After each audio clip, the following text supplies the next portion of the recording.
This story begins with the night sky, randomly outside a castle, where debris lies in the shadows, and from where light is born from the darkness, with one thought: if you burn the darkness, your heart will never go out.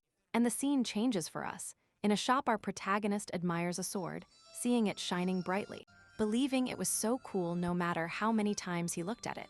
But they interrupted him, knowing they were going to find him in that place. She was Semina, who was complaining to him about being distracted lately, starting an argument, since there were rumors about him, and looking around. She asked him if he still heard voices when he picked up a stick or something. Seeing his affirmation, he didn't understand what sin he had committed in his past life, for lightning to strike him on a clear day, asking him to stay locked up for a while, since the new bishop was sensitive to omens, and those things, being an inquisitor of heresies, who burned suspicious people, asking him to be aware that not many people were struck by lightning, since everyone was talking behind his back, and they suspected the church of doing something, but they calmed her down. They weren't going to stop him just for looking at a sword. She then asked him to buy it for her, but upon learning it cost 5 gold coins, he scorned it, believing it was a piece of metal. It couldn't be that expensive, needing to work a whole year to buy it. And the merchant came out shouting about how they dared to call him a stupid piece of metal, yelling at them to get out of his shop. And Samina calmly didn't understand why he got angry. It was in several low spots. Nobody could buy that thing. Starting to argue about him being too old and her just a mature child. But the protagonist calmed her down, asking that they should leave, having a memory apparently of the two of them as children, asking how long he had been standing there. Even the ground already had its shape, believing that this child should concentrate on having food, not on dreams he won't be able to fulfill in that place. Believing that in the end, the sword and he were similar, although they were in a dark world they always shone. And they told us they were in the center of the economy, in the lighthouse of the northern region, where the Bayezid family ruled. Its name was Zohara, a bright place on one side and dark on the other, where the dirtiest things were housed. And disgusting, there in a bar, a man dragged a woman, yelling at her why she had tried to swindle him. Meeting the protagonist, who they recognized as a candle maker, asking him to bring the lady of the place. And upon hearing his defiant tone, and that he didn't plan to obey him, he shouted that his candle, which measured time, was a fraud. It had burned out before he had done anything, starting to go crazy over his calm tone. But since he was so sure, the protagonist asked to check it. There was a clock there. They were going to see if the candle lasted exactly 5 minutes. Or not. If he won, he could do whatever he wanted with the woman. But if he was right, he would give him a beating. The man, for the first time in his life seeing that look, felt fear of a child. And so the test passed, where everyone watched as the candle lasted exactly 5 minutes, busting his face, to then hit him in the back, starting to hit him blow after blow, giving him a great lesson. Then the protagonist complained to Jorge because someone had damaged the candles, and someone was surprised. How could they mess with his candles? But in the end, she confessed that it had been her. Her name was Marcella, who only wanted to take money from drunks, asking for forgiveness, and so the protagonist went down, thinking he had beaten someone for no reason, and they congratulated him. They had heard what he did yesterday. He had done it very well, starting to treat him like a child. And seeing that he was half angry, they calmed him down, since they only needed a little money. It would be a valid exchange, lifting a battered child, asking if he knew him. The protagonist was stunned, cursing, while handing them the money, and when they left happily about their great deal, laughing at how stupid he was, while the child apologized. But the protagonist only asked him to leave, cursing because he had no money again. After that, we go to the pier, where Vlad meets another of his friends, Harvin. He works for Captain Hover's family, and upon hearing what happened to Ned, he mentioned that he was lucky not to have lost his fingers. Unfortunately, that is what happened to him, whose fingers and ankles were mutilated after being caught stealing. And on the other hand, he asked him about the candle issue, since he had heard rumors. And he doesn't believe Marcella is the type of person capable of cheating her clients. Vlad agrees, but confirms it is true, and Jorge didn't seem surprised by the topic. And in that case, Harvin mentions that they should have a reason, probably a 90% chance they need money, desperately. And that is true, but they should be careful, because such a large organization looking for quick money can only mean one thing: war. And here we find out that the slums of Sora are dominated by 5 bosses who control their own organizations, or families. There is the knight of the whores, Jorge, the butcher of the pigs, Blackbeard, the gambler, Dice, the whaler, Captain Hover, and the money leech, One-Armed Jack. And the problem is that with this it is clear that an era of darkness is approaching, and everything goes to hell when Jack himself appears surrounded by henchmen in front of the protagonist, asking for his boss, starting the omen that both accidents and destruction arrive without warning. And that one of the 5 leaders took the trouble to come in person was not a good sign. And hundreds of questions begin to flood Vlad's head, and seeing that he delays in answering, one of the men gets violent, to which the boy insists that he is just a simple candle seller. Unfortunately, that only unleashes the man's anger, who throws the candles on the ground and yells at him, alleging that he is not aware of the situation he is in. However, Vlad just gets up to pick them up and seems calm, until he tells him to move, looking at him with those cold and threatening eyes. And he discovers that Vlad is capable of seeing him as little more than a worm, ending up being the last straw, attacking him, but the fastest one taking his favorite weapon, his wooden sword, needing only that to win, and quickly responds with just 2 blows, defeating his opponent. And the expressions of everyone around change, but especially Jack's, who smiles with excitement, it being clear that a rule of the slums had just been fulfilled, the winner on top, and the loser on the ground. And at that moment the others prepare to fight, but Jack stops him, mentioning that he really likes the protagonist, and with a sarcastic tone asks forgiveness for the noise, alleging that he is a simple one-armed man, to which Vlad says that he does not discriminate against the disabled. That makes the man laugh, who cannot believe that someone so crazy exists to talk to him with such lightness.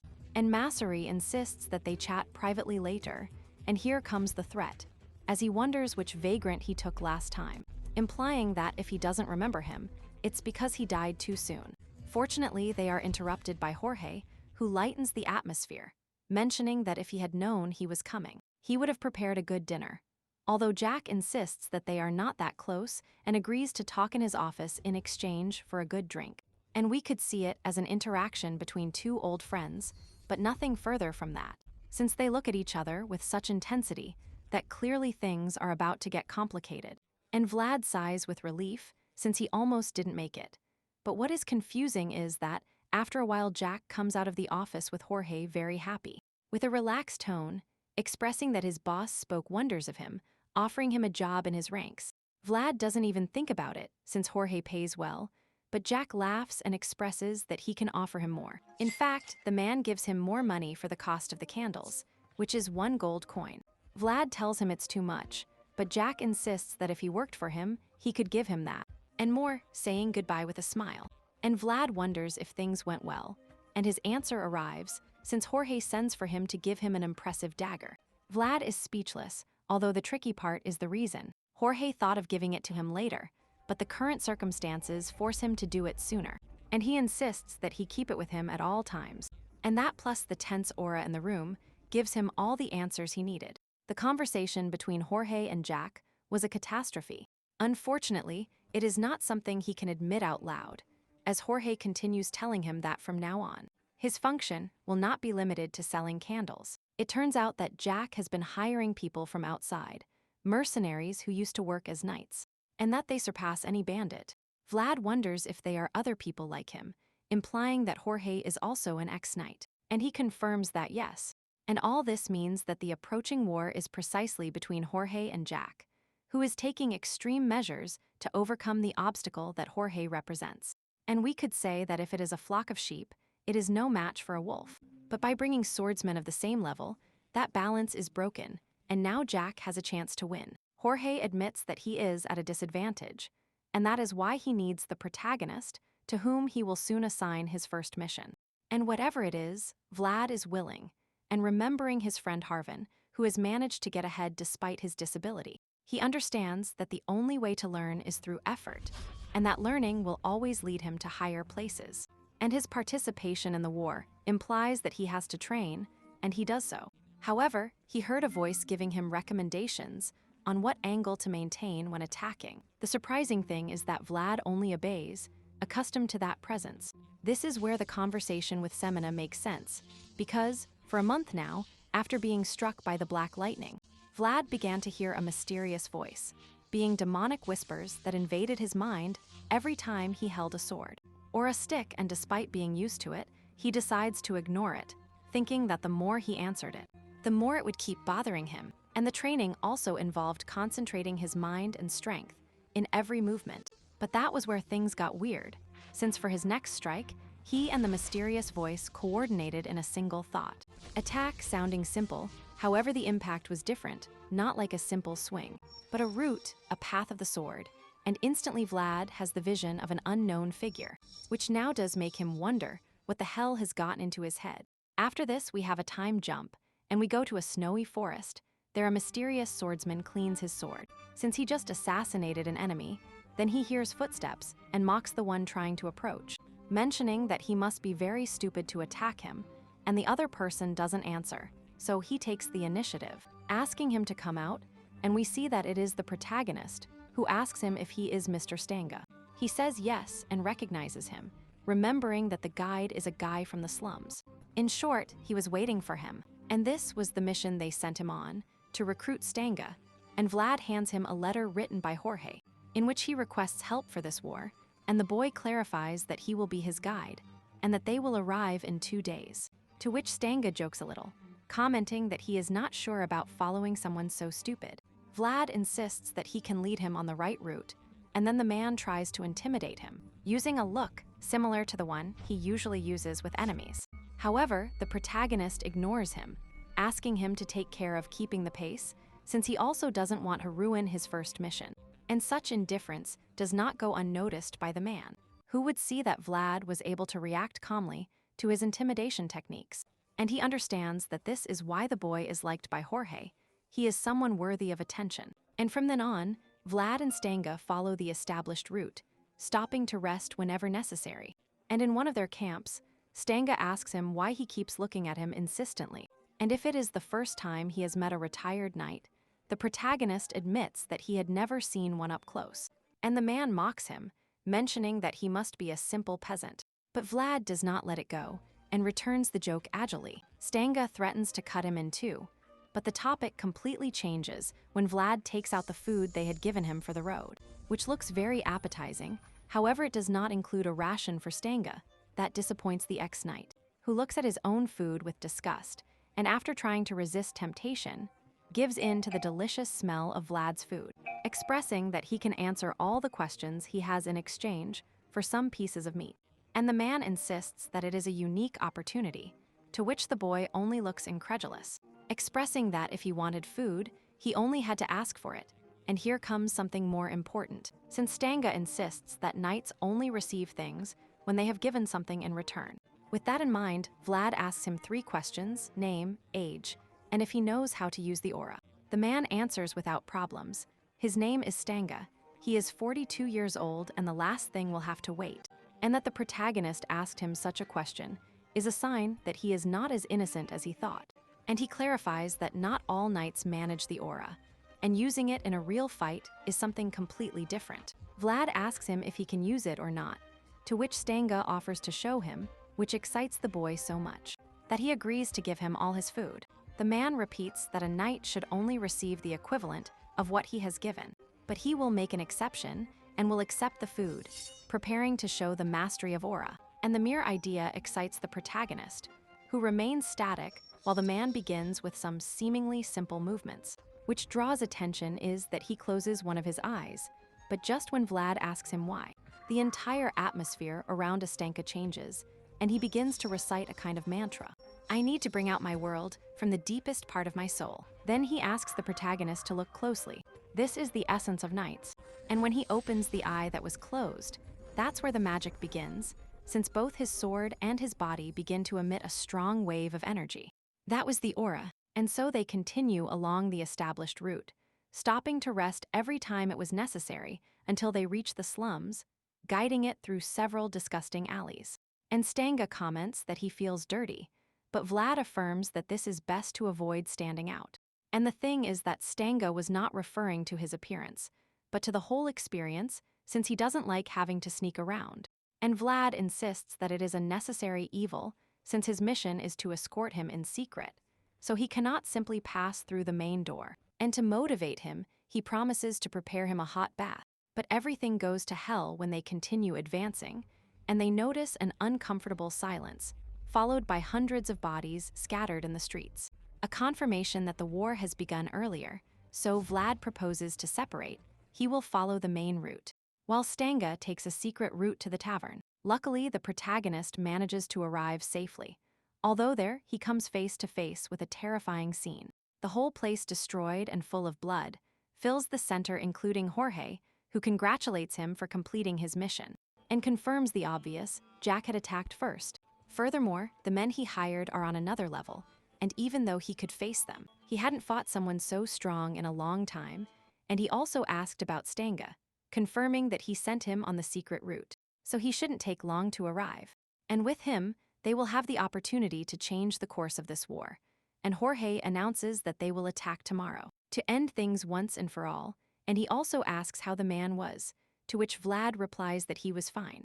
He seemed to be a good person, quite agile, having great control of Laura, so they can be sure that things will turn out better than expected. However, that last phrase only erases the smiles from Jorge's face, turning pale. And as Vlad notices that Stanga is arriving, asking if he really saw him using the aura, the boy confirms it to him, and that's when things change, as Jorge prepares for battle, asking him to take cover, since the Stanga he knows does not know how to use the aura, and before Vlad can understand what is happening, the supposed Stanga enters with his sword stained with blood, and although the protagonist has no idea who he really is, the man does recognize Jorge, expressing that it has been a long time since he saw him, cleaning his sword with a gesture that reminds us of what we first saw in him, where it is now clear that the enemy he assassinated was the real Stanga. And that is how he discovered that Jorge had sent Vlad, and he used that information to deceive him. And now whoever he is not a person pleasing to Jorge, who prepares to attack, not without first asking him why he came to look for him right now. Here is where things get confusing, as the stranger reveals that Count Gadar has passed away, and the news has not been revealed to the public due to complications, but soon everyone will know. And as Jorge's anger increases, the man pours himself a drink and toasts in honor of the deceased. However, this gesture ends up being the last straw for Jorge, who does not hesitate to attack. That is, the man is so fast that he manages to dodge the blow in such a way that Jorge ends up cutting the glass in two, while he takes the opportunity to add that the Count has already been chosen, a man named Sigmund, and Jorge continues to attack. But again, the white-haired man is ridiculously fast and manages to block him, discovering his name, Godin, and he has come there by the first order of Count Sigmund for the deserting knight Jorge, and he replies that Sigmund is not his lord, to which Godin explains that the Count knows he will not return obediently, nor does he expect that to happen. That is, the real order is to assassinate him. And with this declaration, a brutal battle begins, in which every blow has the intensity to kill a person, so the protagonist asks Marcella to flee, running to the ground floor, where they find the rest of the organization's companions, and they ask them what all the fuss is about. Vlad warns them that Jorge is in danger and asks them to protect him, but before they can do anything, Jorge is thrown through the walls and lands on the ground, and walking up behind him, Godin says he is still as naive as ever, and for a moment, he watches him try to get up again without much success. And taking advantage of the distraction, the protagonist attacks by throwing his knife, but Godin blocks it and looks at him for a few seconds before continuing on his way. And his true target, Jorge Vlad, asks him to move. And thanks to that, he manages to dodge the next blow. However, for everyone it is obvious that the battle is over. And knowing he has the advantage, Godin asks him why he didn't follow orders that day. Not knowing what he was referring to, but Jorge's answer is clear. He is human, and he does not follow orders from a monster like that guy. Meanwhile, Godin is just as indirect. He is no longer a knight, and at that moment he points out that the night had already become too long, and now he just wants to rest. And out of nowhere, he closes one of his eyes, and Vlad knows what that means. So he runs towards him, trying to stop him. However, it is too late, and in what seems like fractions of a second, that strong colored energy begins to emanate from his sword. It was the aura. The protagonist asks him not to do it, but he doesn't listen, and it only takes him a second to finish everyone in the room, while Vlad was the only one left outside the reach of his attack, condemned to watch how the others didn't even have time to react. seeing that the entire tavern had turned into a cemetery. And by the time Godin deactivated his aura, the protagonist barely understood what had happened, and all he saw were the bloody bodies of his companions. Noticing that Jorge was still alive, but he didn't even have a chance to run to him, since Godin puts an end to it by cutting off his head. At that moment, something broke inside Vlad, in front of him and towards the body of the first man, who shook hands with that boy, who wandered through the filth of the slums, the first to recognize him, the strongest person he had ever seen. Jorge was his idol, his family, everything he had. But that night, the boy's world shattered into 1,000 pieces. And the worst part is that Godin took Jorge's head as an object, with such indifference that Vlad did not hesitate to take a sword from the ground and attack. But the mysterious voice in his head asked him to stop. But the boy did not stop. But his blow did not hurt Godin, and the latter recognizes something in the boy. The path of the sword. The man wonders how a simple slum boy knew the path of the sword. And that, plus the look full of anger on his face, makes him say only one thing: impressive. And Vlad keeps attacking and asks him to die, to which Godin only responds with a kick strong enough to kill anyone, surprising himself since the protagonist is still alive. And the man notices that he was born with talent, managing to twist his body instinctively to not take the full force, while he writhes in pain, and the mysterious voice asks him to keep breathing, and Godin makes a decision. To kill a talent like that now would be a waste. It didn't matter if Vlad managed to get stronger, and returning for his head would leave him alive. And curiously, that reminds him of one of Jorge's teachings: one must look after those who have potential. And with a mocking smile on his face, Godin approached the boy, reminding him that a knight only takes the fair price. Therefore, he returns the meat he had given him for those lies. However, he will take Jorge's head as his victor's right. To this, Vlad only affirms that he will kill him, but the man tells him that with the way he is, he would never be capable. Even so, for the boy it is not just a threat, but a promise. He only has to wait, he will kill him, be it the last thing he does. Then he and Semina flee through the empty alleys, with her carrying him while trying to endure the pain of that blow. However, the aftereffects are unbearable, remembering what happened since after the beating. And seeing Jorge die, he was devastated. And it was Marcella who motivated him to get up, asking him if he intended to stay and die. However, Vlad did not react, a case that only angered the woman to the point of hitting him, insisting that the difference between the people of the city center and them is one, opportunities. Those guys can get up again while they. All that death and destruction was the result of failing just once, and that was the destiny to which they are tied. But an opportunity had presented itself to him, a single opportunity, so he had to take advantage of it. And back to the present, that conversation motivates him to keep going despite the pain. However, they are found by Jack's men, who begin to pursue them. And the situation is clear: they have nowhere to return to, only having to fend for themselves, managing to slip away. And here we see that the search is led by the guy he humiliated before, whom they insist they have to find. As for Vlad and Semina, they take refuge in one of the houses, although they know that it will only be a matter of time before they are caught. And Vlad asks them to return when things calm down, since it is too dangerous to move together. She insists on staying together, but he reminds her that the promise he made to Marcella was to help her escape. Only that, because at that moment he cannot protect her, and this causes the girl to burst into tears. However, they are found by someone, and she takes a knife, ready to fight. Fortunately, no more than the old blacksmith, who asks them why they are there. Semina tries to threaten him, but seeing the desperation in his eyes, he asks her to calm down, since he does not plan to do anything to them. Even so, she insists that he hand over the sword, since Vlad will need it if he wants to have a chance outside the city. The protagonist looks at her stunned, but understands that this is how the slums are, where people are forced to steal from others to survive. And the blacksmith even thinks he was the same, and that now it is her turn to become a beast in order to protect her own. And he comments that it is sad, but he does not move to look for the sword, to which Semin clenches her fist to attack.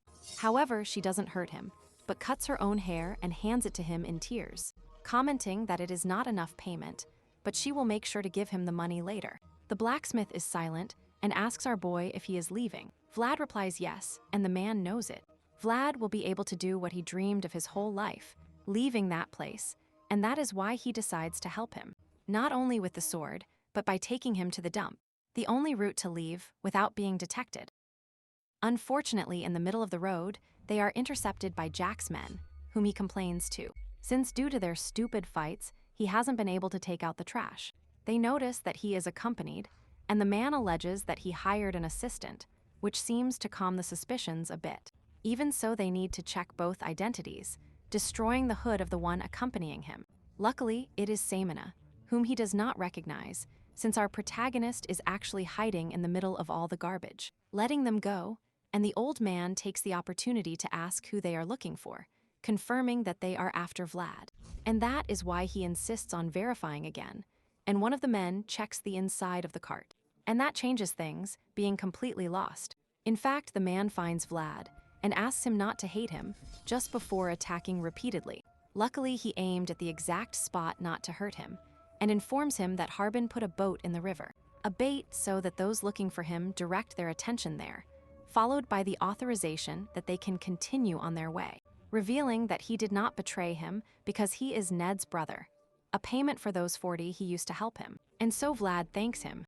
Arriving at a large landfill, it leads to an area outside the city, and Semina says goodbye, asking him to take care, throwing him out like garbage, on the way to his freedom.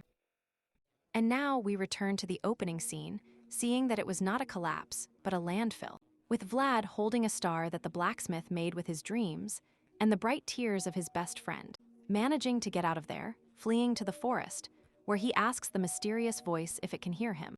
It replies yes, but when Vlad asks who it is, it confesses that it doesn't know, seeming to have a lot to say about swords, but nothing about itself, although the boy thinks it's for the best, and he will help it recover its memories. So he asks it to become his own sword. It no longer matters if it is a demon or his imagination. What he really fears is turning into a fairy in front of that monster waiting for him. And with that clear, the voice accepts. It will tell him everything he needs to know about that sword, and above all, how to become a true swordsman. And so time passes, and we go to a military camp led by the second son of the Valicid family. Joseph, his assistant, arrives there, a knight named Yeger, who notices some frustration, and Joseph confesses that the simplicity of the mission bothers him, since they have had good results subduing monsters with minimal casualties, but nothing remarkable to prove his leadership. And surely his father and family will doubt him, mainly Rudiger, his older half-brother, and candidate to be the next count if he doesn't do it first, since throughout history, the deceased have glorified the military to the point that his father and uncles annihilated each other for glory. And he needs more skilled swordsmen like Yeger, and the man takes the opportunity to tell him about a suspicious soldier. Not being a spy, but he will have to see for himself. And Yeger takes him to the site where they hang the defeated monsters, noticing horrible wounds on their bodies. It looks like a novice with a sword did it. But the curious thing is that the same wounds are repeated exactly on dozens of corpses, the same trajectory and depth as if the same person had done it. And Yeger confirms that this is not the work of a single mercenary who had only been there for a month. Automatically, Jose asks who it is, and we switch to the battlefield, where they have a hard battle with a group of goblins, asking to adjust the formation so they cannot escape. And with confidence, one mentions that they are advancing well, until he is annihilated by a giant one. It is not the type of enemy they expected to see, and in a few seconds it finishes eliminating a group of 5. The general forces them to advance, but the mercenaries' treatment does not include such a strong enemy. So the only one planning to keep fighting is one named Riemann, the prayer, curiously the protagonist, who only says I will do it. In that way, he throws himself against the creature, catching it by surprise, and cutting its back with agility. Even so, his cut was superficial, and then the voice warns him about the next blow. Luckily, he manages to dodge it and gains distance to prepare, while the ball scolds him for not following exact instructions. However, Vlad does not do it because he still cannot, and states that he is taking the long way around. After that, they exchange some blows, until finally he concentrates enough, gathering his energy in a single cut, and the monster feels the threat, but it is already too late for him, cutting off its head in one blow. At the same time, Giuseppe asks Yeger to investigate everything about Riemann, who could be useful to him. And so, after the battle, he collects the enemy bodies, and the protagonist, now captain, is congratulated by his subordinate. He asks him to stop chattering and load his loot, to which the guy tries to invite him to another job together. But Vlad refuses to get involved in fraud, and there is a silence, and he keeps insisting, alleging that he should stop wearing a mercenary badge, until the protagonist silences him with a look, thinking that if he tries to threaten him, he will not hesitate to kill him. The guy is stunned, since it was only a suggestion, but Vlad insists that either he shuts up, or he will lose his head, causing him to say goodbye, and the protagonist thinks he will have to do something about him, to then simply move away from the group, and everyone assumes he is going to pray. That's why his nickname. And we see that they also think he is a nobleman. Of course, they couldn't be more wrong, since he is going to talk to the voice that keeps scolding him for his battle movements. And the problem is that its instructions are not clear, full of guos and guas that he never finishes understanding. And some mercenaries join him in his supposed prayers, and back at the camp, he complains about the food, while the others affirm that they are lucky. And so Vlad lets him finish his part and goes to see the priest, a friendly old man named Andreas, who congratulates him for praying even in the cold. The protagonist plays along, and an altar boy indicates that the food is served, inviting him to have breakfast with them, praying a little, and the priest gets excited about the protagonist's supposed devotion, who has not lost faith in the middle of the battle. So he sets the goal of guiding him so that he does not lose his beliefs, while Vlad can only think of the tremendous feast. And they congratulate him on his skill with his sword, mentioning that Joseph has been asking about him. So he decided to recommend him, eager to see how he will grow. He already reminds him that the Valicids are very important in the north, so he must take advantage of the opportunity. The problem is that for Vlad's plans, it is not good, thinking that perhaps he has been too conspicuous. And the voice mentions that they had no choice, since he needed to teach him with real experience. And perhaps the problem was talking too much with the priest. However, the protagonist also had to be around him, to check that the voice was not some evil being. And since he didn't notice anything strange, he should be fine, so he asks if it's best to leave, considering that he is under a false identity that he took from a corrupt mercenary whom he assassinated. In short, if they discover him, he is dead, so they decide to flee that night. Vlad even thinks of taking another identity, but the problem is that there, they feel the presence of a knight, Yeger, and instinctively he becomes defensive, and the man is surprised that he noticed him from such a distance, announcing that Joseph wanted to see him. So Vlad puts on his best poker face, mentioning that it will be a pleasure. As for Yeger, he is still very impressed that being so young Vlad did not feel intimidated by him. And if he asks him to follow him, and then the protagonist thinks of fleeing, but the voice warns him not to even try, since a knight of his level could kill him in seconds, and in the end he has no choice. So he meets with Joseph, who starts with the typical questions to mention that because of his features, he thought he was from a noble family, asking him if his name was Riemann, to which Vlad says yes, but Yeger suddenly hits him. The dark-haired man clarifies that he hates liars, and that he already knows who he is, Vlad of Zora. They knew his mother was single, but they found no information about his father, so he asks him if he knows anything about him. And facade down Vlad mentions that no, mentioning that it is not very intelligent to ask that to a bastard, which ends up earning him another blow from Yeger that leaves him on the ground, asking him to watch his manners.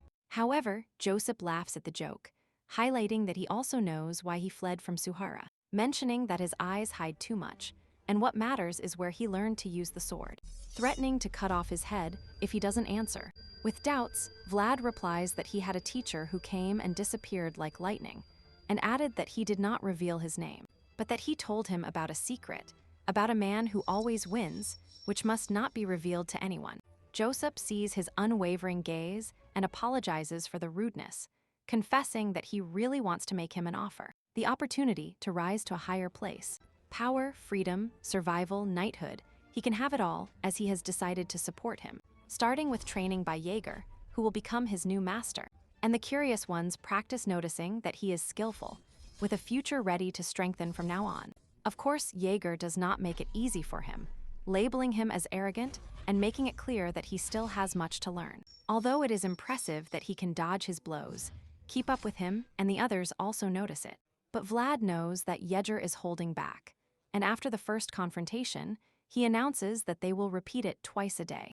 And the voice is excited about the whole thing, since Yeager is a beast who mercilessly cut all his moves. stating that being hit is the way to learn, something that does not excite the protagonist. But when Joseph meets with Yeger and asks about Vlad, the knight concludes that he is usable. He also adds that they could attract the Count's attention if he were a nobleman, which excites the pilgrim, even though the warning about his arrogance arrives. After all, he has time to teach him manners, and both will take care of that. Even so, they insist that he is not trustworthy, but that does not worry Joseph either, letting time show what is inside him. And Vlad commented to him about something he must do no matter what, and that reassures him, honesty, and a personal goal. And the boy may act like a wolf, but they will make sure to build a huge cage, so big that he confuses captivity with freedom. And on the other hand, we see the reckless guy from before patrolling the camp, while thinking how great it must be to train with Yeager. And then he is interrupted by another of his superiors, who asks him to focus while he goes to watch another area. And everything proceeds normally until the reckless one overhears him talking to someone, a woman looking for a child, and he thinks it's just a crazy woman. But then there is absolute silence, and when the reckless one approaches, he sees that his superior is walking in the direction of the forest. And the worst part is that he is surrounded by a dark fog, with the face of a woman. Now back to Vlad, who complains about the training, thinking that Yeager is just taking the opportunity to hit him, while the voice reminds him that it is a unique opportunity and that he must take advantage of it. And at that moment, he is called by the reckless one, whose name is God, and he asks him to talk in secret. Vlad notices that he is the only one from his team who is back, to which he reveals that he will flee, warning him that he should leave too. Seeing the protagonist's confusion, he tells him that in the forest they are subduing is cursed. There he reminds him that several mercenaries supposedly deserted. However, in reality, the forest took them. They were not deserters, they were missing. He knows because he saw it himself.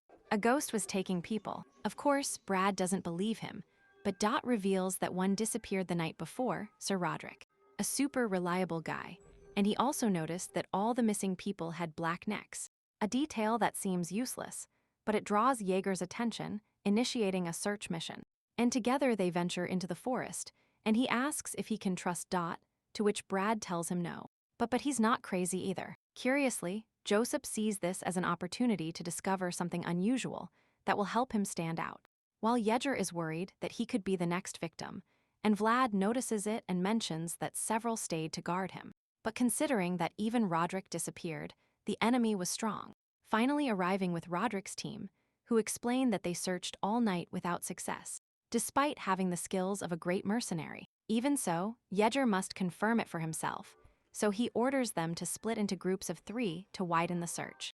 And in that way, they spend the whole afternoon exploring. And they notice that Vlad's experience in the city is not so useful for jobs like this. And the sun begins to set, wondering if they should go back already, until they think of searching beyond the frozen river. And Goth confesses that as far as he knows, Roderick did not go further. But considering that they found nothing in the forest, Yeager orders all the soldiers to gather to cross the river.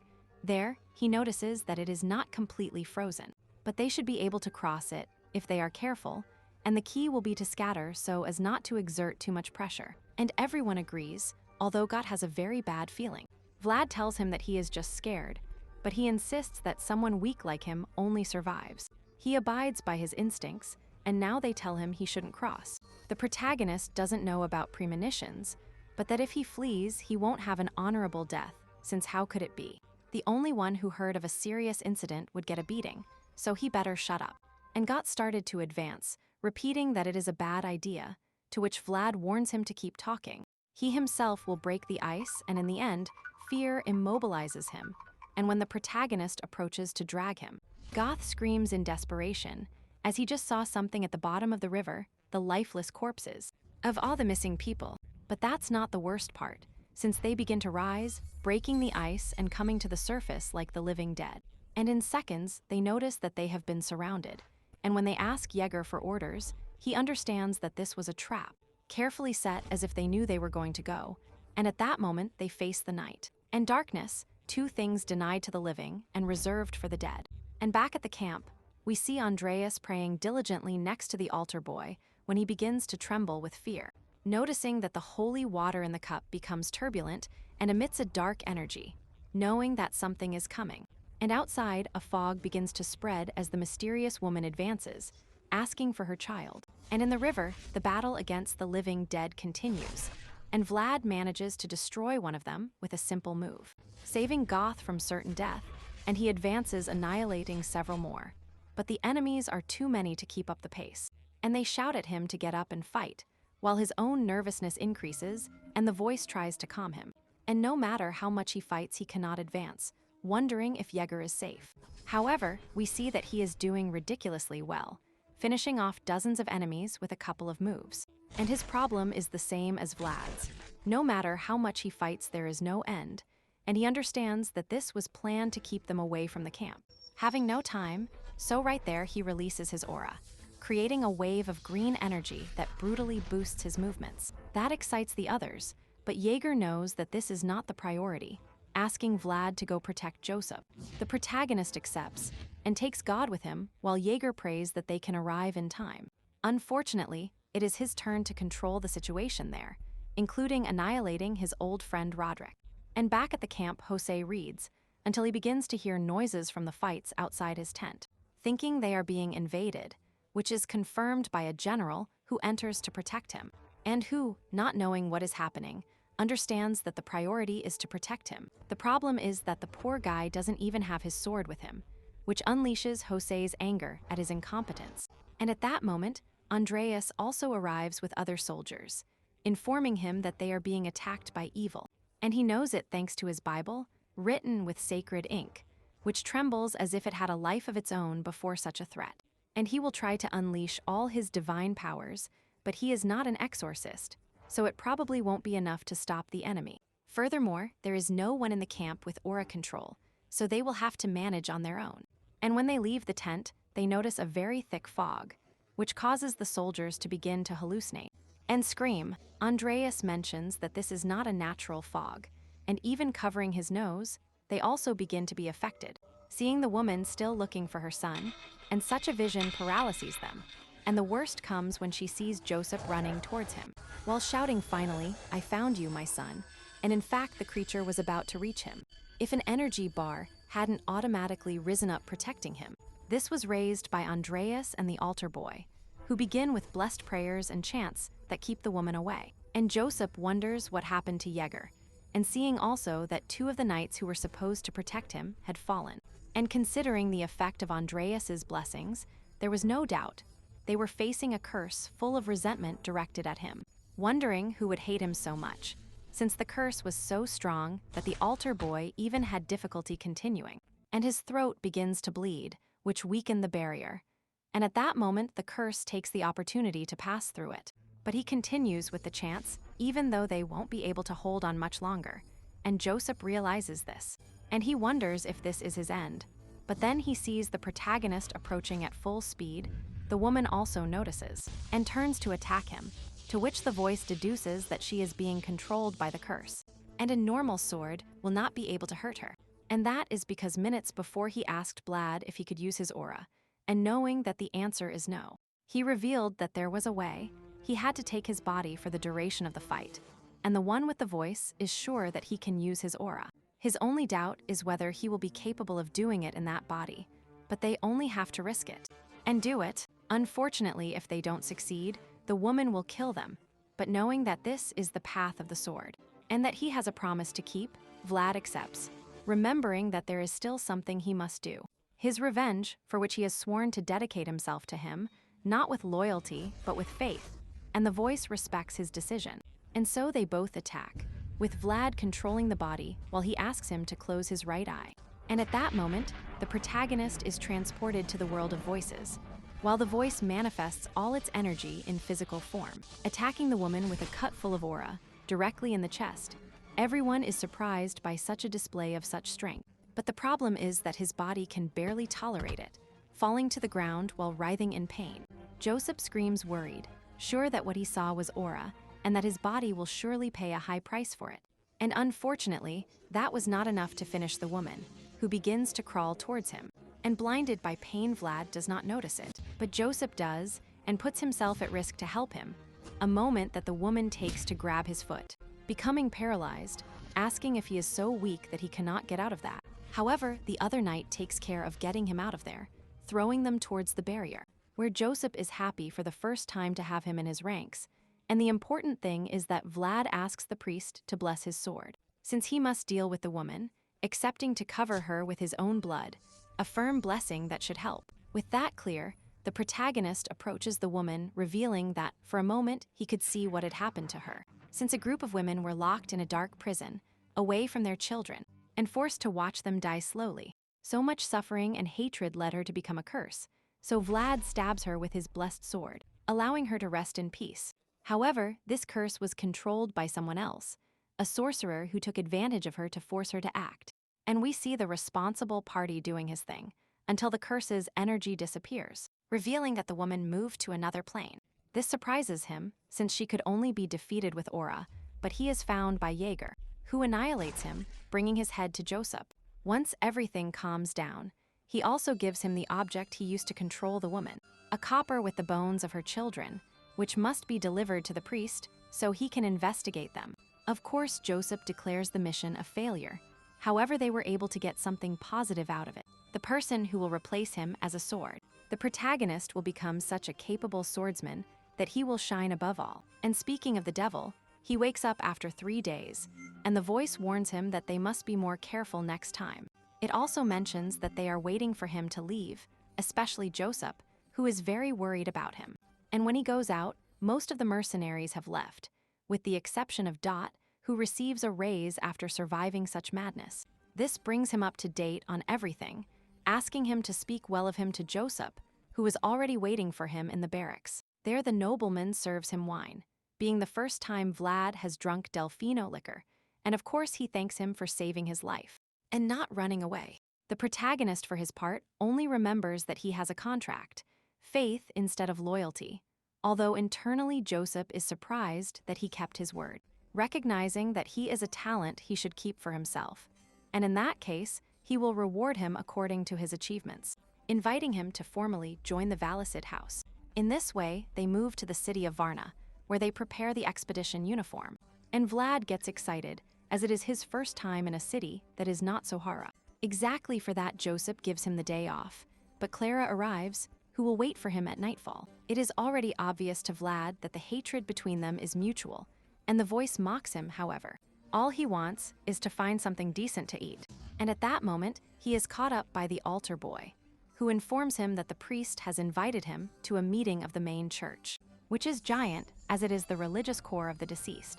Once inside, Vlad notices that he never really prayed, which makes him feel guilty, but it passes when the priest gives him a small gift, a church identification, which will open doors for him throughout the continent, having him as a guarantee. And the man commits to helping him, which moves him, remembering how he was born as a slum kid, without a name or records, but with that identification, he is officially someone.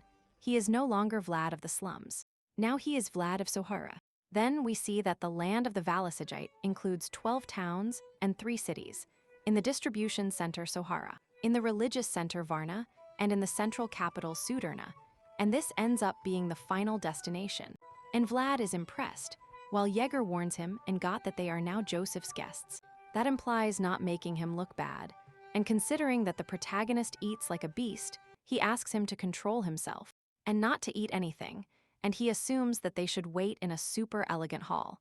But there they are received by someone who neither knows them nor expected to see them there. The man advances, asking them who they are, however Vlad is paralyzed, noticing that his aura is on another level, as if he could cut a person just by looking at him, and Goth introduces himself as part of Joseph's expedition, while the protagonist only affirms to be Vlad of Suara, surprising the man with his fierce eyes and confidence, thinking that Joseph has found someone useful, so he only offers them peanuts, to which Vlad refuses, since they were ordered to say no, and Goth is blank thinking that he cannot refuse the will of a high-ranking official, and he is also surprised, although he says nothing, and we see that it is Rudiger, Joseph's older brother. For his part, he tells his father about Vlad, who tells him that if he can turn him into a knight, he will reward him, although he reminds him that the sword is not his strength and he should not forget his position, asking him if he feels better, and Joseph says yes, ending the conversation in a rather awkward way.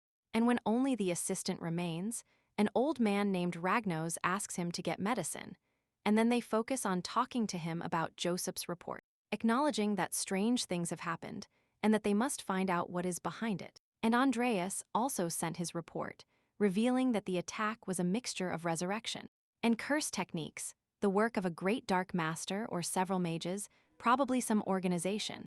And whatever it is, the man affirms that the Valicid will remain unshaken, that being only an obstacle. They must eliminate it, finishing with that they must find him soon and make them pay.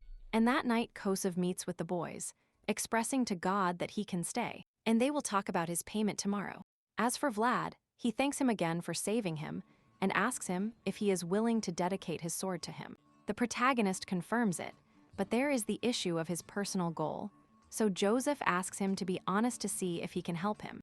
Vlad hesitates, but finally tells about the knight who resembles the moonlight, Godin of Gadar, whom he must assassinate. To Joseph, Vlad was just a useful boy, but now he realizes that there is more, asking him if Godin was responsible for destroying his smile. And the protagonist tells him yes, he killed his benefactor and destroyed his entire world, and for some reason he cannot stop admiring him. Joseph confesses that he cannot help him. Godin is out of his reach, which the protagonist already expected, considering that he is only a count's son. Even so, Joseph offers to modify the contract. His honor as a nobleman is at stake, but he is willing to promise a bright future, and he only asks him for 7 years. In that time, he will feed and train him, all to turn him into a knight. In return, he only has to be loyal and postpone the matter of Godin. He can do whatever he wants, as long as it happens in the alleys of Zora, and he even offers to help him with Samina, who is in a convent. He will give him power and be his ally, because although he doesn't know how to use his sword, he also has his own weapon. And finally, he asks him what he will do, and Vlad accepts. And Joseph thinks that killing Godin is a very big goal, but Yeager mentions that he can still find other useful guys out there, and a lot of potential, as he doubts if he will meet his expectations. But this one is sure of what he will do, as he has already seen it with his own eyes. The man keeps insisting that he is a rebel, to which Joseph mentions that he has 7 years to tame him and put a leash on him. They just have to try, because at first he thought he was just a useful wolf, but in reality, he is a wolf chasing the moon. And the next day Herguia Vlad arrives at his room, who is excited to have his own bed. The man mentions that the other aspirants are rich kids, but as long as he doesn't make any mistakes, he shouldn't have problems, and they were going to train after eating, equally twice a day. And at that moment, they meet a beautiful woman, Miss Askana, Joseph's mother. Yeager introduces them, mentioning that his son chose him himself, and that draws the woman's attention, who stares at him, making the protagonist blush and thanks him for saving Joseph's life. And Vlada affirms that he was only doing his duty, but still insists on rewarding him someday. Also make his hair, which matches his eyes, and even promises to make him some clothes, which leaves the boy a wreck of nerves, and she says goodbye, but it is obvious that the poor guy almost had a heart attack, confessing that he had never been with a noble lady before, to which Yeager says it wasn't bad for his first time. Then he goes to the dining room with the rest of the apprentices, and a guy spits his soup on him, wanting to intimidate him and mock him for his humble origin, and everyone laughs, but the protagonist just stares at them and throws the spit on the floor, shitting as if nothing. The bully wonders why he is so calm, not knowing that Vlad is restraining himself, thinking that he cannot ruin Joseph's reputation. And in the end, the guy leaves frustrated, threatening to play a prank on him, to which Vlad usually just asks his name, looking at him with those cold eyes that leave him paralyzed, completely intimidated. And after a few seconds, he replies that his name is Yuvanin, and the protagonist leaves expressing that he will remember him. And so we advance with the leader of Orbiacid, who takes a walk through the palace until he notices that the aspirants are in full training, deciding to stay to observe, noticing the protagonist and assuming that he is Joseph's boy, which is confirmed when he sees Yeager secretly watching him. With that in mind, he also stays to analyze how skillful he is in a simulated battle against one of Savanin's enemies, those who mocked Vlad. Precisely because of this, the protagonist has no mercy, fighting as if he were on the battlefield, with a fierce attitude, even though his opponent was taller than him. And Lord Valgicide points out that he is careless, but something shines, He is someone who strives to use what he learned. And seeing everything, he thinks it's better to watch his movements, since all swordsmanship starts from his posture, the position of his feet and shoulders and gaze, being tricks to control the opponent with his movements.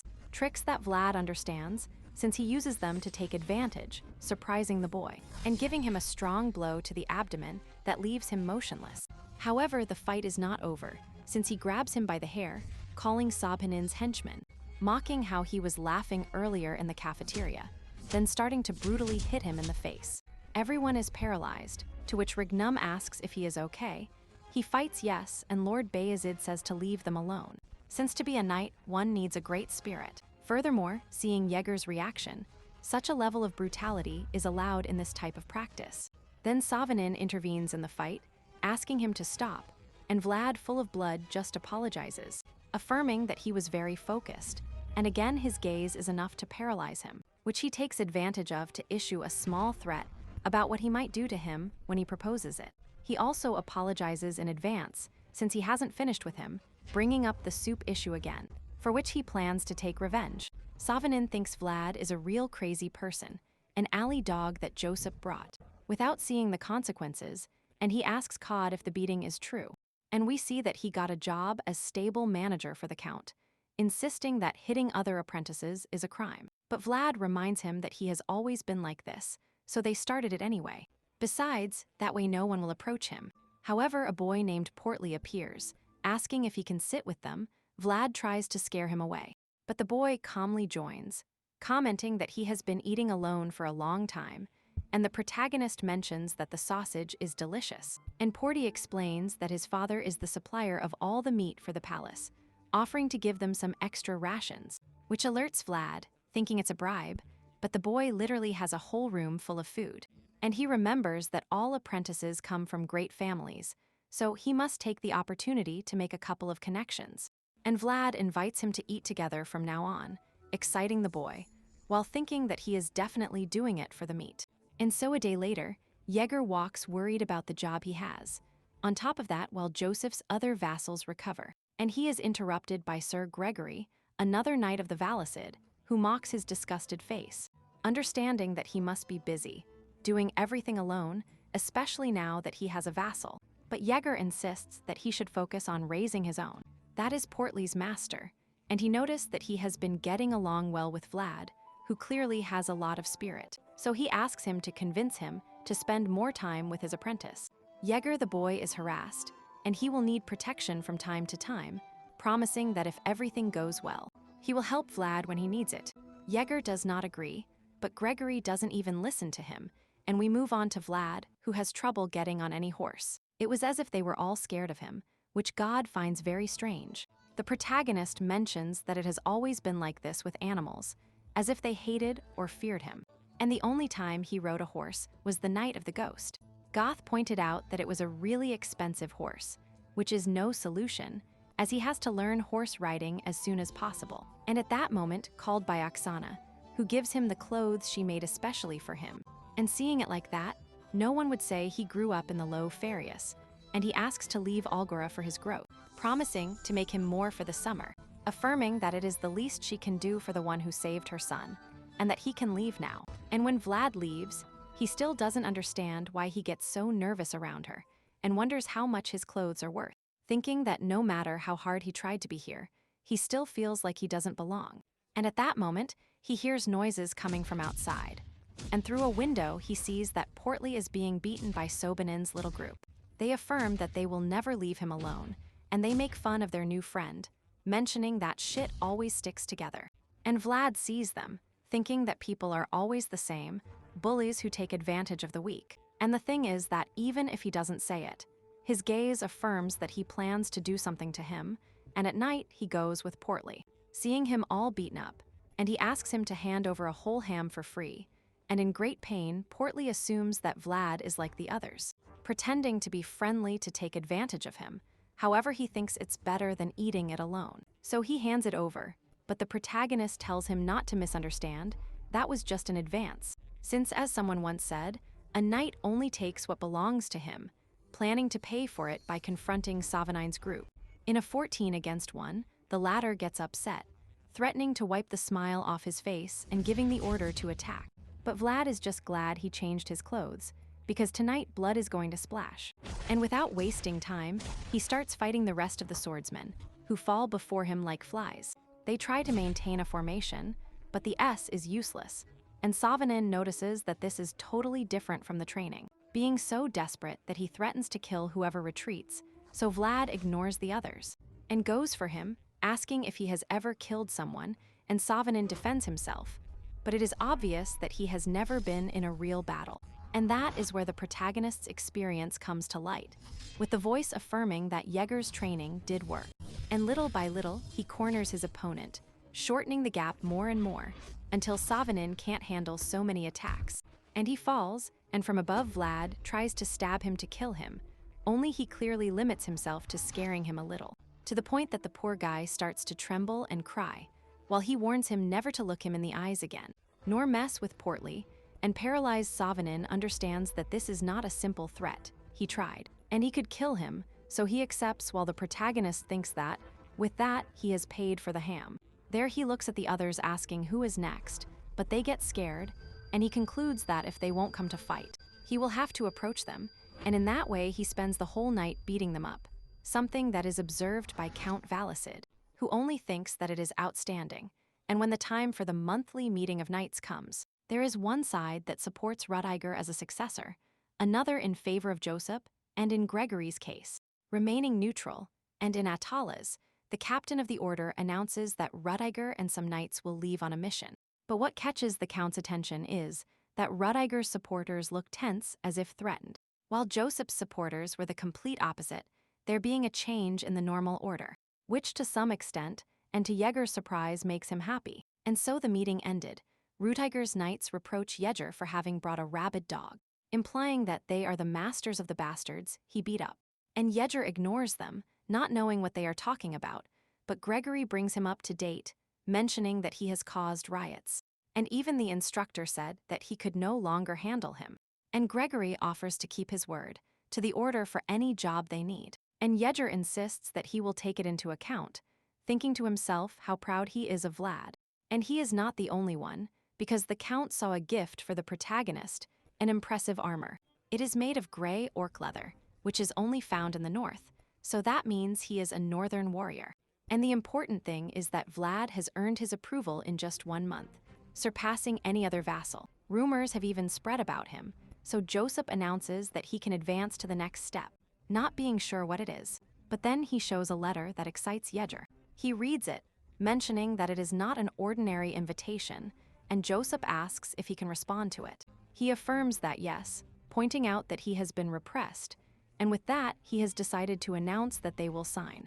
And next, we see them on their way, and Joseph tells Vlad that it is a city famous for its lemons, but also very important as a connection with the central regions. It turns out that the Heinel family is in the middle of a succession dispute, and their legitimate heiress invited them, basically a cry for help, pointing out that a crisis is always an opportunity.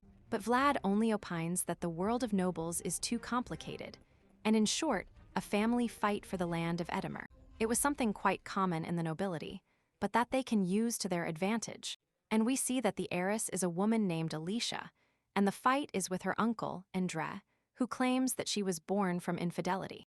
Of course, what the man wants is to get her out of the way to become the next heir baron. And in the end, they decided to solve the problem with a duel organized by the church, for which she has requested Yeager as a representative. Considering that Alicia and Joseph are distant cousins, it makes sense, and he wants to take advantage of that so that the Geronals owe the Folicids.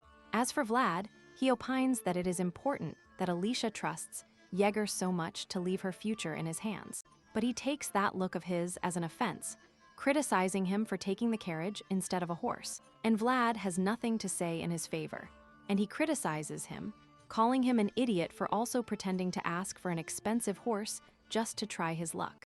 And Vlad notices that his heart has been going crazy, asking if it's because of all of Joseph's chatter, and Yeager's scolding. However, it turns out that the situation goes further, noticing that they are in the middle of an earthquake. And quickly the knights also get alert, to which Yeager orders them to stop and get off their horses.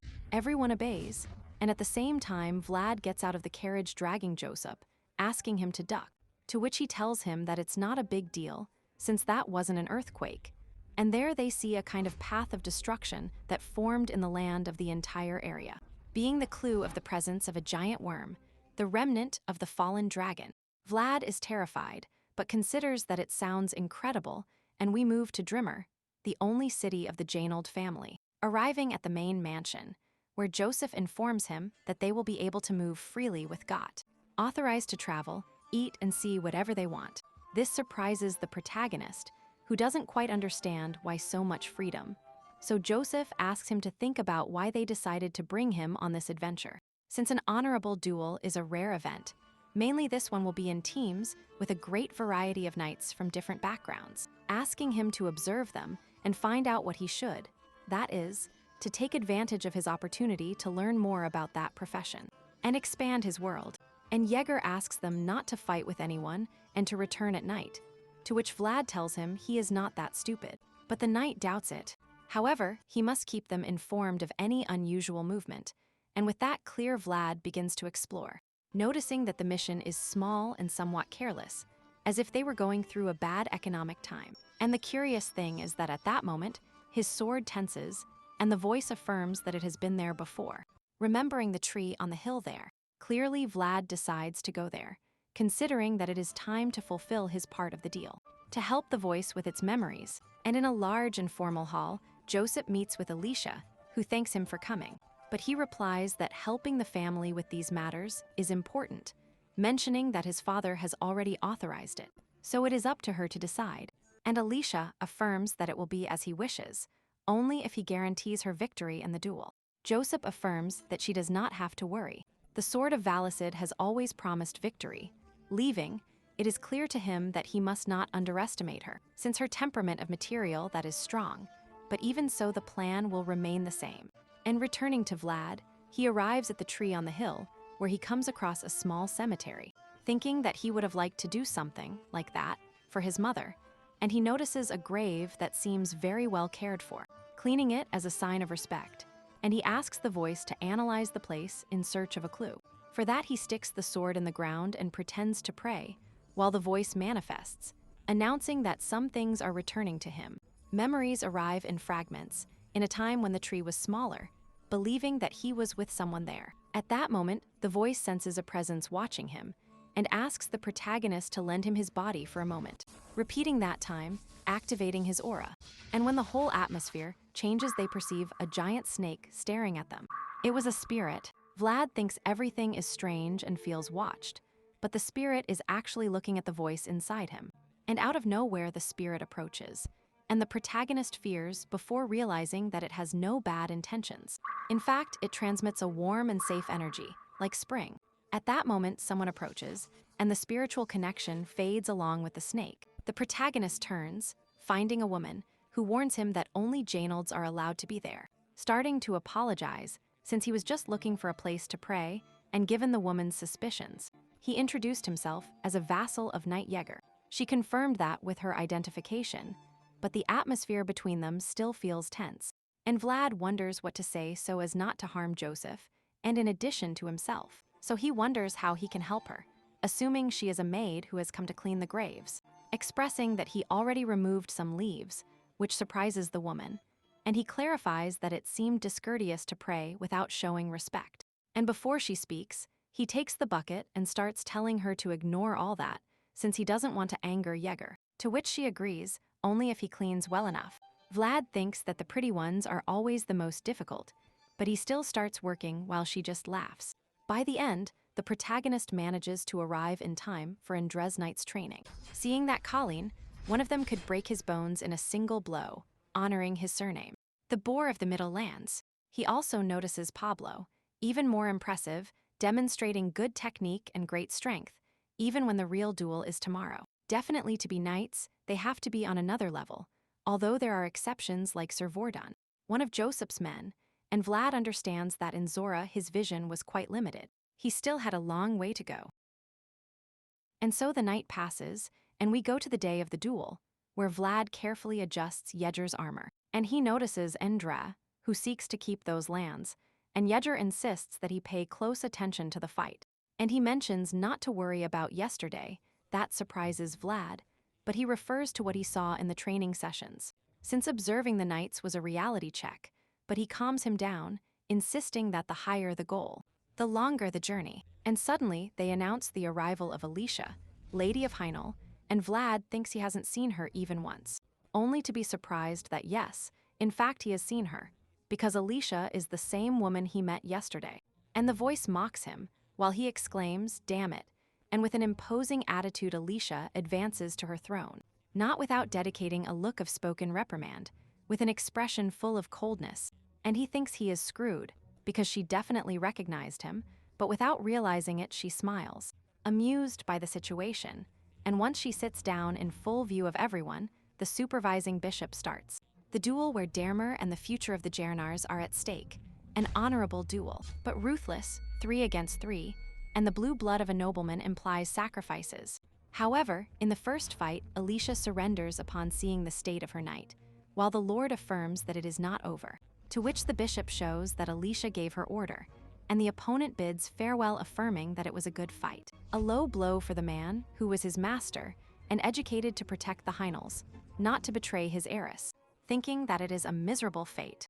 And the first confrontation ends in favor of Indre with his knight charred, which draws some confident laughs from his allies. The next battle was between Yeager and Colin, repeating the main rule, the use of aura was prohibited. At that moment, Yeager turns asking Vlad to pay attention, to watch and learn, since the choice of the day is about to begin.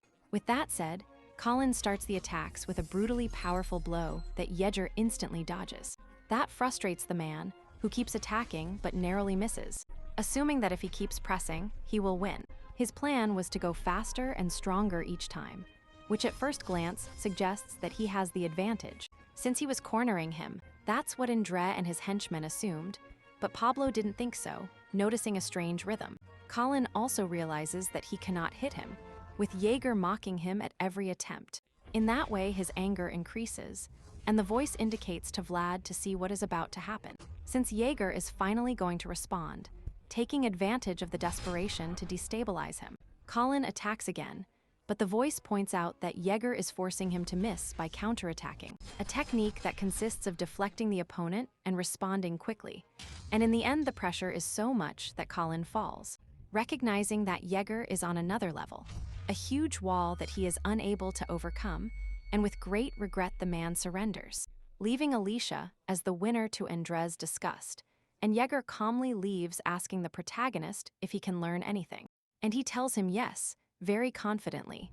And this meant that the last fight was the definitive one between Pablo on behalf of Indre, and this purple-haired one on behalf of Alicia, Juvert of Chazard, and the voice recognizes the strength of this one, affirming that he surpasses his opponent. However, everything changes when Juvert bows to Pablo, which Joseph recognizes as a farewell sign. At that moment, the man announces that he is withdrawing from the duel, which leaves everyone perplexed, but means an instant defeat for Alicia. And Joseph's gaze fills with anger, while Indre celebrates that the duel is over, not even looking surprised.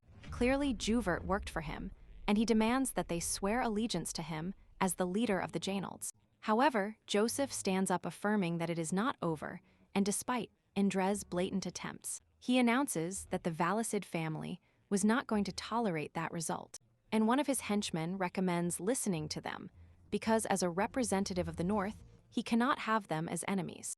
Indre questions what they should do, while Joseph thinks that a certain defeat is the best outcome.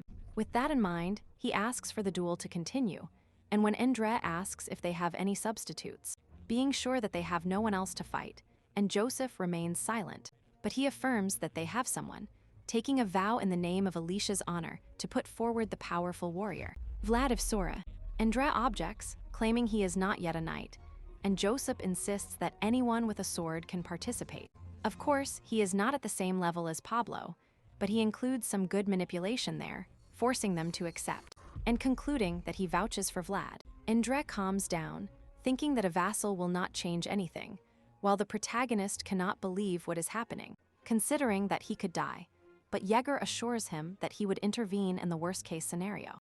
And Vlad cowers, asking what his worst case is, to which Yeager ignores him, while Joseph approaches giving him a surprising hug.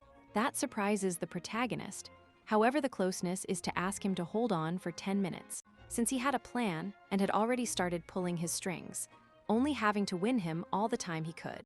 Of course, he asks him to be careful, to which Vlad assures him he will hold on and then bring Saint Alicia to her knees, who is visibly nervous and finally faces Pablo. He calmly introduces himself as Vlad of Sohara, but this one drops his armor. Without introducing himself, he mentions that he is not worthy to hear his name. That unleashes a strong hatred in Vlad, asking why he is always here for the beautiful things and bright ones. He may have come from a worthless place, but he has no intention of staying there. And he asks him what makes him so different. But to his horror, Pablo says that the standards of the Valicide have fallen a lot. He also asks him to ignore the rules, to fight with everything, since he plans to finish him quickly. And if he was already upset, it's Adiba, Vlad's anger, who advances determined to shine, hitting tremblingly, but with intensity, and he is not fighting only for himself, but for someone else, and Pablo blocks. But Vlad responds quickly, with the help of the voice, and everyone notices that he is very fast. Even Pablo realizes that he has a natural ferocity, like that of a hungry wolf, expressing to him that he has a great spirit. And at that moment, he attacks with such force that he leaves the exploder on his knees, trying to contain him, thinking it's like being hit by stones, and once released, Pablo continues with the fruitful blows, and the voice recommends not blocking head-on. However, he receives another attack. That throws him against the wall. In that position, the knight plans to finish everything, mentioning that it is impressive that he can resist, that it is a shame that they met here, and asks him to look for him later, and throws the final blow at him. But Vlad throws him off with an agility that surprises everyone, one of the counterattack techniques he just learned from Jaeger. And that was impossible. A vassal has just unlocked a knight's sword, to which Endra assumes it was a coincidence, considering that he cannot even lift his own. Pablo also wants to think that way, and at that moment Vlad starts to babble, completely lost in his memories, thinking about the sword on the wall, about how he always wanted to shine, dreaming of being worthy, and waiting for an opportunity, and the opportunity to go to a bright place, a place he will fight to go to. The flower tried to bloom, and in his gaze, we see that Pablo finally recognizes his effort, responding with strength, while everyone is stunned by Vlad's bleeding hands. Even Jaeger is surprised that he grasped the techniques so quickly, unable to believe that he is using them with such naturalness. And Vlad continues to attack with unbreakable will, which amuses and excites his opponent, who wonders who is directed to such passion, and he also notices that he broke his hands with the grip, and he feels that the sword is crying, that Vlad is flourishing as a swordsman before his eyes. So he has no choice but to fulfill his duty as a knight, to respond, to block him, and drag him in the battle that translates to putting even more intensity, and Pablo is fighting with everything, while he notices that something flows to Vlad's sword. It was the omen of an aura, which leaves the others stunned, and upon realizing it, Pablo asks for his shield, using it to protect himself. There he finally introduces himself with his name, announcing that he considers him worthy, and asks him who he is.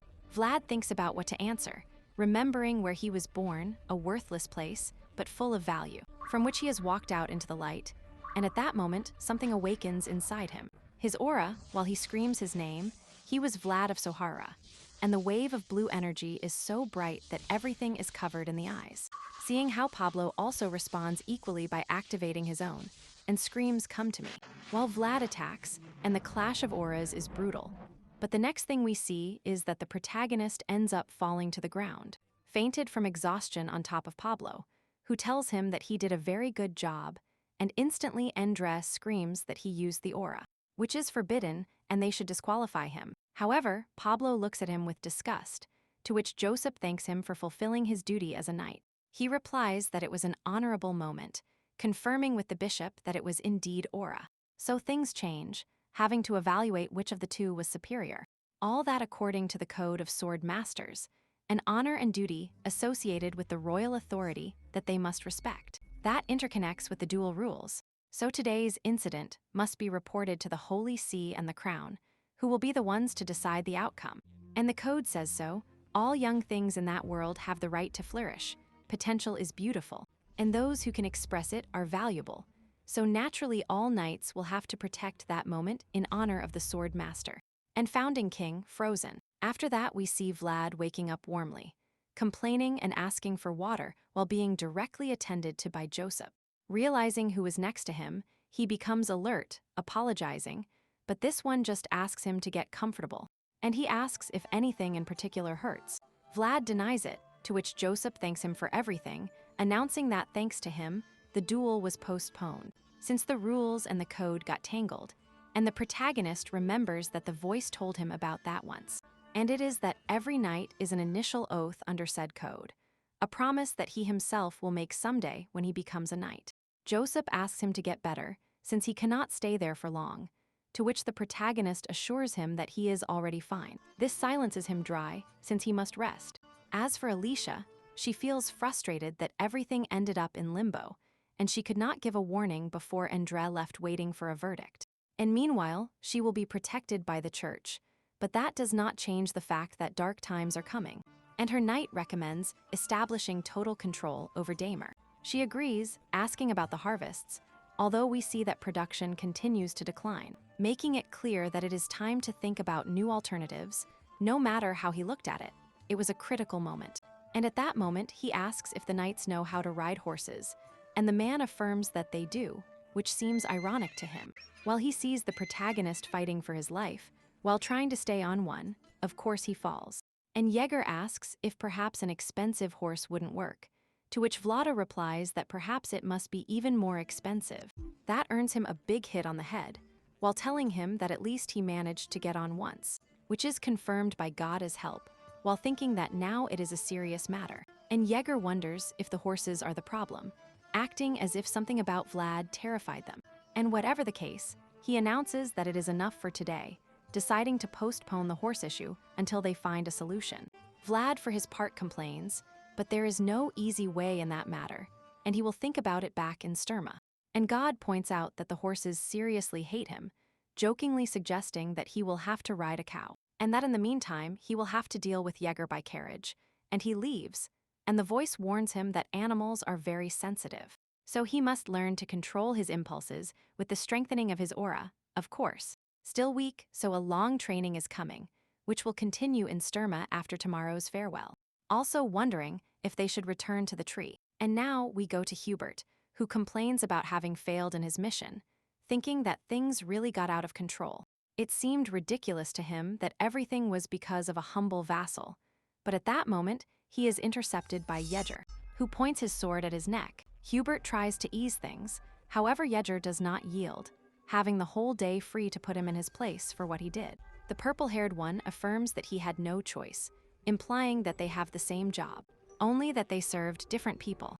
Yeager knows it, but that doesn't change what is about to happen, since if the master asked him to bark, he had to bark. Clearly it was a threat, so Hubert closed the right, activating his aura, at the same time that Yeager unleashed his through his left eye. It seemed like they were going to fight, but in that danger, he laughs and affirms that the warning is enough, insisting that he only follows orders, and that shedding blood would be a declaration of war.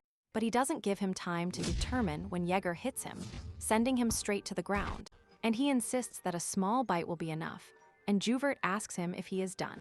But Yeager responds with another blow, this time taking all the air out of him, while asking him to understand why he is doing it. Hubert doesn't seem upset, and Yeager assures him that they will see each other again, since he is not finished. And curiously, the purple-haired one agrees, insisting that the empire is crumbling, and times of war were approaching. And so he leaves limping with a "see you soon," while Yeager agrees with him. The time is coming, the time when the sword will be needed more than ever. And returning to the hill tree, Vlad comments that the snake seemed to know the voice, and he proposes to take another look. So he gets into position, unleashing his energy and coming face to face with the spirit, having it so close asking if they are friends. And although the snake does not answer, it begins to circle him kindly, then stares at them, and makes a movement similar to a greeting, which startles Vlad. But the voice reminds him that spirits act in mysterious ways. And at that moment, the snake rises and the entire area begins to fill with blue energy, generating a warm atmosphere. At the same time that something emanates from our protagonist's eye, not understanding, but the voice does. explaining that they have just received the spirit's blessing. And the next day, Joseph and the boys say goodbye to Alicia, commenting that it is time to fix the cracks of the Jaynolds. And she thanks them for coming, and everything proceeds normally, until her knight asks Vlad to step forward. The protagonist is surprised, but Joseph encourages him to obey, seeing that they have prepared a kind of ceremony for him. And the knight asks him to kneel, while Alice thanks him, since she would not be there if it were not for him. Protecting his honor and gratitude was not enough, so she offers him a beautiful purple handkerchief, highlighting that he is more honorable than any knight. Joseph sees everything, thinking that she is a very intelligent woman since she is taking advantage of Vlad to get close to the Valicids. Meanwhile, the protagonist thinks that it is a very valuable object, but he remembers that he must accept the courtesy of the nobles, so he calmly takes the handkerchief. For some reason, everyone around is surprised, and Joseph remembers that he does not understand the world of nobles, since that is not the way to accept a handkerchief, or at least not the most common one, since placing the handkerchief over the sword symbolizes honor. But passing it from hand to hand represents love, and Vlad did the second, so Alice blushes deeply, while he still understands absolutely nothing, expressing to her that he will make sure to use it well to everyone's horror. And in the carriage, Joseph mentions that he hasn't been so nervous in a long time and makes fun of him. At the same time that Yeager scolds him for being so stupid, Joseph also congratulates him, since he is now an honored man by a high-ranking noblewoman, a sign that he has been promoted to honorary knight. Vlad was shocked, not knowing what that meant, and Joseph clarifies that he will be treated unofficially as a knight. The protagonist doesn't believe it, but there is a catch since it's not so easy because it's limited to Dermer. It is also important that he does not lose the handkerchief, which represents Alicia's honor, and he would have to be responsible. A giant problem, which Joseph does not want to alleviate, and he mentions that thanks to him, he didn't have to use that. The promissory note for $1 million loan that Alisa was going to request from him in case he lost the duel, and had to guarantee soldiers to save himself from Indra. Of course, it was an emergency strategy to pressure the man, which still surprises Vlad. But at that moment, he becomes alert after hearing noises from the western forest, looking out the window. Apparently, there was nothing, but then dozens of men on horseback arrive advancing towards them. Vlad thinks they are bandits and prepares to attack, to which Joseph asks him to put away his sword, since this is just one of the preparations he made.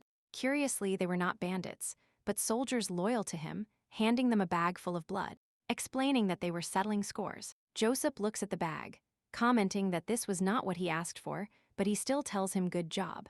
And the man full of scars looks at Vlad, asking if he is the one who received Alicia's honor. Joseph tells him yes, in a relaxed tone. However, Vlad becomes very uncomfortable with the man's gaze, noticing that his aura is not like that of other knights. He was a very dangerous person, and he is also Basterma, but with a bit more haste. So they say goodbye, highlighting that the man has the title of Bayezid's hidden sword. Vlad doesn't quite understand what that means, also questioning what that black bag is. And Joseph notices his curiosity, asking him if he wants to know the details, explaining that that bag contains the world of the nobles. The world of the cold, a brutal world, a ruthless world. It was Endre's head. And for his part, Count Valicid speaks with his assistant about a group of pilgrims who have arrived in the city. They seem sincere and humble, so he proposes to take care of them from the shadows, pointing out that everyone has the right to enjoy what they deserve. And Ragnmuths stay to do the preparations and mention the new great feat of Joseph and Vlad. All that about the sword code excites them, feeling nostalgia when remembering the beginnings of the entire order of knights. And the Count thinks about the golden generation of the Valicids, as they would have loved to see something like this. And he is also proud of Joseph, who seems to have given up a long time ago, but returned with everything, giving him much to think about when choosing his successor between him and his older brother. And so a day later, Vlad's achievements are discussed in the apprentices' dining hall, highlighting that he fought against a knight and awakened his aura. Sobanin boils with envy, and at that moment the door opens, revealing Vlad, who has returned. After a month, he notices that everyone watches him nervously, since they no longer care about status, since the fight with the children has ended. Now Vlad is someone who advances through the world differently, sitting down to eat.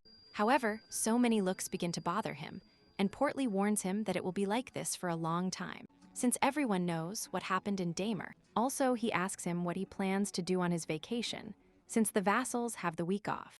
Vlad is not sure if that also applies to him, but Portly still invites him to his house, commenting that it would be the first time he brought a friend, being able to eat all the meat he wants. And he can even help him find the perfect horse, as they have first-class foals. And Vlad accepts, promising that he will get the week off. However, first he has to return to his training with Yeager. And while in battle, the protagonist closes one of his eyes, trying to activate his aura, but Yeager doesn't take it well at all, and asks him for concentration while he overtakes him, and warns him that he must concentrate on what he can do, being quite harsh, asking if he thinks he is someone for having faced a knight, maintaining a gaze that leaves the protagonist static, before warning him that if he is not forcing himself to do it, don't come back here. Moreover, Yeager asks him to leave, with a tone of disappointment, although secretly he is proud, still not polished, and he cannot allow him to become overconfident, or he will end up being crushed. An imminent danger if they do not manage it properly. For his part, the voice repeats to him to concentrate on the basics, to which Vlad comments that he just wanted to try. However, he insists that the aura is not everything. The essential thing now was to strengthen his foundations, explaining that Yeager's scolding meant that he was worthy. But although Vlad is used to his shouting, the only thing he felt now was disappointment, something that hurts more than any blow, and in the end, he couldn't even ask him about the vacation. However, he decides that it is not time for that, and he will spend the next few hours practicing instead. So at night, we see him giving it his all on the outskirts of the mansion, determined to concentrate every bit of his energy on putting intention into the most basic movements, to the point that one blow creates a crack in the earth. The voice recommends him to stop for today, because if he gets injured, his efforts will be for nothing. And Vlad accepts, looking at the moon knowing that he has achieved more than he had imagined. From a distance, he is observed by Yeager, who remembers that phrase, Vlad is a wolf looking at the moon. And now we move to the city of Trinova, kingdom of Ramnoma, which is in flames. While in the throne room, a massacre breaks out, with bodies everywhere, and a knight approaches one of the fallen with arrogance, commenting that he is fulfilling his duty, while his sword drips blood, and the fallen one seems surprised that this knight reached there, revealing that it is none other than Godin, and the fallen one mentions that orders do not surpass honor, and that Count Gadar's knights were not like that, to which Godin replies that is why they all died. Still, he warns him that he too will die someday, and that he will be waiting for Count Gadar in hell. Godin agrees to send the message seconds, before cutting off his head with a single blow. And we return to the protagonist, whom Joseph informs that he will indeed be able to go on vacation with Portly's family. Vlad is surprised, as he had decided not to request permission, but Joseph affirms that rumors travel fast, and that his friend is so excited that he told everyone. And whatever the case, the truth is that he was already planning to give him time off, to which Vlad thanks him, looking curiously at the lack of reaction from Yeager, and Joseph also notices it, understanding that something must have happened between them. And although he could help him with the discomfort, he leaves them alone while Vlad tries to think of a strategy to get out of that situation. Finally, Yeager mentions that he must not neglect his sword, reminding him to continue with his daily training. And although he already knows that Vlad is not that kind of person, his job is to keep him on the right path, stating that he will evaluate him when he returns, something that the protagonist accepts. Joseph tells him not to get his hopes up about the horse, and better take the opportunity to understand which ones fear him the least. And officially he will have a week off, so Joseph tells him he can go, not without first implying that he expects a souvenir gift. While when they are alone, Jose comments that he will go to Canner's house, which means he might run into him. And arriving, he asks if upon getting to know her better, he won't want to keep her for himself. He replies yes, but he has no intention of giving her up. As for the protagonist, he ends up once again in Mrs. Oksana's living room, who makes him a luxurious cloak, pointing out that it will look good with any armor he puts on.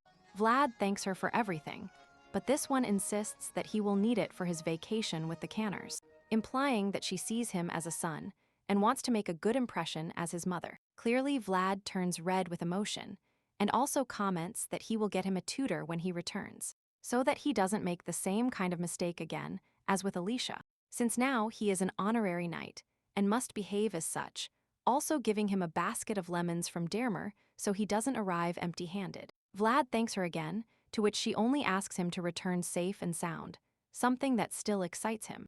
However, once alone he cannot help but feel out of place, and thinks of his friend Semina, wondering how she is doing in the convent, assuming that she feels similar to him. But their realities are very different, since in the convent Semina is treated as a servant, only cheering up every time she hears rumors about a blonde void and his achievements in the Valicid house. And the rest of the apprentices mention that the boy has awakened his aura, which makes Semina doubt that it is Vlad, thinking that it is impossible for people like them to have such good luck, and she barely stops scrubbing. These insist that she return to work, since she is the only one who hasn't paid for her upkeep and should get used to it, since she will surely spend the rest of her life there, having to finish everything before lunch. And she comforts herself thinking that it is not very different from her previous job, remembering the day she arrived with former employees of Rose Smile, where the superior nun insisted that not just anyone could join the pact, but Marcella assured them that they were pure and approved by the bishop.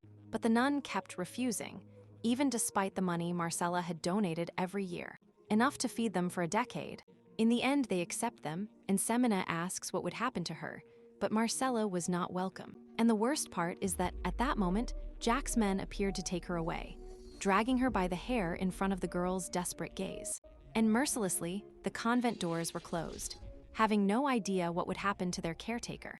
And in the present, the girl cried, thinking of her friend Vlad. And returning to him, we see him arrive at Canner's house, who technically are not nobles, but they have a lot of influence in his Turna.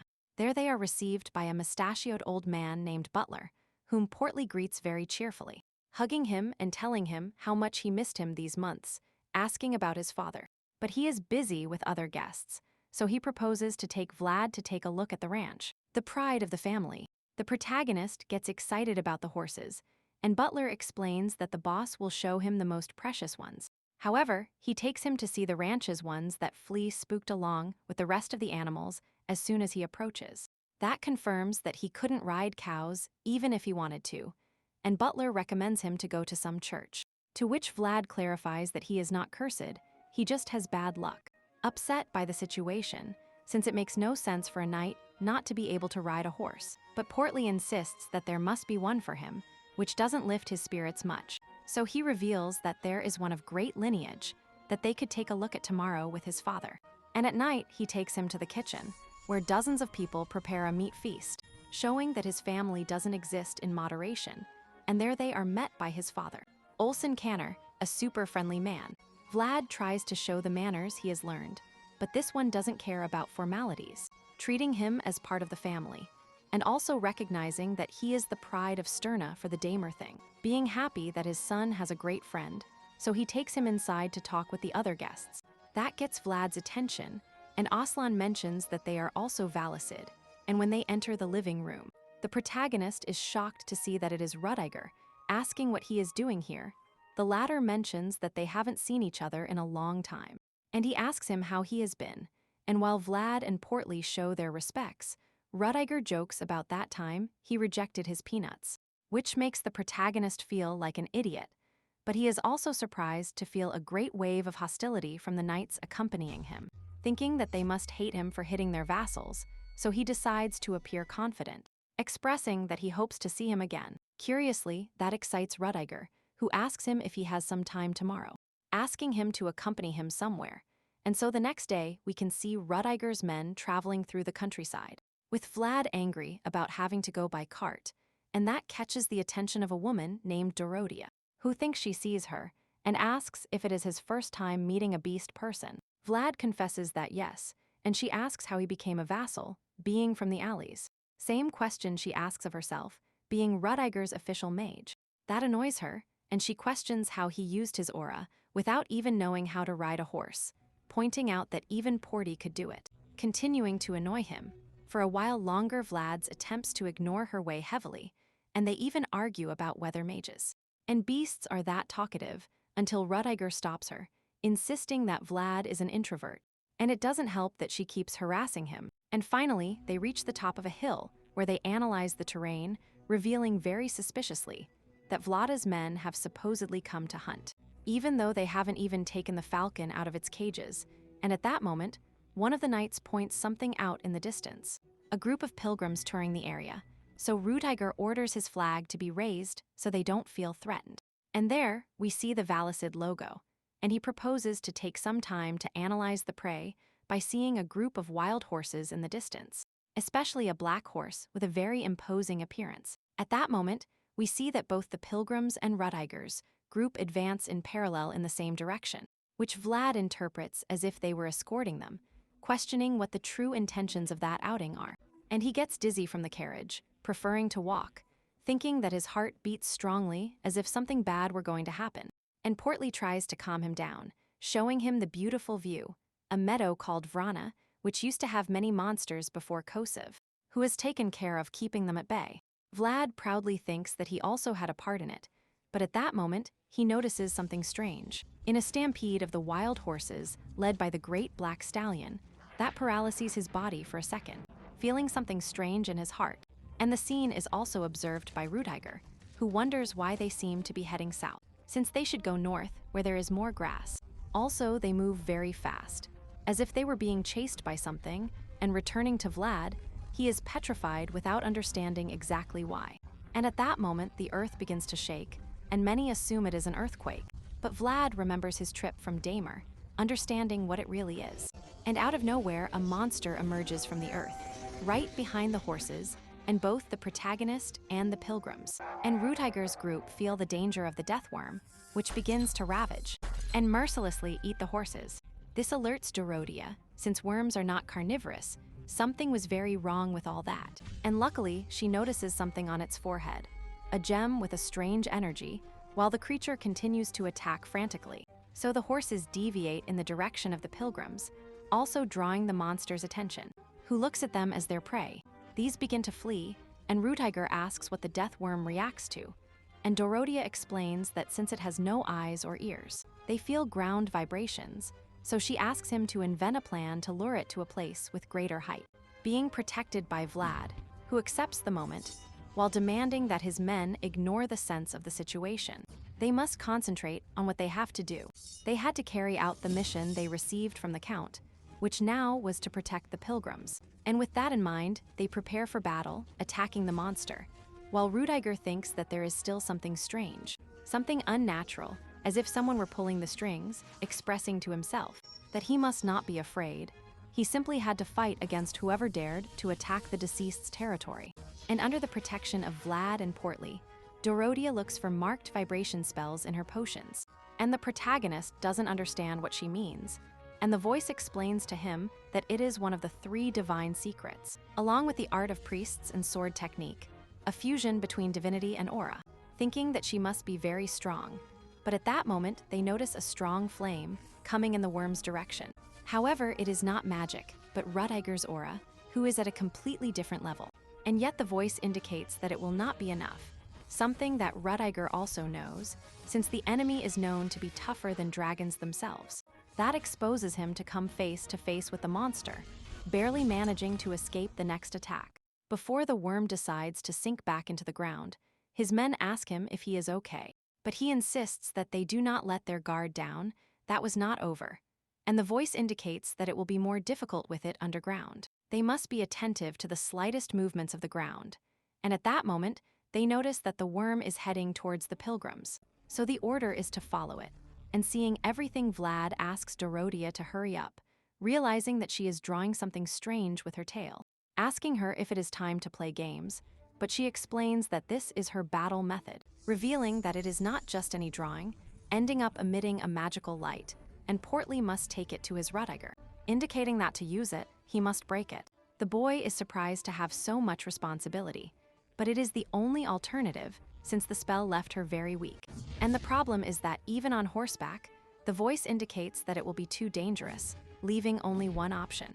Vlad knows which one it is, and at that moment he surprises her by taking the paper and starting to run towards a cliff, which he throws himself off while thinking that technically he shouldn't be doing all that. After all, he is just a vassal, and his leader disagrees with Rudiger about the inheritance. But there is something about the horse and the worm that keeps bothering him, and this situation awakens. In the terrible things were his memories, feeling the sensation of seeing his home destroyed by a force against which he could do nothing, indicating him to concentrate the force on his feet. And at that moment, he hits a stone, ruining any possibility. A soft fall, and he ends up brutally rolling to the bottom. Luckily, he doesn't die, which for Dorothea is impossible, and surprisingly for Vlad himself, who expected broken bones. Automatically, something inside him begins to shine, alerting the mysterious black horse, who turns in his direction as if recognizing him. The voice indicates that he didn't die thanks to the serpent's blessing, so it proposes that they visit her again someday. But now it's time to save the day.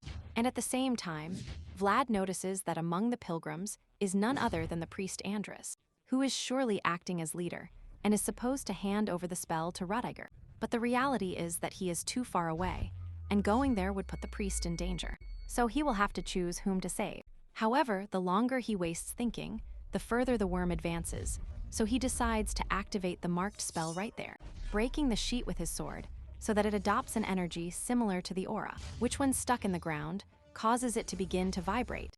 The problem is that even so, it is not enough. So the voice recommends that he activate his aura to intensify the effect.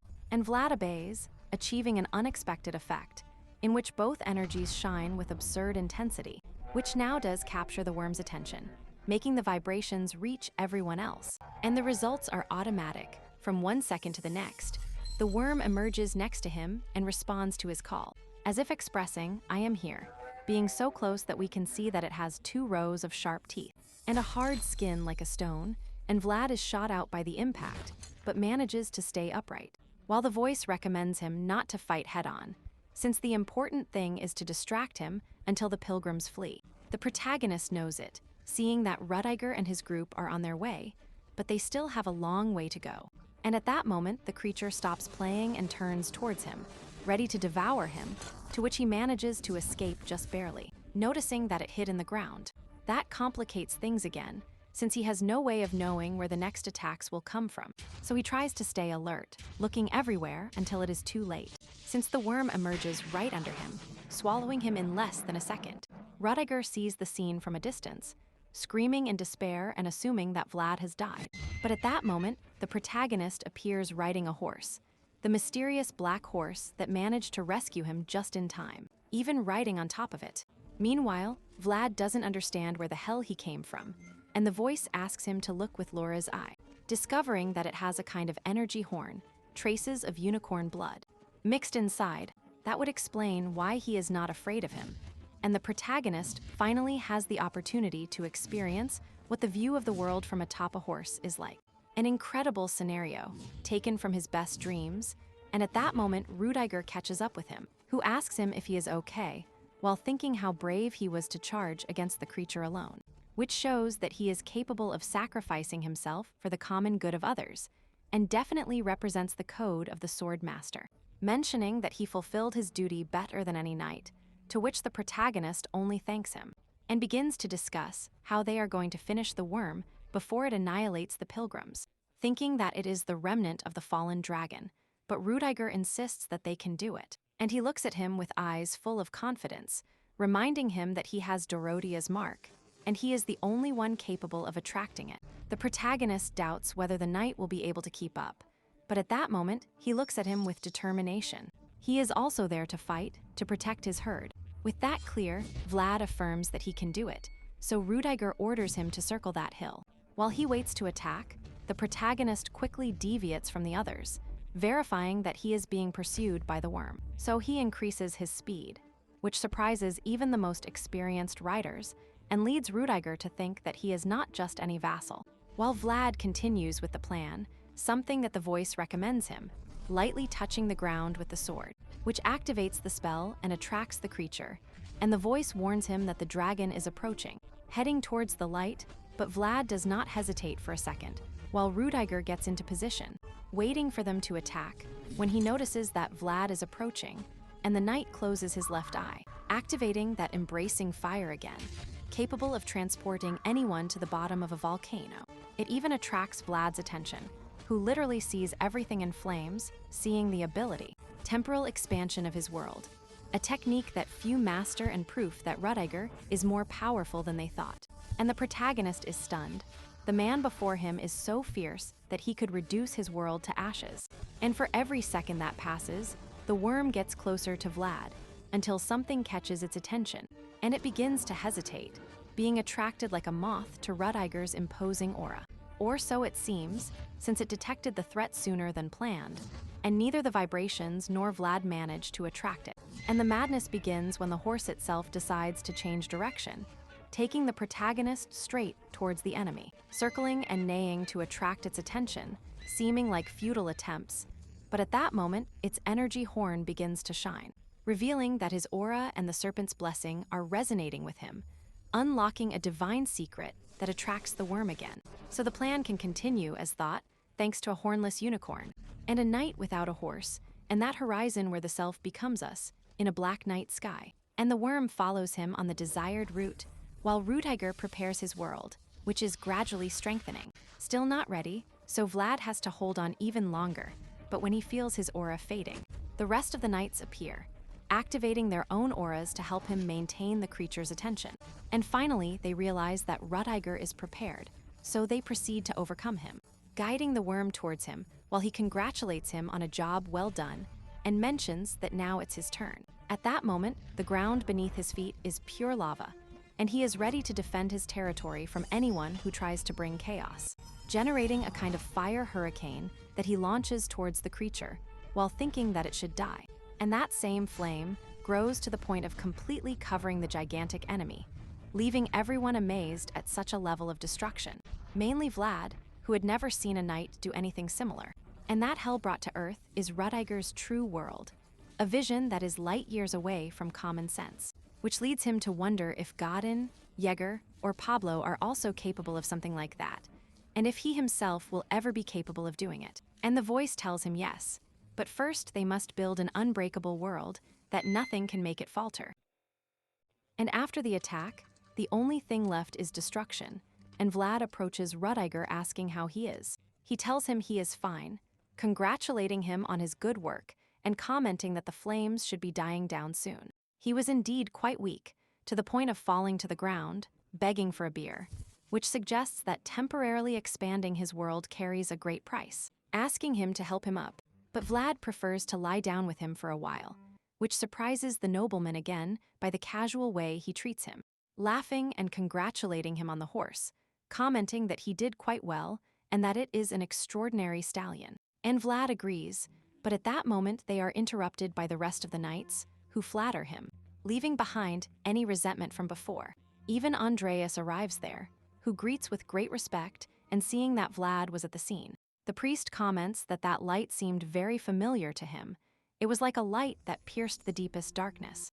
And he gets so excited that he takes him by the hands and kneels before him while thanking him for his work. Vlad doesn't know what to say, but at that moment the priest begins to pray for him, for the boy who had received the will of God, and that he acted accordingly, asking that they bless him, and the rest of the pilgrims join the prayers, who kneel with faith and passion and countless focused hearts, forming a single light, the moment when the boy's world expands. On the other hand, at the Valicid mansion, the Count receives a report of what happened, sent automatically by Dorothea, through the crystal ball after the battle, and he gets furious asking if it was dark magic again. And Ragnus confirms that under the Empire's negligence, dark mages have established themselves in the north, which explains the latest incidents. And yes, there is a good side, Vlad, a promising boy who has already participated in 3 important missions, where if it weren't for him, the Valicids would have been in a bad spot. The Count smiles, thinking that it is admirable, and ordering Ragnus to call Joseph, commenting that worthy people deserve to enjoy what they deserve. And in parallel, we go to the camp they have set up on the plain, where everyone gathers around different bonfires. And Vlad sharpens his sword, silently alone, seeing that it is somewhat dented, thinking that it has also been through a lot, but he is interrupted by Rudiger, who mocks his miserable expression, asking about Portly, although Dorothea took her somewhere while Andras and the pilgrims moved away to pray in peace, everyone being busy, so Rudiger offers him a drink, to which Vlad refuses, causing him to ask if Joseph ordered him to refuse intentionally. Nervous Vlad tells him no, but now it's his turn to drink, noticing that it is expensive whiskey. And according to Rudiger, the drink of nobles, and Joseph remembers such a passion for drink. And he takes a sip, at which moment Rudiger sees his sword, recommending that it needs a little maintenance when he returns.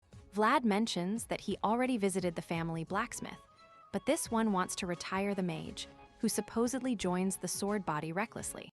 Rudiger jokes that he resembles his owner, and that is why Vlad refused to remove the handle, not wanting to lose everything the sword represents, as it reminds him of the old blacksmith, of Semina, of the voice, and of himself. Of course, he still has to repair it, but for that he will look for the one who made it, whom can only be found in Sohara. Rudiger remembers that this is his name, Vlad of Sohara, the one who illuminates the slums.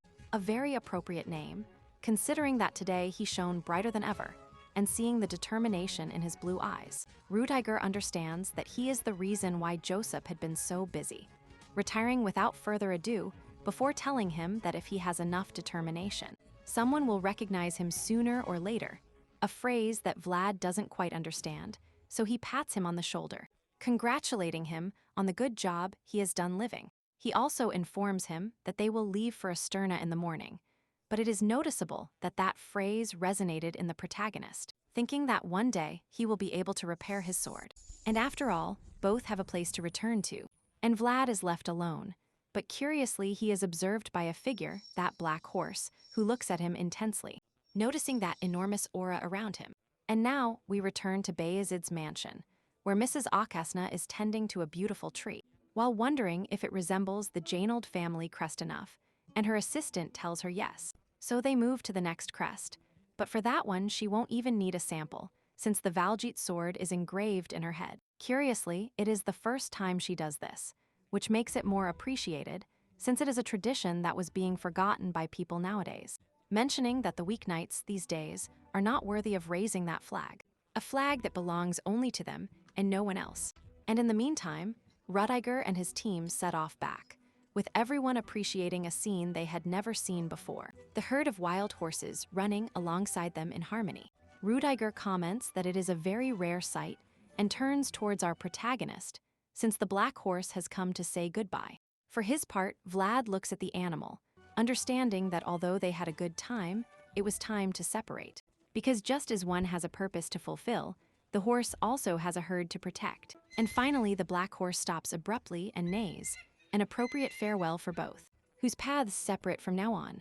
And the protagonist also says goodbye from the carriage, to which Andras recommends him not to be sad, but he affirms that he only said it for the sake of saying it. To this, the priest laughs, affirming that their lives are a cycle of greetings and farewells. However, he can be happy, since it was a magnificent encounter, and the depth of a connection is not told only by the time spent together, and someday they will be able to meet again. And back at the Valicid mansion, the Count learns of news that changes everything.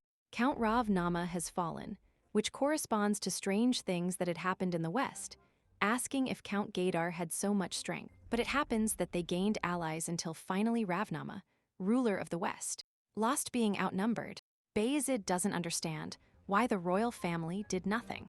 However, like the North, it has always been independent, free from any influence thanks to its Great Wall. The information that reaches them is scarce, but they could not believe that a count could fall so easily, since these families form a guardian of the pact. But it seems that these new wielders of power nullify any past rule, believing that dark times are coming. The Empire does nothing to protect them, and the fall of Ravnama may mark the beginning of a new era. Then he sees the group of pilgrims arrive at the place, noticing that they were not pilgrims after all, but refugees from Ravnama who have brought the old pact. That means Vlad has also returned, who understands that Joseph will not be happy that he helped Rudiger. Imagining Yeager's reaction, who surely wants to hit him, and whatever the case, he must face the consequences. So he presents himself at Joseph's office, who has already heard what happened, and asks if he was injured. Vlad assures him that he is fine, and is surprised by his leader's calm attitude, who seems the same as always, except that when he looked him in the eyes, he noticed that he was angry, and he was screwed. And at that moment, Joseph mentions Sohara, and that he doesn't know much about the alleys, asking if conflicts really end once all the members die. Vlad replies that it is so, and Joseph asks if that is why they cannot send letters to his girlfriend Asimina, who is now in the pact. The protagonist affirms that she is a friend, But the point is that because of what happened with Jack, he cannot communicate with anyone from Sohara. He would like to help him solve that, and it is a problem that takes a long time since Jack is a powerful man and with good connections, but Joseph insists that he has done a good job demonstrating his worth, so he must pay him as appropriate according to his promise, and Vlad is surprised. And at that moment, Joseph shows him a flag. That represents the honor of a knight, an object that he will never possess in his life. But for that he got him, who willingly assumed that important role, expressing to him that he is someone worthy of carrying it, and he will always give him his support.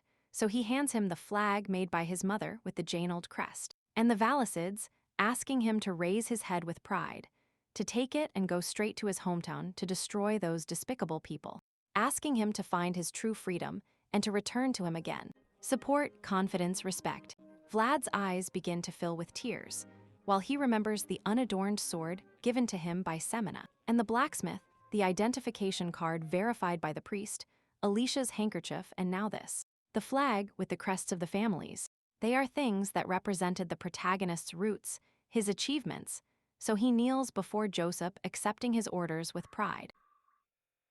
And at the same time, the refugees from Ravnoma present themselves before Valicid with the old pact, a sealed coffin with dragon engravings representing the proof of it. Andreas affirms that the dragon fragment is inside, that first dragon of perfection that was defeated by the founding king. And until now, the Ravnomas were the only ones in the West who could protect the pact.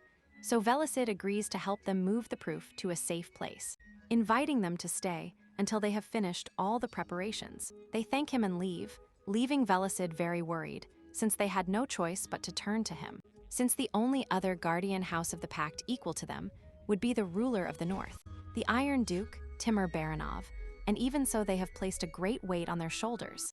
And at that moment, he notices something from the outskirts of the mansion, pointing out that he hadn't seen that type of images in a long time. It was Vlad raising the flag of Valicith and Heinel, thinking that he could have rested a little before leaving, but he understands that he surely couldn't contain himself, asking him to go to his hometown to do what is necessary. Next, we see a knight walking through the alleys of Sohara, entering Rose Smile, now owned by Jack, where a crowd of men gather shouting for someone, specifically for Marcella, whom they are going to sell as merchandise, and who patiently tries to fix herself up. Meanwhile, the new foreman asks her to hurry up, since she has to work hard to settle her debt. And at that comment, Marcella only glances sideways, angering the woman, who asks her how much longer she will keep up that confident act of hers, since she will remain trapped there until her body begins to rot. But Marcella scoffs, claiming that she won't live long enough to see that, and demonstrating that no matter how much she steps on her, she will continue to be the same, and she orders her to get ready quickly and go outside, while Marcella thinks that she had a good life for someone who would end up selling her body. But she regrets nothing. After all, she can say that she chose her destiny, even if it ended up being a path to destruction. And at that moment, the crowd full of disgusting men appears. The old woman explains that whoever wants the Black Rose of Sahara must bring out their gold coins. Some offer 1 coin, others 2, and the crowd goes crazy, while the old woman thinks that even. Having fallen on hard times, Marcella continued to generate gold, planning to get the maximum possible benefit from her. And at that moment, someone offers 4 coins, which seems enough to end the auction. However, out of nowhere, a voice shouts 100 gold coins, leaving everyone perplexed. And the old woman almost faints on the spot, and she affirms again that she will give 100 coins, and this person begins to approach, emitting an imposing aura. Marcella recognizes the sound and feels that it is the same steps of destruction as Godin, which paralyses her. And finally, the knight of the 100 coins appears, slowly approaching. All those present wonder who he is, while the knight says he wants to order something to eat, and the old woman notes his luxurious clothes. She offers him the menu, but he affirms that it is not necessary since he knows it by heart, and he orders his favorite, grilled sausage, blood sausage, bread, and sweet potatoes.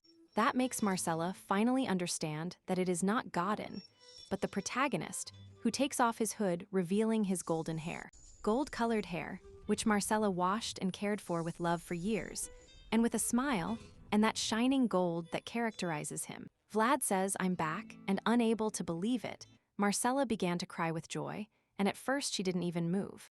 just watching in surprise, while he smiled, until she realizes the situation they are in. And she whispers asking him to please run away quickly, since Jack's subordinates were managing that place. All this is observed by the old woman, who does not identify the protagonist, but understands that they know each other from before, which is not good, so she gives a signal to Jack's men to take care of the matter. Among these is the guy with a scar on his mouth, who seems to be the leader, and he begins to advance towards Vlad. Very threateningly, Marcella notices it and begins to tremble, to which the protagonist affirms that before paying, they must balance things for a fair exchange, and the old woman doesn't understand what he means. And Vlad only replies, Jack the one-armed, there was something he had to get from him. That alerts the scarred one, who sees him as a lunatic and prepares to attack. However, before he can even draw his sword and utter a threat, Vlad cuts his throat, taking his life while watching him fall with cold and determined blue eyes. A demonstration of strength that does not go unnoticed by the others, especially by the old woman, who observes the pool of blood and starts screaming, to which Vlad asks her to shut up, and he points the dagger that Jorge gave him at her, expressing that she continues, because finishing off those guys will not be enough for what he has in mind. The woman begins to tremble, just as the others prepare, and ask him who sent him. Vlad only looks at them, more determined than ever, affirming that Jorge sent him, being the last sword of the fallen knight, who died in that place. That leaves them even more confused, but one of the men finally remembers the protagonist, alerting that it is the alley scum Vlad, thinking that he had died, but now they plan to take his head to the boss, who will surely reward him very well. And the protagonist tells them to shut up, start fighting like that time, that they try to kill him like in the past, but that sets off the alarms, asking if he is really the same child as before, seeing him now as a bloodthirsty wolf. And they are the prey, so Vlad himself lunges at them, destroying them one by one with a speed and agility that they are unable to match, thinking in his mind that it is a matter of one slash, and a scream and a life, expressing that he will annihilate them all until they pay the price for the tears Marcella cried with the blood they shed that fateful night. And in a couple of minutes, Vlad unleashes a massacre, and in the office upstairs we see Jack drinking, while thinking that without Jorge, the alleys have become his territory, planning to rise to the top, not wanting to stop, being a person who does not hesitate to steal what belongs to others, and so he will continue climbing over the corpses of his enemies. And the problem is that even so, he realized that the life of the alleys is still in the hands of those above. Despite his victory, not feeling like a winner, and he thinks that Jorge who died was the true victor. And Jack drinks to exhaustion, knowing that he too will die someday. But at that moment, one of his subordinates interrupts, alerting him about the attack. He asks why so much fuss, to which the man warns that they have been surrounded. And when he asks by whom, it turns out that the soldiers have spread throughout the alley, mentioning that even the door is teeming with soldiers from the Sohara garrison, which makes no sense because they always stuff them with bribes, wanting to think that it is a simple patrol. But something had changed, to which Jack begins to laugh, knowing that day would come. But he was surprised that it was so soon. Still, he thinks that is the best, the preferable thing, to see the destruction before his eyes, that the anxiety of not knowing when it will come, and what he doesn't know is that his destruction is Vlad, who has finished annihilating almost all of his men. And now we go to the soldiers, who are grouping along the alleys under the orders of Bourdon, one of Joseph's personal knights, who reprimands Mayor Sora for allowing the situation to escalate so much. The man tries to justify himself by saying that Jack is a dangerous man, but Bourdon silences him flatly, and he defies the look, wondering how he is so informed about the dirty dealings in Suhara. And to alleviate everything, he says he is glad they came. However, Bourdon knows that he was the one who allowed Jack to take control in exchange for large bribes, and that now he must take charge of reaping what he sowed. The man asks about the knights who saw inside, and Bourdon tells him that they are already here, pointing to Vlad, who is just coming out of the tavern, surprising that it is only one person, proposing to send more knights, but Bourdon tells him no. Joseph prepared everything specifically so that Vlad could take charge and have his official fight, his revenge, his debut. And still Bourdon asks him if he will be all right, commenting that if he gets hurt, Joseph will not forgive him, to which the protagonist asks him not to worry and stares intently at the tavern, a determination such that Bourdon understands that he will fight alone. At that moment, he hands him the banner with his flag, following the order to give it to him in front of everyone, since with that he can start his mission, to which Vlad uses it to hit the ground hard, displaying the Janald and Valicid crests, and the soldiers are surprised, thinking it was a forgotten tradition.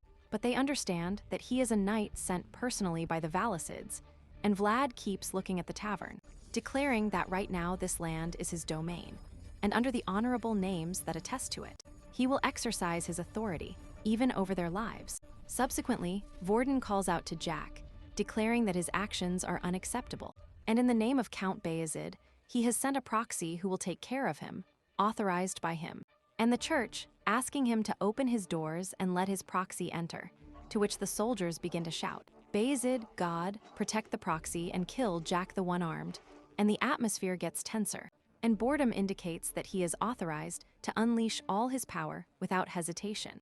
Vlad thanks him while drawing his sword and prepares for the battle, to which the voice warns him that his opponent must be preparing, and this fight will be different from the previous ones, so he must take the initiative, making an elegant start.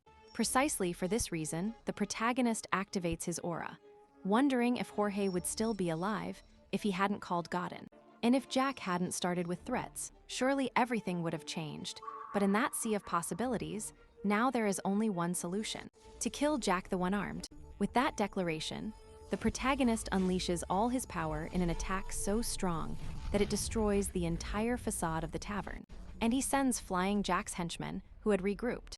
And in the midst of the destruction, Vlad thinks that his world is eating his own, so he must destroy it to move forward. And thus he enters the destroyed tavern, declaring that he is Vlad of Sohara, proxy of Valicid, and legitimate avenger of Jorge, and he is there to put a definitive end to the dispute. So in front of everyone he shouts, Jack the One-Armed, I'm back for you. Curiously, the man remains in his chair, despite the destruction, until he hears Vlad's voice, and he recognizes him, automatically standing up while laughing, understanding that this boy is the one who has come for his head.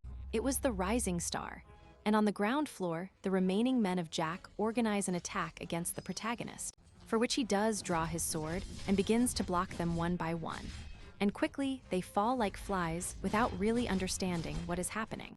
And although one tries to take advantage of the numerical advantage by attacking him from behind, however, Vlad cuts his head off in one go while they wonder if he is the same one they once knew.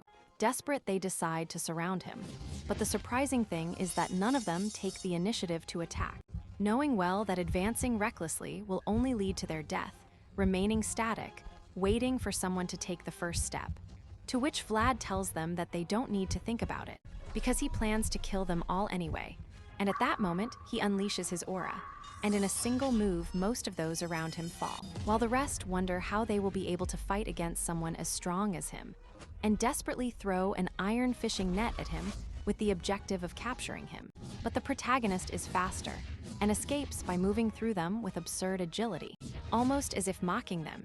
In addition, they think of blocking the stairs, which even he can recognize the danger of, and at the same time, more of them wait for him from behind. And since he cannot continue using his aura before the real fight, he looks around, noticing a rope. That Samina used to complain about. It was used to hold particularly heavy curtains, which by cutting them, helps him rise to the first floor without having to use the stairs. Everyone is surprised. He literally just flew, but more men awaited him upstairs, whom Vlad doesn't see as much of a threat. And while these think about attacking him, he just moves forward, demonstrating that the blade of his sword is sharpened beyond limits. And again, despite the numerical difference, Vlad recognizes that the directions from which his opponents come are stupid and clumsy, believing that Yeger's sword would probably be more dangerous than all of them combined. At that moment, something surprises him, an archer who almost pierces his head with a shot, and slowly more appear, determined to block his path to Jack, to which Vlad chooses to jump directly towards them, using the cauldron on the roof as momentum, a direct and ruthless attack that none expected. And having finished with the archers, he approaches the others, expressing that they only had to wait for him. And he takes some water while asking them what they should do now. Would they come towards him, or will he have to take the initiative?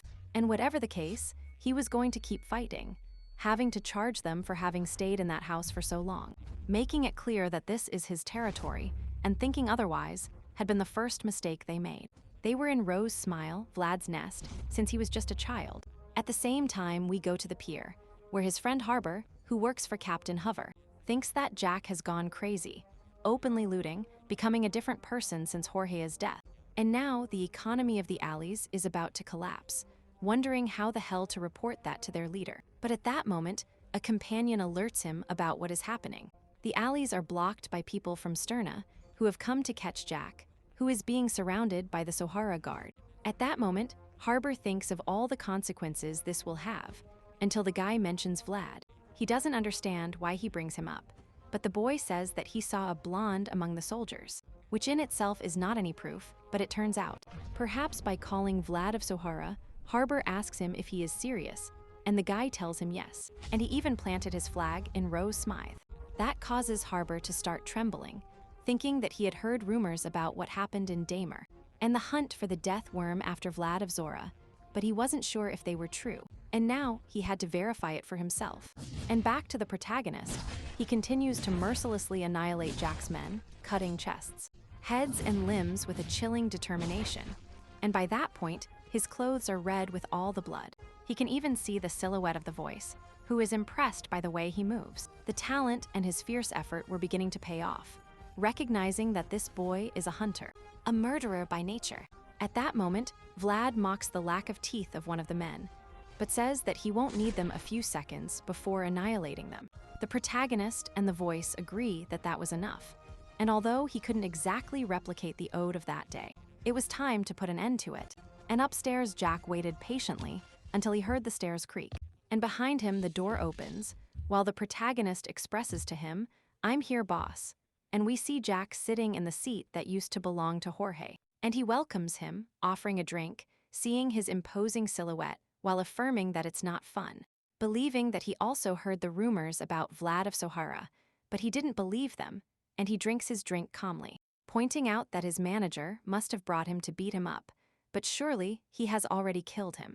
Glad that his end comes from someone he knows, but he won't leave without a fight, so he draws his sword while looking at him with a smile. And for his part, Vlad no longer sees him as the unattainable figure of before. Now he was sure that his world would never be able to hold him back anymore, and thus both prepare for the final battle. The protagonist warns him that he is ready and Jack awaits him eagerly, demonstrating that although they are enemies, they respect each other. And the problem is that when Jack attacks, he blocks him firmly. He was strong, starting an energetic exchange, giving everything, because that's how things are in the alley. And even though they seem evenly matched, Vlad begins to rise above him, bringing him to his knees. And at that moment, Jack uses his hook to gain more support. But it is noticeable that the effort is too much, although he manages to shake off the protagonist to proceed with a strong attack. But the protagonist also blocks him, knowing that he wouldn't have returned if he wasn't this strong. However, this doesn't seem to demotivate him, and his progress was admirable, exciting him, because he also used to have a dream. And we switch to young Jack, when he was just a youth in the alleys, who dreamed of having those shining stars in his hands. Of course, he knew that for that he would need strength, which brought him violence and then blood. He did everything in his power, leaving hundreds of corpses behind, because in that place there are no boundaries between good and evil. Doing that, he reached the top of the alleys, but he was still not even close to touching the real stars. That dream that has now lost its shine, before all the blood and greed of those he still pursued. And in the midst of that, Jack feels a blinding light rise above him, Vlad's light, who activates his aura. And before the man realizes it, he cuts off his good arm, Vlad having to become worthy of shining by himself. And Jack's hand falls to the ground, while he tries to stop the bleeding with the Garfield, when Vlad looks at him, as if expecting that was all, to which Jack starts to laugh, eager for Jorge to see that, not knowing if he said it wrong. But the protagonist gets so angry that he attacks him again, thinking that he deserves no forgiveness for all he did. Besides, he defeated Marcella, he deserved a miserable death, and he planned to give it to him with a flurry of quick attacks, that even without a sword, he managed to defend himself, and celebrated that he will be able to climb higher than anyone else in the alleys. And Vlad keeps attacking, telling him to shut up until he manages to stick his sword in his chest. His end had come, however Jack thinks that was the best. It was fine to be trampled by a young world trying to climb to the top. Vlad asks if he had any last words, to which the man gently touches his head, affirming that he has done a great job, asking him to rest a little before leaving. The protagonist withdraws his sword, and the subject begins to bleed, thinking that he had a wicked life, but fierce. And although he has been miserably dominated by a brilliant world, he believes he has done a very good job, raising his hand with joy, feeling that he had a great time in that life. And at that moment he collapses, falling through the balcony towards the lower part, while thinking of Jorge. And at the same time, Vlad knows that revenge is sweet and a natural part of life, so he doesn't understand what that bitter taste in his mouth is. At that moment, he sees the glass of liquor that the man had served and drinks it in one gulp. While thinking about those words, "You will climb higher than me." In response, he leaves something on the table and walks away, letting us see that it is the gold coin that Jack once gave him, because a knight should only receive what he has paid for. Looking around at what remains of Rose Mile, the place where people pass freezes like water for a while. However, today, observing the fallen bodies, a drop of stagnant water flowed out of that world, leaving a small ripple in the world of young Vlad. Once outside the tavern they board, and the soldiers wait patiently in the silence, wondering what is happening in there, and a little later Vlad emerges calmly, with his clothes and sword still dripping blood, and a cold, completely empty look. That leaves them all paralyzed, and his clothes have darkened from the blood, confirming that he has just defeated more than 50 people alone. A feat hard to believe, even with them as witnesses. What they feel at that moment is not just respect, but fear before the knight Vlad of Sohara, who advances tiredly, like a living dead. But he doesn't go towards them, but deviates to the alleys, and someone calls his name.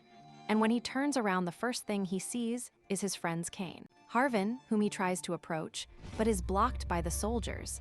And upon recognizing him, the protagonist's expression changes completely, and boredom gives authorization for them to let him pass. Harvin advances slowly due to his disability, but Vlad waits patiently for him. And the roles are reversed, because it is Harvin who, upon seeing him like this, asks him if he is all right. Vlad only smiles, expressing, "It's you," letting his sword fall with a dull thud, hugging him while complaining about the pain in his whole body. And his friend asks him what happened, to which the protagonist just smiles calmly and expresses that he was back home. And so the next day Vlad wakes up unable to get used to a view of Sohara that is not of the slums. And Goth greets him with an almost unnatural smile and water for him to wash. The protagonist doesn't understand what the hell is wrong with him, to which the man says nothing. But we see that he is afraid of being kicked out on the street now that Vlad's friends are showing up. He tells him that as long as he behaves, he will take care of him, and if he doesn't trust his word, he might as well try to do something about it. And in the end, God informs him that Varden wants to see him. The boy thinks they have several things to discuss, being welcomed by a banquet of sweets. And he tells him that if he eats all that, he will die. But on the contrary, the man tells him that he thinks he will die if he doesn't eat it, showing him all the documents he must review to bring to light the network of corruption that Jack had set up.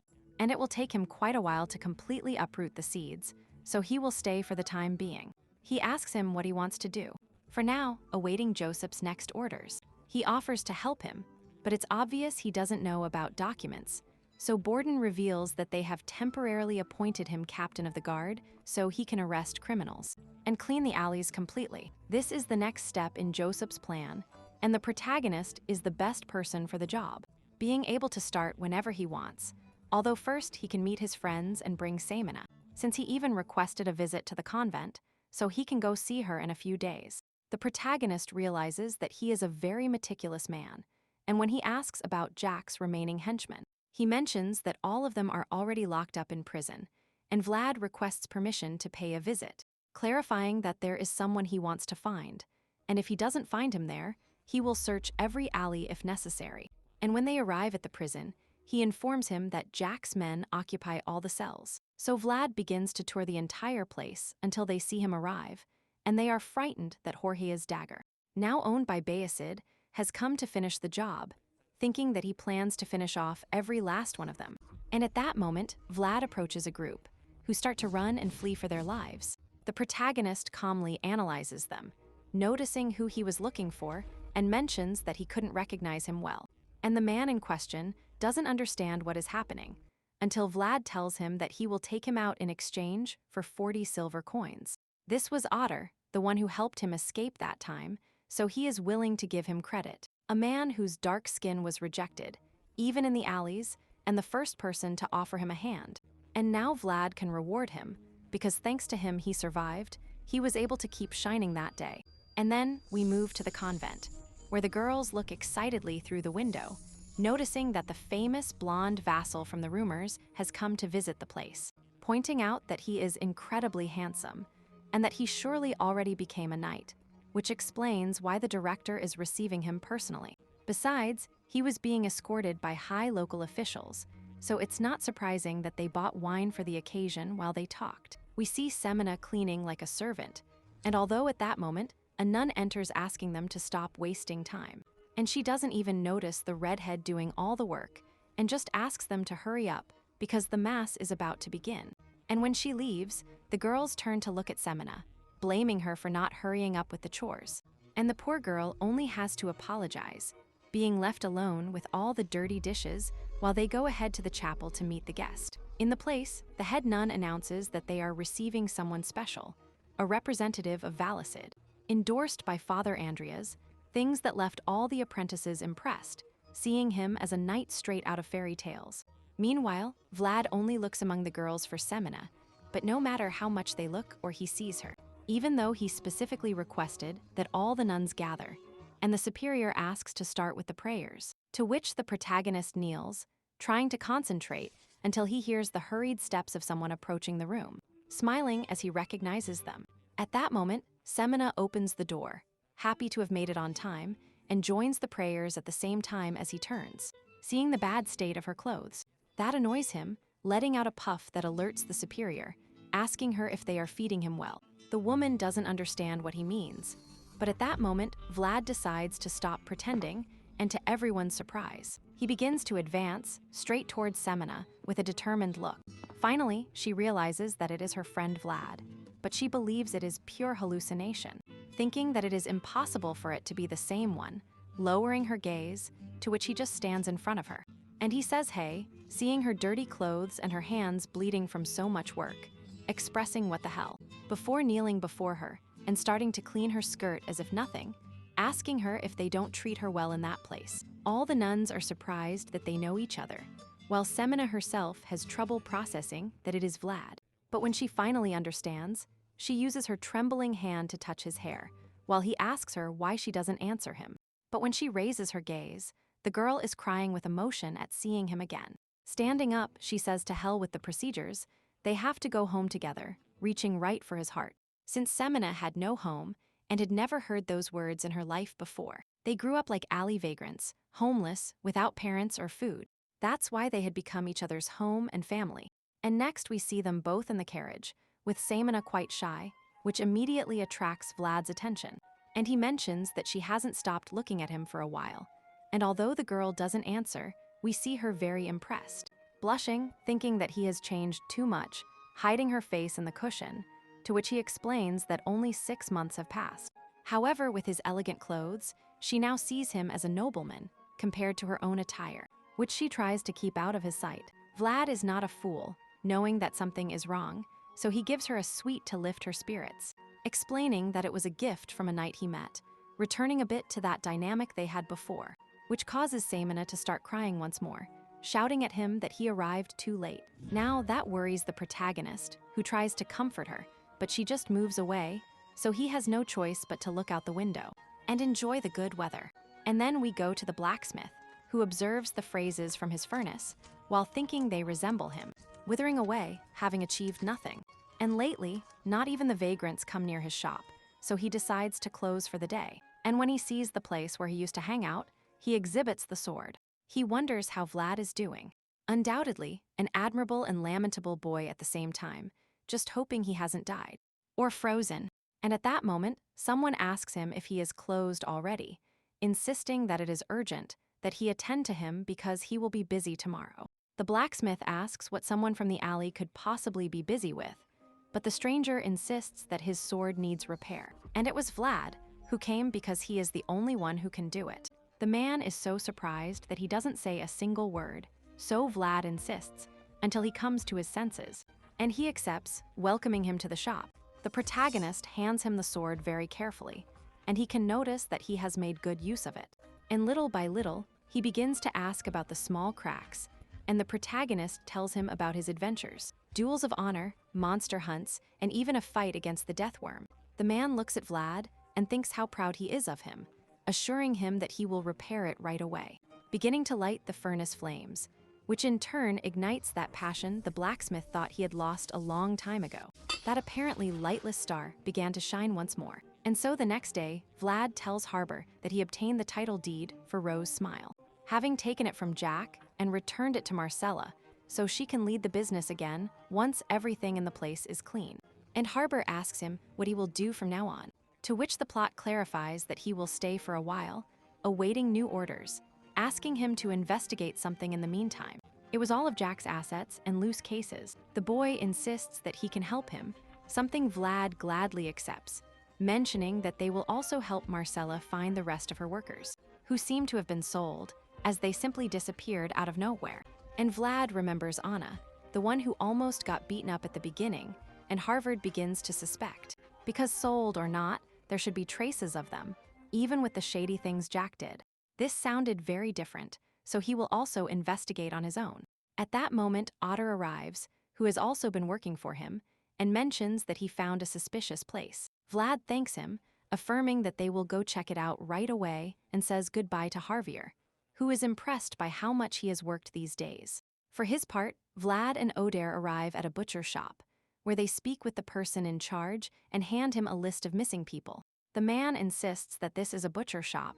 He had nothing to do with those people, but the protagonist has his doubts, so the man asks him to leave while he continues with his work. The problem is that Vlad doesn't leave, pointing out that this place was not a butcher shop months ago.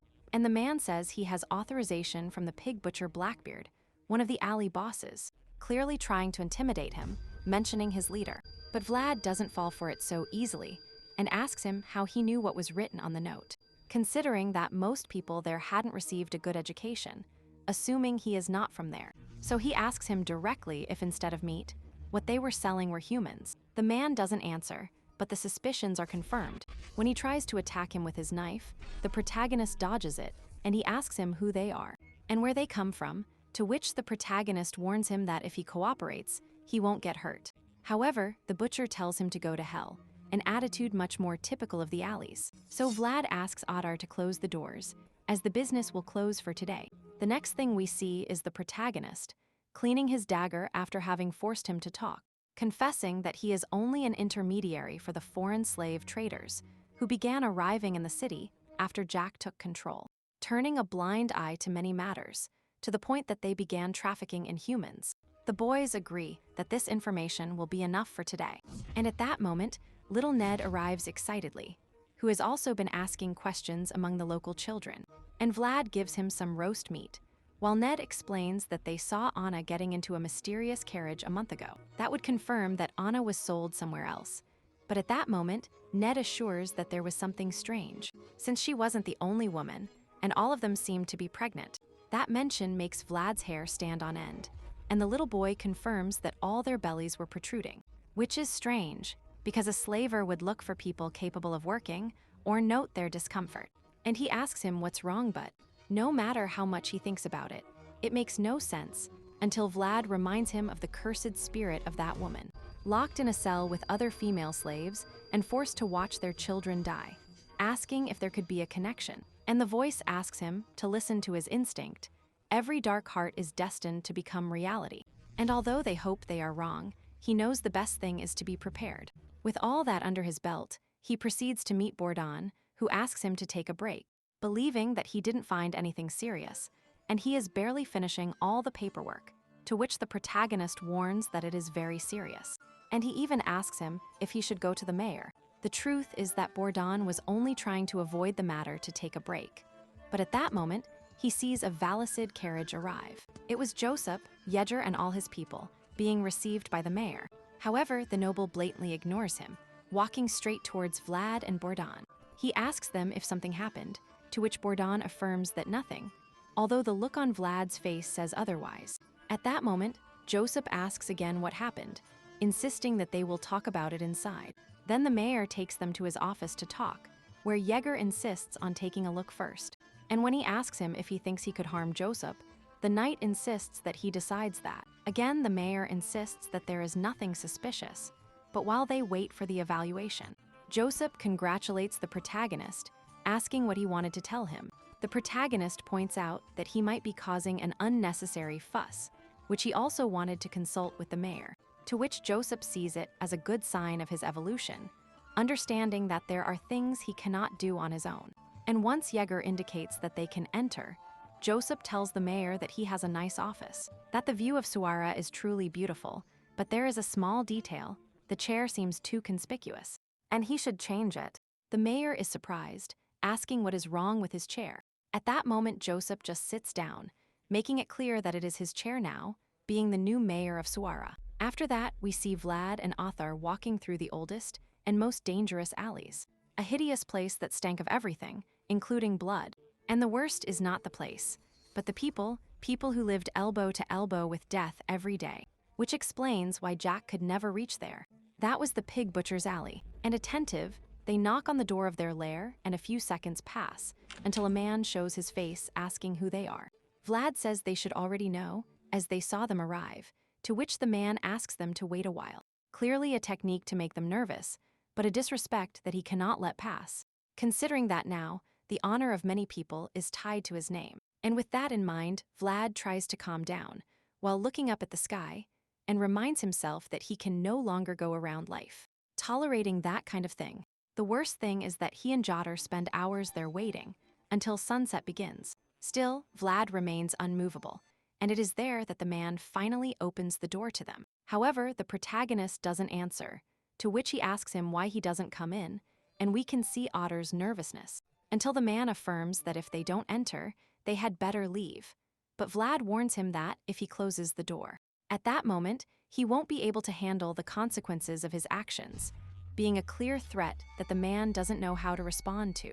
So Vlad affirms that they brought it upon themselves and displays his banner, ordering him to tell Blackbeard to come here to talk to the representative of Valicid, asking him if he heard the rumors and should already know what happens when he plants his flag somewhere, asking him not to take him lightly, and with that clear look, which is his last act of courtesy.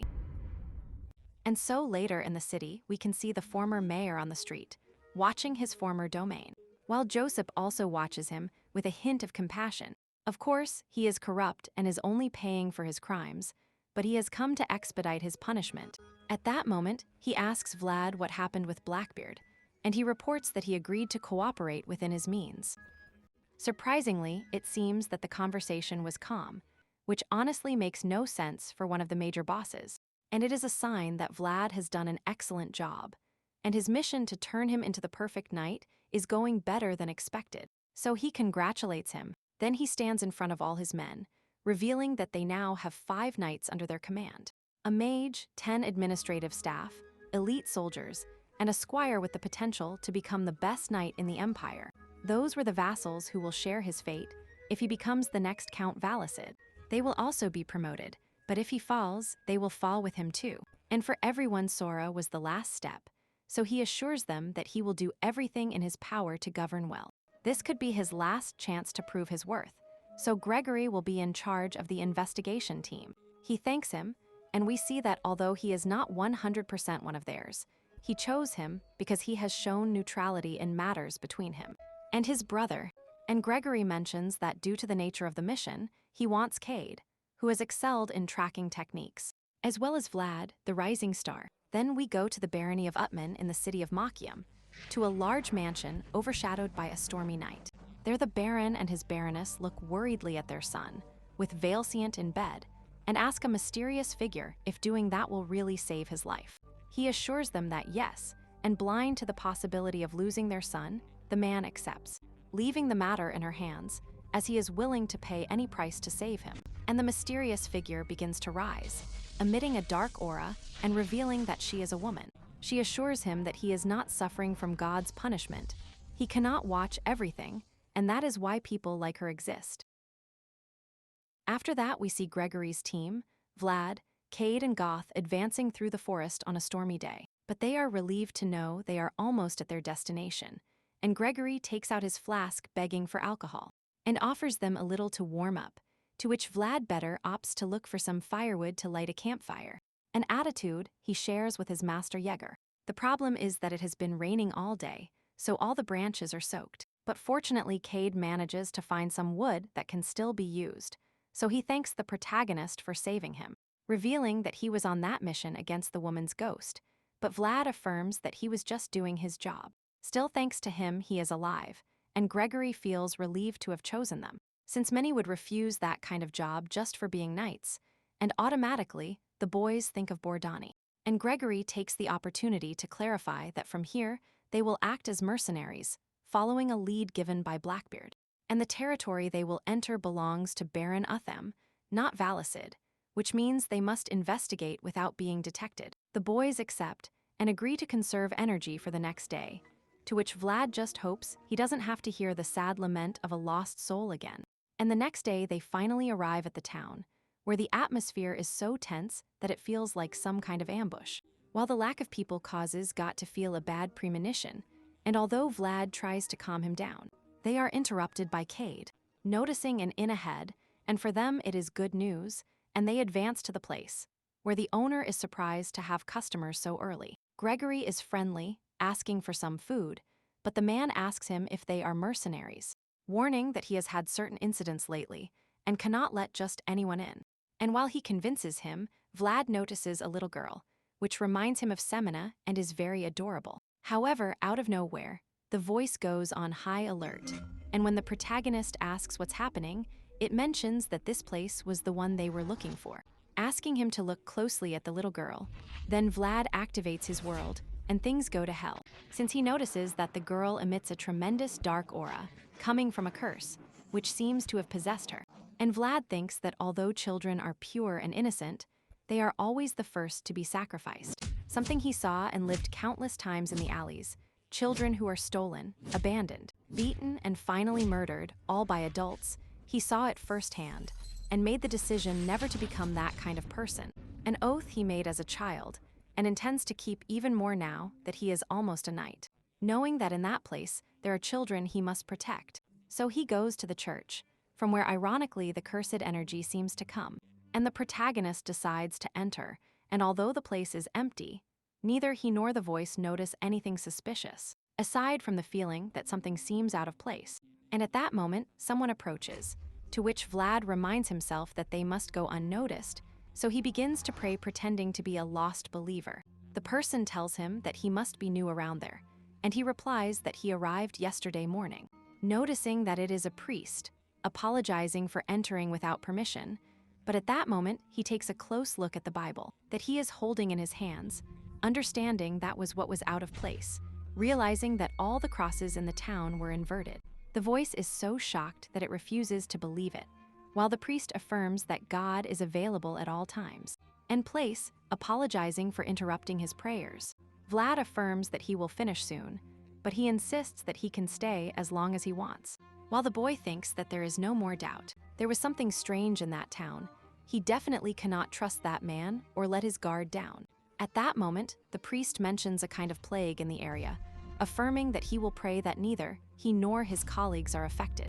The problem is that, when Vlad asks another inhabitant about the supposed plague, he is surprised that the priest told him, not because it doesn't exist, but because that plague only affects children.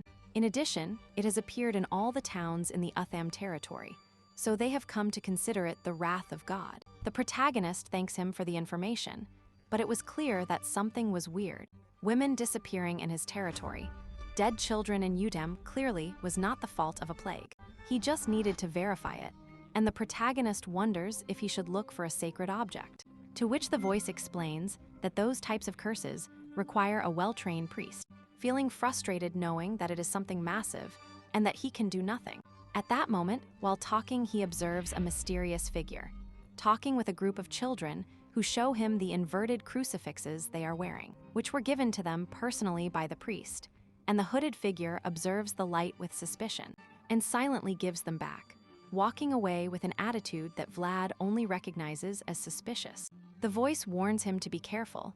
That was not an ordinary person, to which Vlad insists that he will be fine, and he follows him, planning to use his skills as a pickpocket to rob him.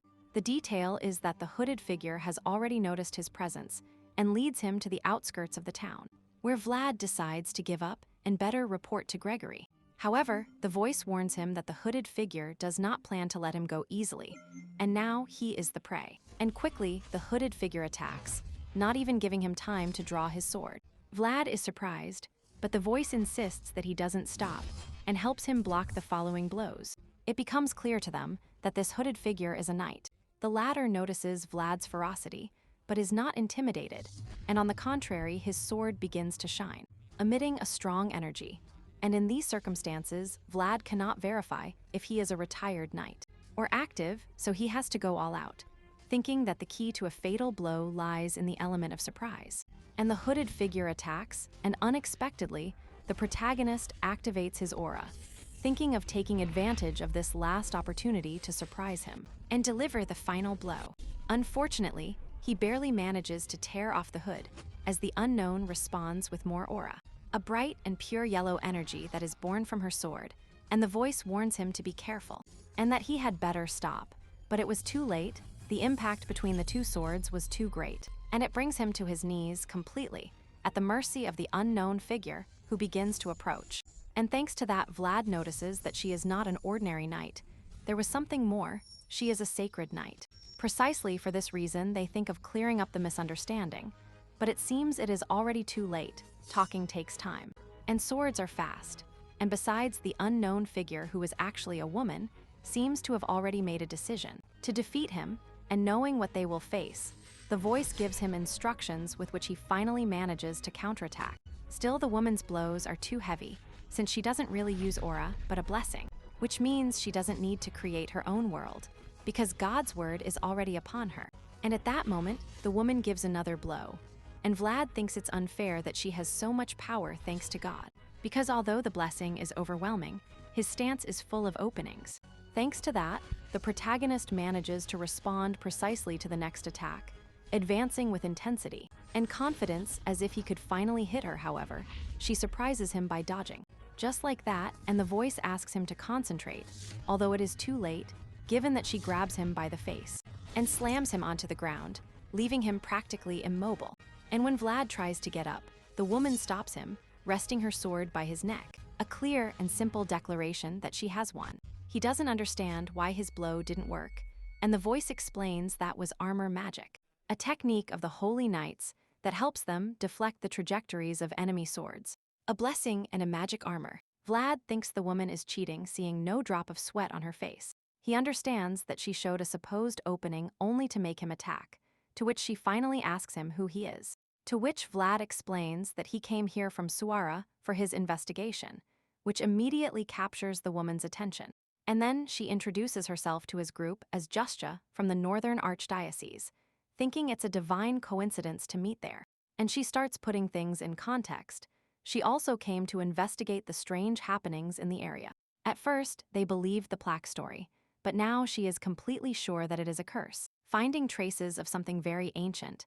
And although Gregory mentions that the local church should have stopped it, for her, the church is the source of the curse. That statement surprises everyone, including the voice, as it is strange for a holy knight to look suspiciously at a church. That is, what they face is serious, and at that moment she thanks the new mayor of Suara for sending them, and not turning a blind eye. Still, her tone implies that they should not investigate further, given that these matters are under the church's domain. Obviously the boys accept, as a direct line has been drawn. Who has the real authority responsibility here? And later that night, they spend time at the inn, while Vlad laments not having been able to find Anna. And the little girl asks him if they are leaving, and he affirms that yes, as they have finished their job. However, they insist that there is nothing more like finishing, showing that they care about him, and try to convince him to stay. Vlad asks if she has no friends, but discovers that her father forbade her from going out due to the danger. And they insist that they stay, as the church will soon give gifts, a supposed blessing ritual, for which they will gather all the children in 3 or 4 days, and the little girl asks him to stay until then. To which Vlad thinks about it, since Justia requested reinforcements, but they will take at least 4 days to arrive, affirming that perhaps they can stay. And the little girl gets excited, giving him a flower ring, which curiously has no flowers, since in the town, Not even the plants seem to grow well. At that moment, the father announces that it is time to sleep, and the little girl reluctantly agrees, asking Vlad if he would be here in the morning. He affirms that yes, something that excites her very much, and they agree that it will be a promise. And the detail is that on the way to her room out of nowhere, the little girl stops and starts shaking before collapsing onto the floor. While her father screams at Marion, Vlad notices the noise, seeing the poor girl convulsing with her eyes rolled back, to which the voice asks him to use his world to understand what is happening. Thanks to that, Vlad observes the dark energy taking over her body, showing us that the curse had activated. And almost instantly Justja and the knights arrive at the scene, encountering the horrible sight of Marion, twisting, unable to react while her breath escapes, as if they were draining her life energy. Coming out like white smoke, flowing towards the church, Justja points out that it seems they have realized their presence, and although she limited herself, they had felt the divine power during the fight. So she has to act now, and asks that if she doesn't return, explain the situation to her colleagues. She clearly plans to go alone, to which Vlad wonders why Gregory stays watching, and if it's just because of the limits they have as Valicid knights and not holy ones. And out of nowhere, screams begin to be heard throughout the town, showing that Marion is not the only one, and all the children have fallen victim to the curse. The desperation is such that Vlad cannot stand idly by, as that would be like not having left the alleys. And he prepares to draw his sword until Gregory stops him, expressing that he knows how he feels. But he will become a knight, and it was better that he learned that quickly. Using their swords requires justification.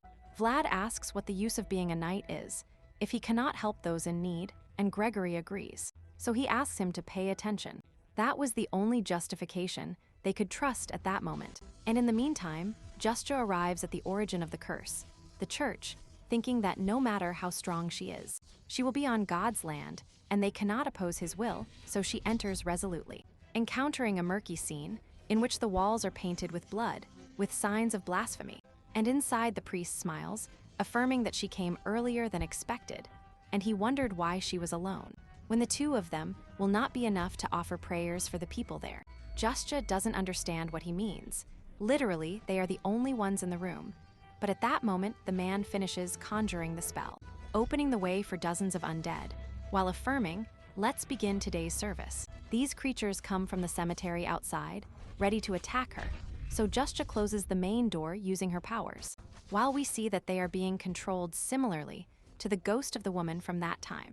And seeing the priest, she asks him if he doesn't fear God, but he tells her that this no longer has anything to do with God. And he drops the Bible, affirming that he no longer needs to resort to his grace. At that moment, the creatures manage to break the door, and before they can attack her, Justja drives her sword into the ground, activating a protective spell that basically invokes God's power to save their souls while she pays the price. In this way, a colossal divine light crosses the night sky, directly towards the church grounds, opening the structure in two so that the energy can enter little by little into the wretched souls. Kira recognizes that move as a solemn exorcism, a light that can be seen even without eyes, to be found even in the deepest darkness, understanding that Justja is much stronger than he thought. So he will also have to fight seriously, summoning a sword of darkness, while pointing out that this spell has its disadvantages. That was a miracle that could cost her own life. And the Kira points out that she must be aware of that more than anyone, that at the end of that glorious light, only a deeper darkness remains. Outside the church, the struggle between both energies is appreciated, and although initially Justja's was stronger, eliminating the curse from most of the dead, the reality is that many still remained, which implied many victims. The priest also realizes this, rising above her and mentioning that it is time for darkness. But Justja keeps praying in the name of the commander of the celestial army. He tells her that calling for reinforcements is useless. However, the woman recovers her power, and above her, a silhouette made of pure blessed energy appears that leaves him speechless. And she thinks she is willing to sacrifice her life to finish off that subject. But she is interrupted by a cart set on fire, and by the protagonist who, along with the others, use it as a distraction to attack the priest and save the woman. Of course, the priest destroys the cart before it can do anything to her, but she enters the second stage of the plan, Vlad attacking her by surprise, warning her that she crossed the line by messing with the children. Unfortunately, his blow is blocked by the man, who looks him in the eyes and using his spiritual abilities, he is able to see beyond, coming face to face with the silhouette of the voice that resides inside him, being overshadowed by his presence. And the most surprising thing is that he recognizes him, mentioning that they meet again there. Vlad asks him to stop talking nonsense, and they begin to clash swords again and again, while Gregory tries to help Justja. And she warns him that his presence in that battle will be problematic. He understands, but he insists that they had no choice, and asks him what the hell is really going on. Justja explains that the origin of the curse is in the belfry. They must split up, and proceed, even if it is the riskiest. Since Cadden doesn't know how to use aura, he has few options to keep the man at bay. So Gregory decides to activate his own aura and attack the man with everything he has, landing a direct blow, which leaves both Vlad and the priest static at the intensity of his strength. He literally manages to send them flying, taking the opportunity to inform Vlad of his mission: go to the belfry and destroy the source of the curse. The protagonist accepts, but of course the priest won't make it easy, as he makes the undead focus their attention on him and attack him en masse. Vlad is willing to go head-on, making his way despite being outnumbered. But luckily Cade enters there, who thanks to Justja's blessing, is able to shoot blessed arrows with which he plans to cover his back, asking him to trust him and just run without looking back. The protagonist accepts, so the plan begins to flow wonderfully, although the one with the voice seems a bit tense. Due to that, Vlad decides to speed things up by activating his own aura, making him walk frantically, until he reaches the stairs. Starting to climb while, we see that he carries with him the ring that Marion gave him, and he thinks that although not everything in this life can be protected, they will fight.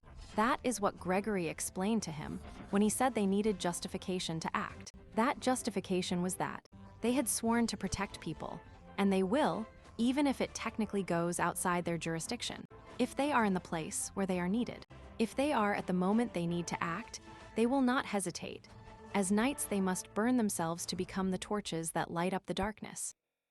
And returning to Gregory, he continues to fight hard against the undead, splitting them in two with his sword, at the same time that the aura layer around him protects him from any attack, and each of his blows has the intensity to split the ground. And now that Vlad manages to climb up, Cade takes care of covering him, noticing that his fingers have started to bleed from all the arrows he has shot, joking that he wishes he were that popular in his daily life, as the fact is that the enemies do not end, even crawling towards them. At the same time, we see the priest lying in a corner, defeated, but insisting that he is not someone whom death can stop. That further annoys Gregory, who suggests checking it by cutting off his head to see if he is capable of continuing with his nonsense. The priest laughs, to which the knight delivers the final blow, a single movement of his sword, with which the head falls, causing the undead to gradually stop moving, proving that Gregory was right in assuming he was the only one controlling them. Then the knight puts away his sword, complaining that it was a hard day and taking out his alcohol to drink. The problem is that in that moment, a voice mentions that the wine from today's table is missing, and everyone freezes seeing that it comes from the priest's head, who asks him for a sip of his drink. The worst thing is that behind Gregory, the headless body begins to move and stands up imposingly while a blue flame ignites at the end of its neck. And Justja recognizes him as Dullahan, the headless knight. As for the protagonist, he continues climbing to the belfry, where a strong cursed energy is noticeably accumulating, that the voice recognizes as the work of a noble black mage, having to destroy it as soon as possible. So Vlad prepares, putting all his concentration into activating his aura. Unfortunately, Dullahan appears right there, ready to annihilate him, and he would have succeeded if it weren't for the voice screaming dodge, allowing him to react just in time. Already falling to the ground, the floor beneath his feet begins to collapse, and everything crumbles until falling to the ground floor of the church, where without understanding what the hell is happening, Vlad only finds an image full of destruction. And again, Dullahan rises behind him, commenting that it is impressive that he survived that. Vlad recognizes him and prepares to fight, also asking what happened to his companions. Dullahan mentions that their lives mean nothing to him, so he defeated them, but he didn't take their lives, because what really matters to him is the curse, which no longer lies in the belfry, but in his own hands. Vlad asks him to hand it over, to which he dares him to take it, starting a brutal confrontation between the protagonist's sword full of bright aura and the cursed sword of the Headless Knight. He insists that he shouldn't get too close, as he doesn't want to hurt a comrade. Vlad gets angry. The two of them are not allies, but Dullahan mentions that he is not talking to him, but to the one inside. That leaves the protagonist speechless, especially because a burst of such brutal attacks follows him, and fast that it becomes difficult for him to counterattack. The voice warns him that those are not the movements of a human and helps him endure, but Dullahan mentions that he is too slow and was about to land a mortal blow. If it weren't for the fact that from one second to the next, the blow is deflected, in what seems to be the effect of some armor magic. The detail is that the protagonist's armament is super normal, since the effect was really the work of the snake spirit, something that doesn't stop impressing Dullahan, and the battle continues with more attack interactions between the two, until Dullahan's superiority becomes evident, and Vlad recognizes that he won't be able to win if something doesn't change. Remembering Ruttiger, and the way he is capable of externally materializing his own world.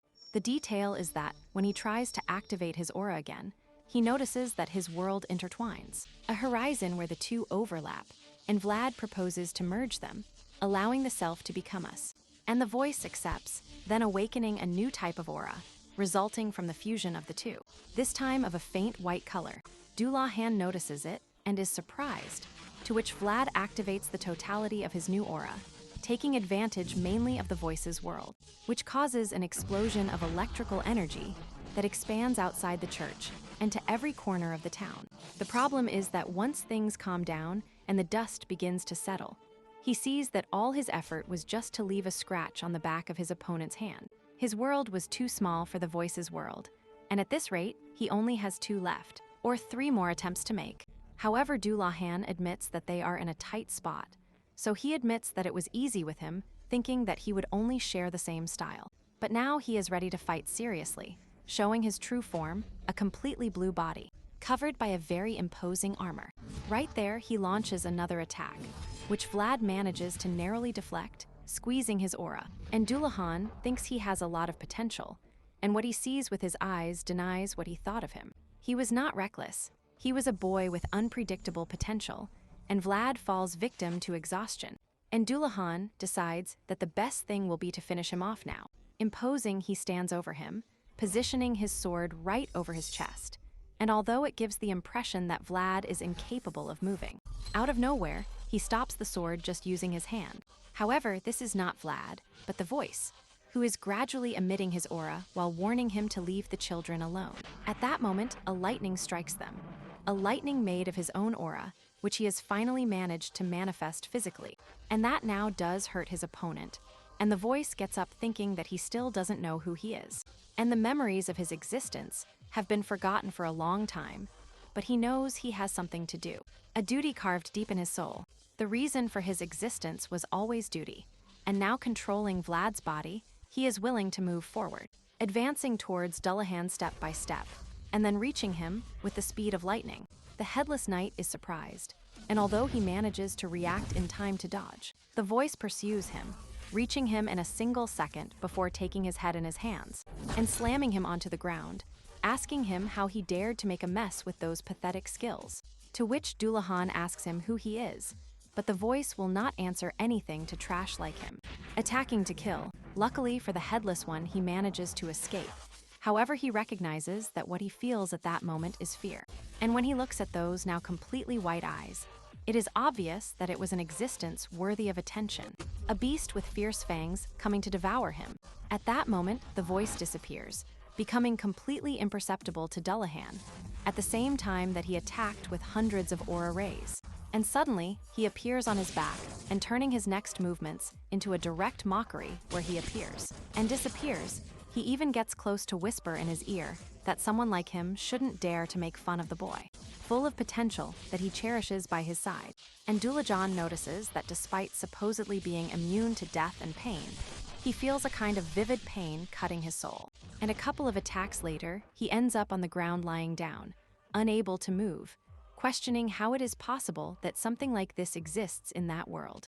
And at that moment, the voice drives his sword, full of white aura right into his chest, while demanding that he hand over the curse right now. Tulahan refuses, but the one with the voice is not willing to make it easy for him and continues attacking once and again until he takes the armor with his hands and opens it, revealing a small compartment where he had been storing the curse. He quickly tries to take it, but it is practically fused with the headless knight, so he forces him to release it, applying his aura intensely until seconds later. The vital energy of all the children in the town begins to return to their bodies and seeing the opponent below him.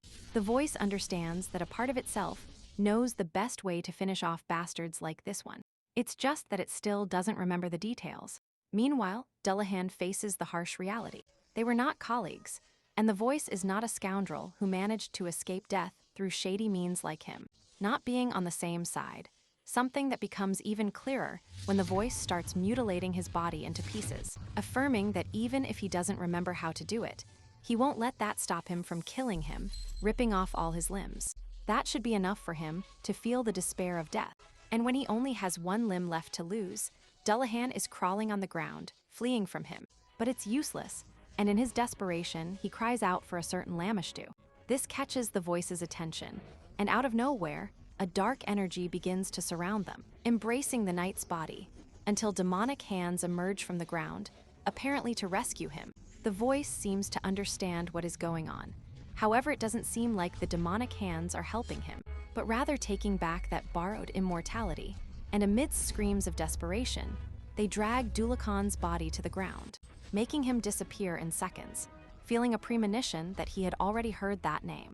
But he can't quite understand what kind of existence that is, and before he can even think about discovering it, Vlad's body gives way and he collapses unconscious, while he thinks that he is proud that he managed to hold on until now. And at that moment, the sun rises over the chapel. The battle was over, and that brings us back to Mokum, where the mysterious woman from before sits calmly on the throne. She witnessed firsthand everything that just happened, recognizing that the voice used a type of brilliant magic, ancient and ruthless techniques from the past, which seem ready to come to light. And for the woman, it is a sign that it is time to move. The cracks were appearing, and the chaotic age she has been patiently waiting for is approaching. At that moment, she asks her knights to take whatever they desire from that world. They used to work for Udem, but now they were hers. That is the price that Lord Udem has paid to bring his son back from the dead. However, the child gets up with a vacant look and saliva dripping from his mouth. And Machian now harbors darkness in exchange for an empty shell. She declares that she will stay here for a good while, revealing that her knights are now just like Dullahan, a legion of headless immortals ready to follow her dark will. That is Mashtu's will. After that, we go to the town, where Vlad wakes up only to realize that he slept for 3 whole days. And Godel comments that when he found him, he looked like a dirty rag, which he had to drag there. Vlad asks about the others, discovering that they are also recovering. And while Goth goes to report that he is awake, and the protagonist is very thoughtful in the room, relieved to know that at least everyone is alive thanks to Justja's barrier that held up and protected them until the end. The voice mentions that she is really strong, and the protagonist is surprised to be able to talk to him without holding his sword, this being the result of their worlds now being connected, and for an instant even. They were shared. In fact, they can now talk telepathically, which will be very useful so he doesn't look like a lunatic whispering alone. And the protagonist points out that they now have a secret to keep, as it was the voice that saved them all. That's why Vlad sincerely thanks him, and the voice falls silent, clearly a bit shy to receive such words. But he affirms that he also worked very hard, which makes him smile, both feeling good for being recognized and forming a real team. And when he comes out, he is intercepted by a holy knight who blocks his path, to which Vlad explains that Justja will know who he is. The man stares at him with some suspicion, but goes to look for the woman, while we see that although they arrived late for the real fight, they have come to take care of the village. And finally, the man allows him to enter the destroyed territory of the church, where Vlad is stunned to see all the bodies of the hundreds of women who were used by Dullahan as living samples. Although they managed to stop the threat, there were still hundreds of victims, and at that moment, Justy asks him what he is doing there, to which Vlad explains that he is looking for a particular woman. She agrees, not without first warning him that there may be traces of the curse in the area. and little by little the protagonist searches until he notices a brown strand of hair that catches his attention. And when he pulls back the sheet, there is no doubt, and wholeheartedly he did not expect to find her there. But the reality is that it was Anna, whom he remembered fondly for always smiling despite the bad treatment from her clients. And she used to tell him, "I'm counting on you." Vlad expresses that life is a sickening thing, asking that she be born surrounded by love now. And money.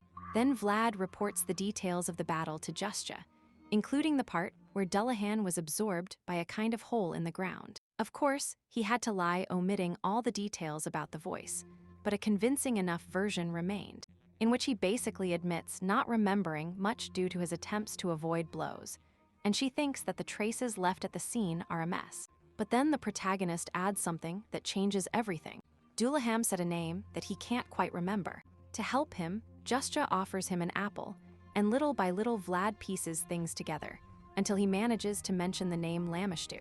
That name causes Justja to start trembling, and although she limits herself to thanking him for his recovery, affirming that she will not forget his achievements, but Vlad notices that something is wrong.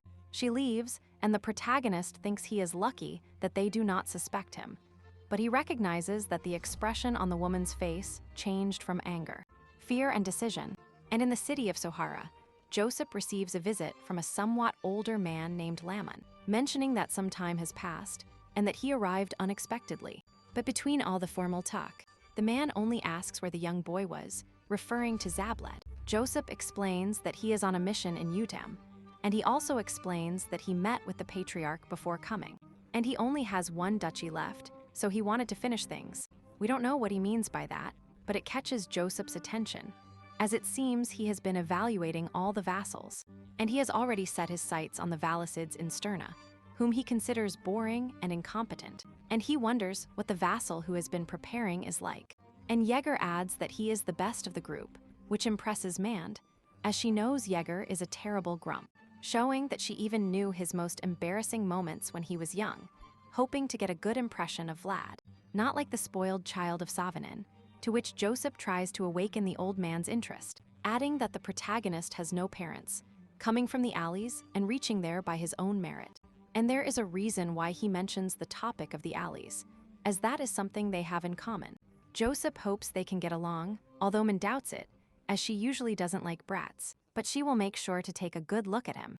For their part, the protagonist's group is ready to leave, and the Holy Knights bid them farewell, assuring them that they are grateful, but that they must report everything that happened in their reports, both the good and the bad. At that moment, Justja notices that Vlad has a banner, confirming that he is one of the greatest prospects of the Valicids, which explains that extraordinary potential that she herself witnessed in the last battle. And finalizing the last details, they are ready to leave, and Vlad offers a special salute to Marion, pointing out that without the curse lurking in the corners, the town looks much better, recovering that sunlight that characterized them in the past. That relieves the protagonist, knowing that Anna would like to be buried in a place like that, full of sunlight, and that warmth she couldn't know in life.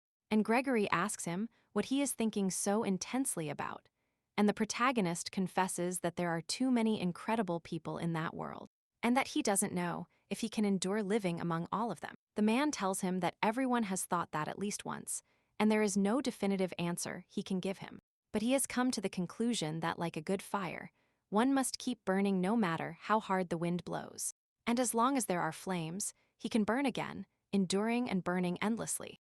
In the end, there are no shortcuts to reach everyone instantly, only to keep the flame lit to someday become a huge flame capable of facing his demons, which was Godin. However, we see that they are not alone, as behind them it seems that the protagonist has been followed by the horse from before.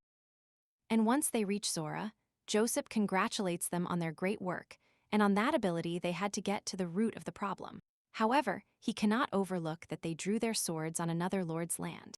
And although Gregory tries to apologize, they are interrupted by Laman, who asks how they could do something so reckless, knowing how things would end. For him, that was the worst, and his presence draws Vlad's attention. And Joseph insists that they have touched a nerve in a delicate problem, and the empire was crumbling. And all the accumulated problems were beginning to erupt one by one. And with so many territorial wars developing in each region, they had to be careful that this did not happen in the north. And all those strange occurrences had also begun to attract the attention of the Iron Duke. The intervention they made in the town will turn the focus towards the Valicids. At that moment, Lamon says they shouldn't have done anything, just leave the matter to the Holy Knights, which angers the protagonist, who, while the man continues to insist on the imprudences, makes him turn to look at him coldly, affirming that if they hadn't done anything, the children would have died. Curiously, that doesn't bother the old man, but excites him, thinking he was just another brat. But now he could confirm that he was a beast. Chad insists that Gregory did the best he could for the children, that Justia herself thanked him for his actions. And at that moment, Joseph asks him to stop, as he is testing his patience, using a serious tone, and his expression is one of pure annoyance, so everyone in the room is surprised, freezing, and Vlad does not hesitate to apologize automatically. Joseph observes Lamon's reaction, but the man remains inscrutable, so he only reminds them that what they did goes against the rules of the Sword Master. And it was only a matter of time before Lord Udem sent his complaints, so before that happened, he will take action and Gregory will be suspended indefinitely. Now Vlad is surprised, as the punishment implies they will be left without pay, and the same applies to Cade. And both accept, regarding the protagonist's emptiness, we can see the disappointment in Joseph's eyes, who thinks that despite everything he has done for him, they still haven't managed to tame him, reproaching him for speaking without permission and annoying him, acknowledging to himself that he is disappointed, and announcing that he will also be suspended indefinitely, thinking it's a waste, and that he should have been stricter with him, adding that besides, he won't be able to get close to him unless summoned. Indeed, it was a hard blow for Vlad, who leaves quite dejected and with mixed feelings, since he hates feeling that look of disappointment again, and at that moment, he is intercepted by Lamud, who despite everything, greets him with a smile.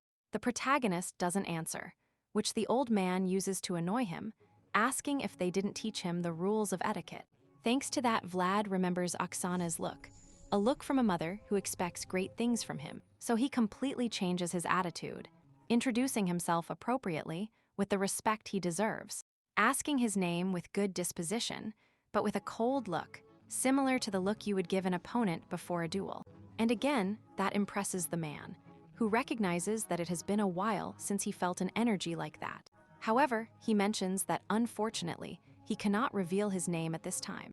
But what he does is display his banner, affirming to only be someone who walks the lowest path, being a man who has not completed his duty, one of the few knights who could never die honorably in battle, leaving him no other option than to grow old, finding a new form of honor, just as the founding king did, who became a sword master in his final moments. And on the other hand, we go to Alicia, who together with her trusted knight, analyzes the way Count Gaydar has been gaining ground. That connects with the north, but he still has one territory left to conquer, Dermer. That meant they must be prepared for a possible attack, and the west is approaching, and it will be best to request help from Count Bayezid, who will also be affected, as he will lose Aylmer. He was the next one, and Alyssa is glad she gave her handkerchief to Vlad. He is turning into a good man, and has even befriended the Holy Knights. And her knight teases her, mentioning how proud she looks. And Alyssa blushes, admitting that she is interested in Vlad, and that it wasn't for nothing that she sent spies to follow his movements. In fact, thanks to that, her troop of spies has been considerably strengthening. That would help them detect any suspicious movement on the borders, and give them some time before an attack. And of course, the best scenario would be for Gaydar to simply pass by without doing anything. But the knight is not so sure of it, and times are changing, and that can only mean bad things. But it can also bring hope and comfort with it. And now let's go to the alleys of Sohara, where Vlad complains about the old man to the blacksmith, while he waits for his sword and asks him what the hell he used it for, to damage it so quickly. The protagonist tells him that he fought a headless knight, and obviously the blacksmith doesn't understand if it's a joke, or what, but asks him if it's not time, why change the sword? Vlad is surprised, to which he insists that the quality of the sword is no longer that good, and if he uses something below him, eventually it will break. And the blacksmith remembers an opportunity when a simple mercenary asked him for a sword capable of cutting ghosts, to which he didn't even know how to answer, until the mercenary mentioned that Vlad from Zohar had been fighting those creatures. And the protagonist remembers that one of the mercenaries asked him where his sword came from, And curiously, the man came here looking for an identical one. And the blacksmith felt relieved, as he confirmed that he was still alive, and that he was achieving great things with such a simple sword. Vlad doesn't understand what he means, but the man knows that he will continue to grow as a knight. But this sword will remain the same forever, and one day it will not be able to keep up with him, and it will break, putting him in serious danger and becoming a burden.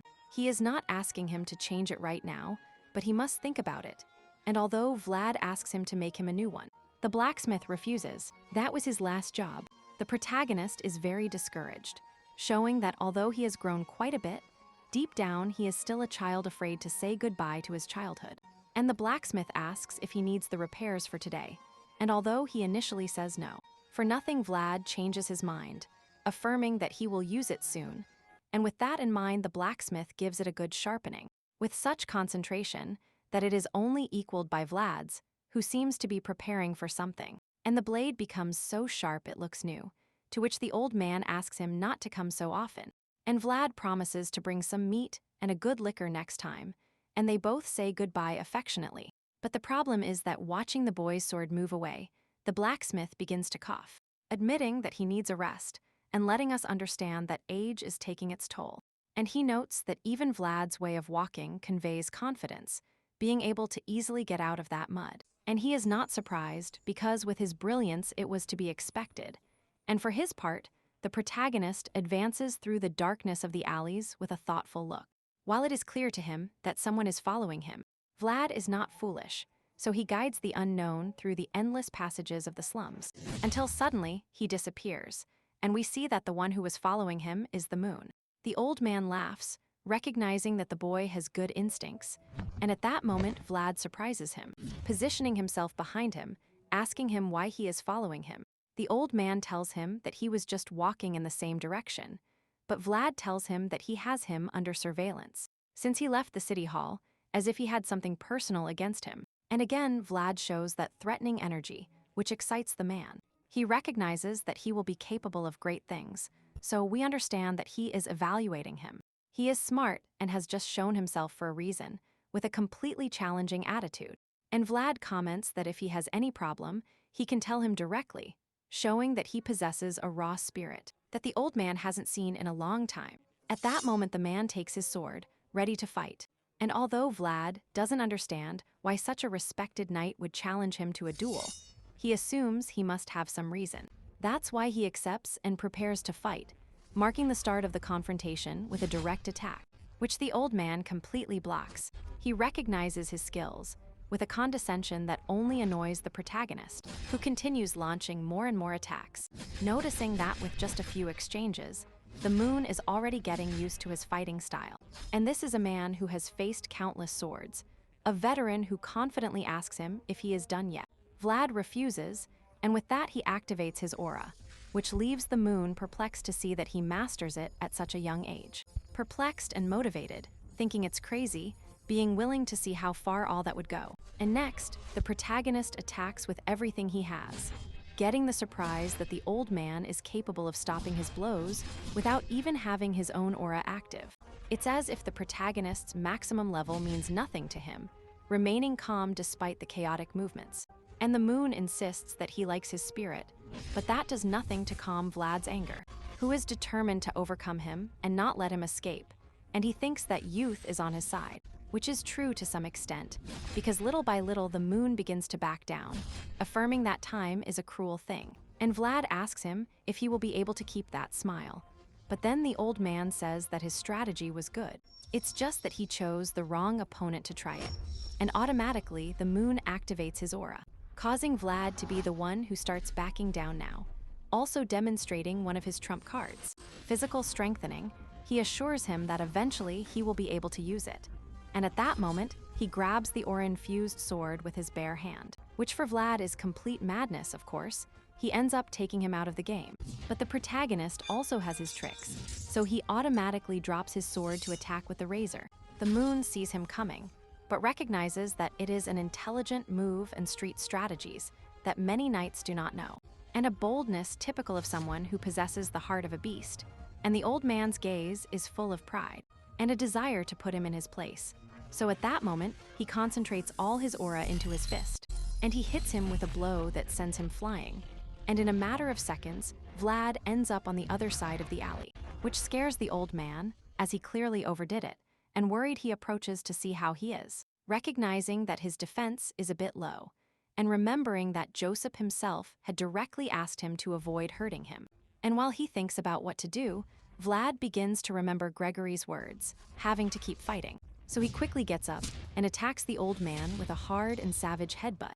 Ironically, the one who ends up more injured is the protagonist, who falls unconscious instantly. And here we see that the old man protected himself using strengthening with his aura.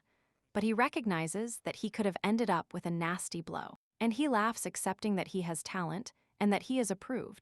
And on the other hand, at the Valisier mansion, Ragnmuth informs the Count about Landmoon's presence in Savara, pointing out that he is interested in Vlad and considering that the old man is a person who is difficult to deal with.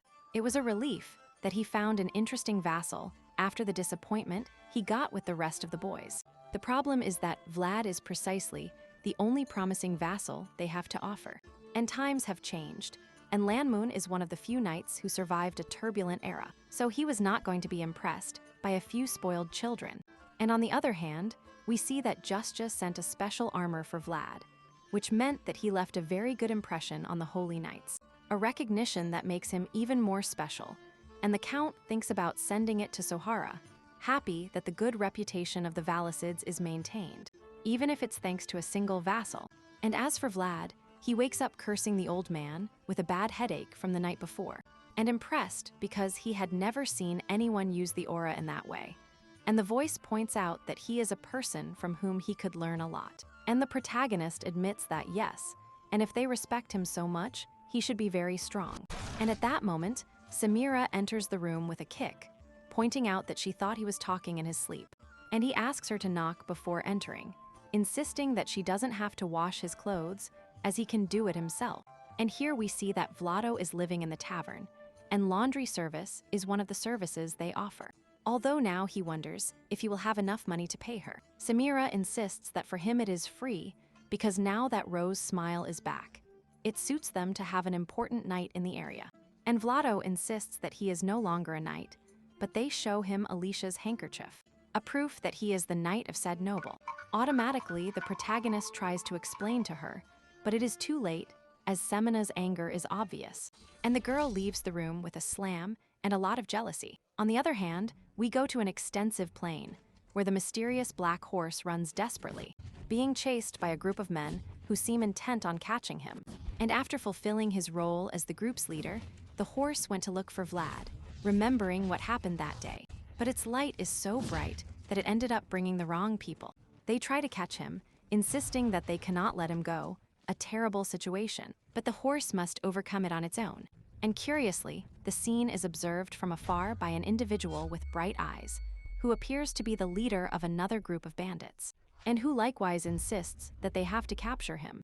For their part, at Rose's smile, the moon apologizes to the protagonist for the beating, commenting that he will give him a good reward if he stops being angry. Vlad points out that there are things that money cannot buy, and it is that in the fight the old man also ended up destroying his armor, an object that had great emotional value, and no matter what the moon asks him to accompany him to a place, stating that he must stay active so that Joseph sees him as useful. That catches Vlad's attention, who now wants to know what he has in mind, but the old man just smiles, asking him if he likes horses, and in this way we see that the adventure consists of going to the prairies, revealing that they have come to look for a famous black horse, which has been seen wandering in their area, known as the spirit horse, and God mentions that he has a bad feeling, assuming that it may be related to the headless knight. And the voice supports him, clearly not knowing that it is the same one from that time, and the protagonist sees the old man leaning back, and he questions him if it is time to let his guard down, but he insists that the horse will come to them, and the reason he caught his attention is precisely because of its strange behaviors, approaching people every time they pass through the carriage area. It was not an ordinary horse, which makes Vlad quite uncomfortable, but the moody insists that he should not overthink it, because what has to happen will happen. Of course, the old man wants to take advantage of that excuse to see the protagonist in action, and if he likes him, he might even give him some lessons. And chatting, he was impressed that he learned to use the aura in only 4 months. That is, he has progressed quite a bit, even though he still hasn't found his own color. It happens that the aura is a physical manifestation of the heart, and that it still doesn't take on a specific color, varying between blue and green means that his world has not yet been decided. That does catch Vlad's attention, who asks what he can do to find his color. But it also shows that Yeager limited himself to teaching him the basics of theory, explaining that he must show more of himself to the world, not hiding his true self, and creating something that makes his inner world emerge. That is known as the key, a kind of code that knights use when activating the aura. Vlad tries to remember rummaging through his mind for the times he has seen a knight fight. And that's when he realizes that they all make a certain movement before fighting. Pablo placed his sword in front of his shield. Gregory moved his sword next to his foot. Rudiger moved the sword with his finger. And Godin aligned it right in the center of his face. And the latter leaves a bad taste in our protagonist's mouth. But the old man confirms that those are the keys, tools created to open the world of his heart, and that he will finish understanding when Yeager decides it is time to think about it. And suddenly, both the voice and the old man shout duck, and we see an arrow hit right where Vlad's head was. God is surprised, and it is clear that this will not be a calm journey, as they have fallen into an ambush. The old man tries to warn the mercenaries around him, but before they can act, they begin to fall one by one from the countless arrows coming from a group of bandits who are rising on the hill. And the old man asks God to speed up, pointing out that they are not an ordinary group of bandits. They are much more troublesome. They were the barbarians, and automatically the enemies begin to attack, with a barrage of arrows that the mercenaries can barely stop. And if they want to survive, they must maintain a formation. But the barbarians make it difficult for them, since they begin to surround them with their horses with the objective of going for the merchants who are at the end of the caravan. The strange thing is that these barbarians usually live beyond the northern borders, but they are not here to doubt that. So the moon asks Goth to prepare a horse for him, as it is the only way they can deal with those types. And it is said that barbarians are born on a horse. They are exceptional riders, so the key to defeating them is destroying their mobility. And right at that moment, the leader of the barbarians affirms that they did not plan to hurt them, and that they would let them go if they paid the toll. One of the merchants asks how much they want, but the barbarian tells them everything except their lives. They even have to leave the horses, and if they dare to try to take anything, they will send them straight to another life. The merchant analyzes his options, and although he is not sure whether to trust the words of a barbarian, he is not foolish enough to risk his life for money. And the barbarian waits for his answer, and seeing that they do not match, he begins to move, apparently heading straight to rob. And when the moon sees them approaching, he asks Vlad to prepare, as he only has one chance. And the protagonist automatically activates his aura, scaring the enemy horses so much that they begin to lose control, partially ruining the strategy they had in mind. Because of that, the old man launches into the offensive, admitting that he expected to cut the distance more. But now he has no choice but to attack. Ironically, seeing that they are an old man and a boy, the barbarians become overconfident the moment the moon activates his aura, destroying them in a single attack. The rest of the barbarians observe the situation, wondering what a knight is doing here, and they try to increase the distance, but he reaches them at the exact moment to cut off their heads. And unfortunately, there are still many enemies, and they must kill as many as possible before reinforcements arrive. But just as he mentions those words, the leader of the barbarians appears attacking the moon with such a strong blow that the old man can barely stop it. Of course, the leader is also surprised by the old man's strength, who again activates his aura, affirming that he is a knight. The curious thing is that the guy doesn't seem scared by the use of aura, so Laman asks Vlad to run, and the mercenaries will flee, and someone must protect the merchants. The protagonist hesitates, but the old man insists that he will not be helpful if he doesn't have a horse. So Vlad gets to work, running like crazy while trying to dodge the multiple enemies that keep arriving on horseback.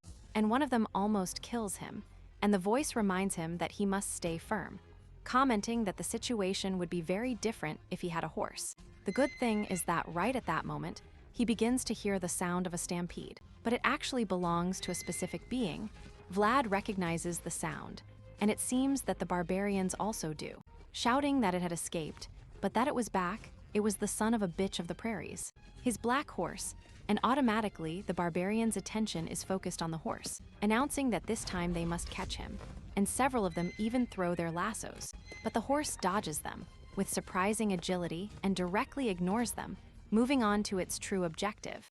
Of course, the guys don't plan to let it escape so easily, and all advance behind it, while Vlad, recognizing that the horse was looking for him, climbs a small hill and activates his aura, shouting, "I am here." The effect is automatic, and the horse's eyes begin to shine with excitement, following that essence it recognizes very well, and its decision increases, and the protagonist also begins to run towards it, to which the barbarian he was fighting follows him, shouting that it won't go anywhere, and taking advantage of his own horse, the man tries to attack. But then Vlad surprises him, jumping directly to his death off a cliff. It might seem like a stupid move, but the protagonist knows what he is doing, and the horse too, to the point that it happily receives him and saves him from the fall. The barbarian is surprised, as that horse is sacred among his people, and for some reason, he is letting someone who is not from the prairies ride him. For his part, Vlad once again enjoys that feeling of being on a horse, understanding that he should no longer hold back. Now he can run as he pleases. This is seen by the barbarians, who are not willing to let him keep the horse. But instantly, Vlad activates his aura, taking advantage of his companion's speed to launch himself against them in a single attack, annihilating them in less than a second. Those who remain alive notice that the boy is also a knight, so they cannot fight against him. And ironically, the battle takes a turn, and now it is Vlad who pursues them, to the point that they split up to surround him. But the presence of the black horse is so imposing that the rest of the horses get scared, and they begin to deviate. The barbarians do not understand why this behavior until they turn to look at Vlad, who advances like a death knight, affirming that now they will be the pursued. As for the leader of the barbarians, he continues attacking the moon with everything he has, in a kind of chaotic race. The problem is that the old man's horse is not prepared for battles, and clearly will not be able to withstand it, something that the leader of the barbarians takes advantage of to reach him, and deals such a powerful blow that the poor horse ends up falling with Izanti, while the old man doesn't have a single scratch, declaring that he has managed to get his attention, although the leader affirms that he has already lost.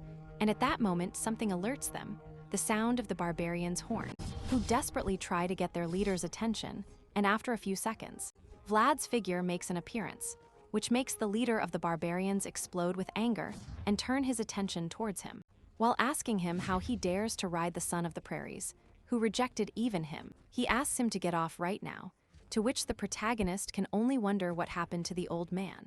Then he sees that Amen approaches running from behind, but the leader completely ignores him, affirming that Vlad is not worthy of that horse. The protagonist insists that he is not the one to decide that, but the man's anger goes further, and he activates a kind of energy that emerges from within him.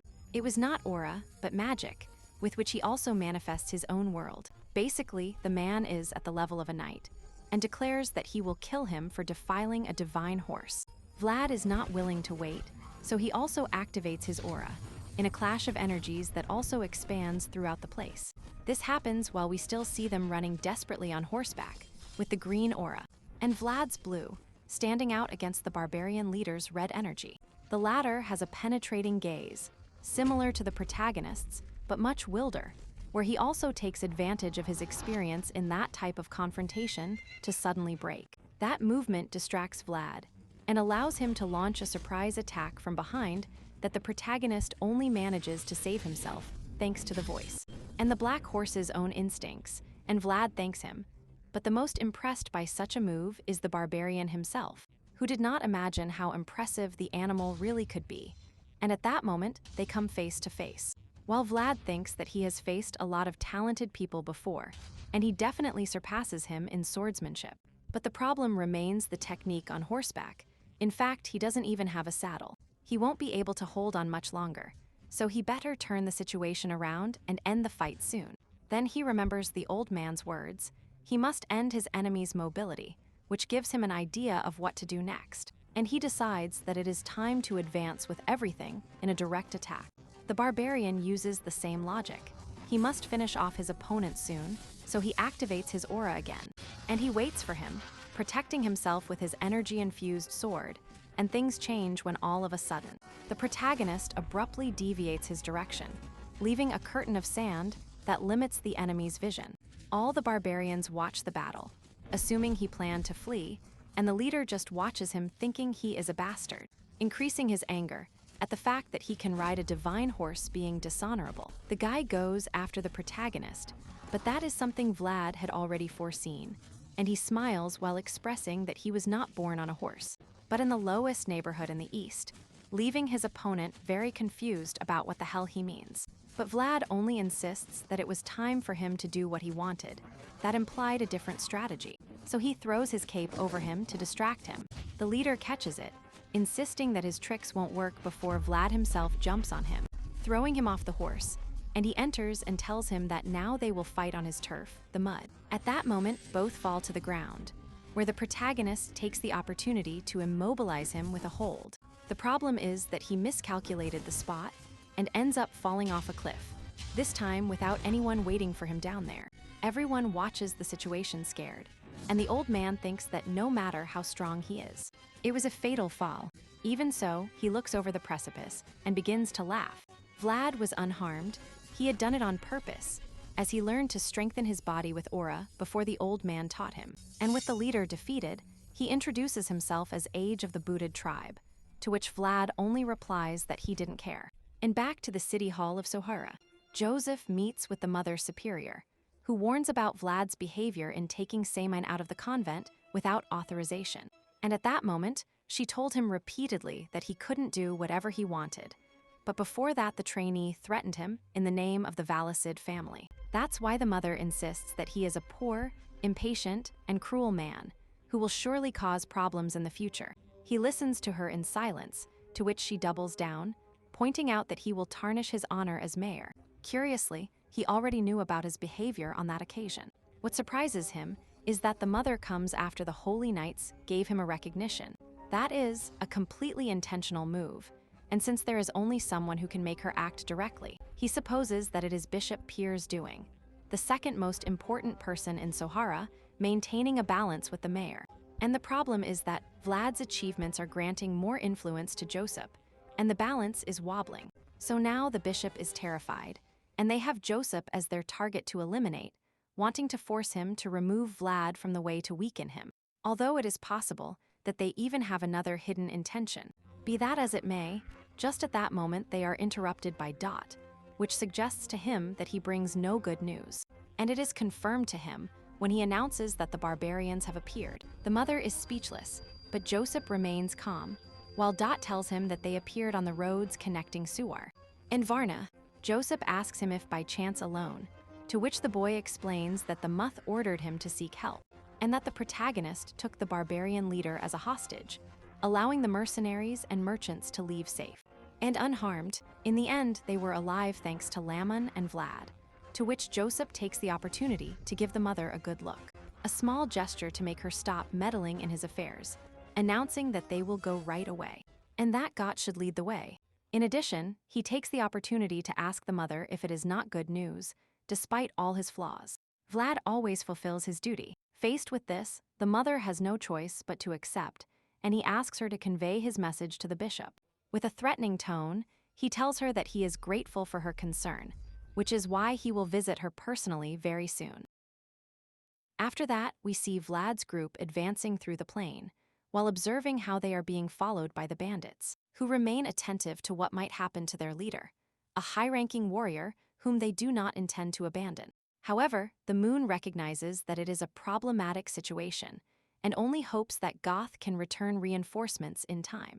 And right at that moment their pleas are heard, and in the distance, Vlad can observe Yeger, Gott and the mounted troops of Suara. He advances while raising the Valicid flag, and the mercenaries and merchants assume that they are saved, while the leader of the barbarians laments that they arrived so quickly, taking advantage of the fact that the latter too seem to be telling the old man that it was an impressive battle. The moon thanks him, but has something more important to discuss: why the hell they decided to enter their territory. That leader explains that they are only looking for a horse, and that they started looting because they also needed money to survive. Because of that, they no longer have a reason to keep advancing, not expecting the horse to choose a boy from the empire. And at that moment approaches, mocking the old man for not being able to handle a couple of barbarians, but also admitting that he was happy that he was safe. The old man asks what they will do with the barbarians, to which Yeager only insists that he plans to persuade them to leave as a civilized man would. Only that it involved activating his aura, wanting to bind a wave of energy that leaves everyone paralyzed. There is no doubt that that man has the strength to massacre us all, and Yeager doesn't even need to advance, since the leader of the barbarians begins to ask his men to leave, not being in a condition to keep fighting, not knowing when more reinforcements will arrive, and this new knight changes everything. They do not want to abandon him, but in the end, they have no choice but to follow his orders, asking him to do whatever he does, survive, since they will meet again someday. Yeager opines that it was the best decision, and at that moment, the mercenaries confirm that the barbarians are retreating, so they do not hesitate to thank the protagonist for protecting them, and all that commotion ends up slightly startling the horse, which begins to neigh as if to protect him, so the mercenaries move away, while Yeager asks him whose horse it is. Vlad tells him that it is the mysterious stallion from before, which somehow managed to find its way to him. It was bigger than the rest of the horses, so he will surely need to have a saddle made when they return. To which Yeager just laughs, proud of him, and the curious thing happens when at night, the horse refuses to enter the Valicid property, acting as if unwilling to move. The protagonist does not understand what is happening, but Yeager explains to him that just as he is hated by other horses, it seems the horse hates other humans, an unbalanced combination that ends with both sleeping outside the city. And several days later, at Rose's Smile, the old Lemundo watches the protagonist out of the corner of his eye, while he complains that the horse is too stubborn. And he asks him if the advice worked. And here we see that Vlad asks the barbarian for help, who told him that the horse liked the color red, following his instincts to move towards where the rose vines were, and flowers, and the protagonist tried to bring him with a bouquet of roses, but let's just say it wasn't enough. Although the moon mentions that knowing what he likes, it will be easier to find a solution. And Vlad thinks that the more red things there are, the better, and also to come for some big things.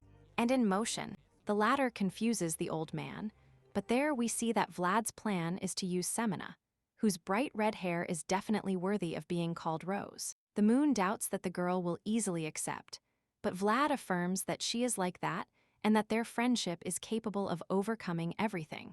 The problem is that, when he goes to ask her, Semina asks him to get lost before he says anything, insisting that she is working and that she doesn't need any distraction, clarifying that if he wants something, he can tell Alicia.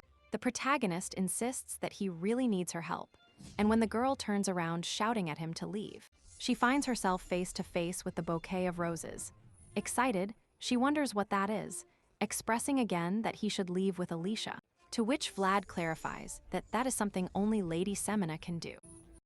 Automatically, the girl's face turns as red as her hair, and although it seems that the protagonist does not fully understand what it means, Semina's feelings are evident. On the other hand, in Sohara prison, Joseph advances determinedly towards the barbarian leader's cell.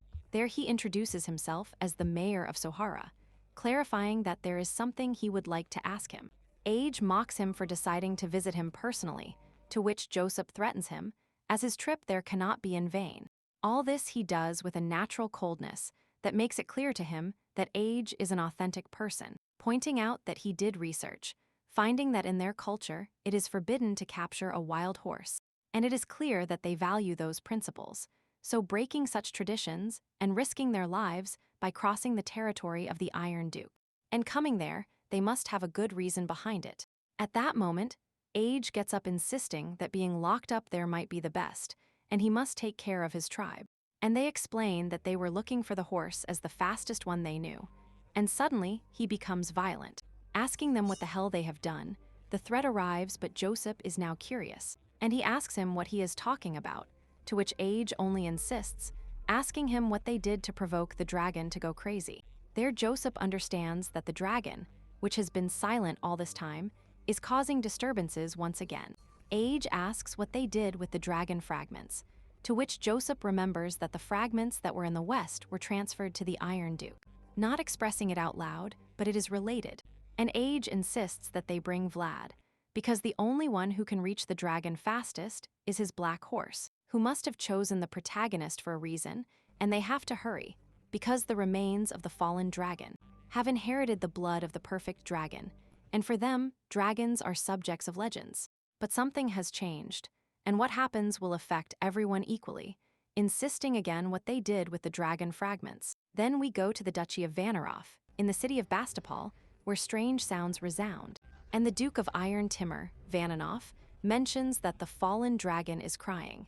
And at that moment, one of his men enters completely scared, warning him that something has happened to the dragon fragments. The strange thing is that the Duke does not seem surprised.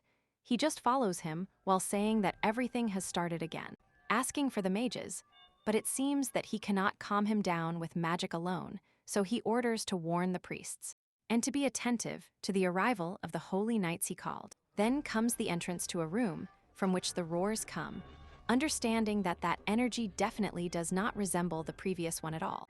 And when he enters the place, it lets out a strong energy and notices that the two dragon fragments were resonating with each other. Then we go back to Rose Smile, where all the merchants he saved come to visit him with gifts, but Marcella informs them that he went out on a mission.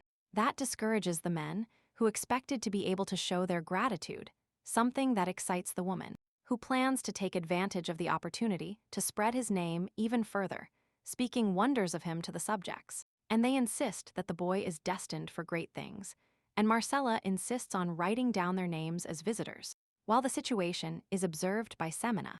Ironically, the girl looks very discouraged, recognizing that it is something she should be happy about, but she cannot help but feel that Vlad is moving further and further away from her. And at that moment, Marcella approaches to talk to her in private, asking her to take care of the visitors so that they can only interact with Vlad through her. That makes her nervous, thinking that they are very important people and that she could ruin it. But Marcella insists that she is the most qualified person in the place and reminds her that Vlad is who he is because of her help, insisting that she should have more confidence. And although the girl doesn't seem very convinced, Marcella points out that it doesn't matter if she makes a mistake. Furthermore, the protagonist asked for her help with the horse issue, proof that he still needs her, and she also gives him the room keys, pointing out that women have their own battlefields. And just as Jorge gave Vlada the dagger, she will help him master his own weapon. Then we go to Joseph, who had received Alicia's letter, arguing with Lamoth that Gaydar cannot come north right now, but they have to face more enemies in the west, who are being supported by an army of dwarves. That is, they have some time left until the battle reaches the north, but Lamoth confesses that he is worried, since there is a reason why he believes they should stay there, serving the house of Valicid, since the Knights of the West have already surpassed the Knights of the North. Joseph doesn't know what to say, to which the mute insists that he feels a great helplessness before the power of the Knights of the West. Maybe he didn't do his job well, because before the northern ones were very strong, monsters that relentlessly drove away the barbarians, warriors who fought and battled against everything. And the problem is that currently the rough strength of the north has disappeared, so they must take Alicia's request seriously and prepare before it's too late. Joseph agrees with him, but insists that in the north they have still produced strong fruits. And at that moment, they look out the window looking at Vlad, the example that a new generation will always follow to take the place of the previous one. For his part, the protagonist arrives not understanding why so many people have gathered, and the voice explains that the inhabitants of Sora have been attentive to his attempts to take the horse 100%. All his achievements have made him famous, and they want to know if he can achieve this new goal. Unfortunately, this causes the horse to become very tense, and right there Semina appears, wearing a beautiful red dress. The voice points out that it is a combat uniform she had prepared meticulously, because when Vlad tells her that it is time, she just retreats to the veil, showing that she put all her effort into looking perfect for the occasion. And the people get excited, and the red color makes the horse react instantly. And Semina thinks it's overwhelming to have so many eyes on her, but she reminds herself that if she hesitates because of something so insignificant, she will not deserve to be by Vlad's side, and determined she begins to bring the horse, which little by little enters the place. Completely crazy about the girl, And when they come face to face, Semina looks into his eyes and raises her hand, stroking him sweetly. The plan had worked, to which Harbor begins to shout, "Lady Semina, the Rose of Sohara." That embarrasses the boys, but Ned and Oder support him, starting a wave of cheers from the city's people. And here we see that everything was partially prepared by Marcella, who only asks her workers to watch carefully. That was the first time someone from the alleys received so much attention outside those dirty streets. And today it was finally happening. Suara was finally looking at those two. On the other hand, in a snowy mountain range, Rutiger and Dorothea come across the living remains of a group of monsters. Both fall silent, pointing out that it is a total annihilation.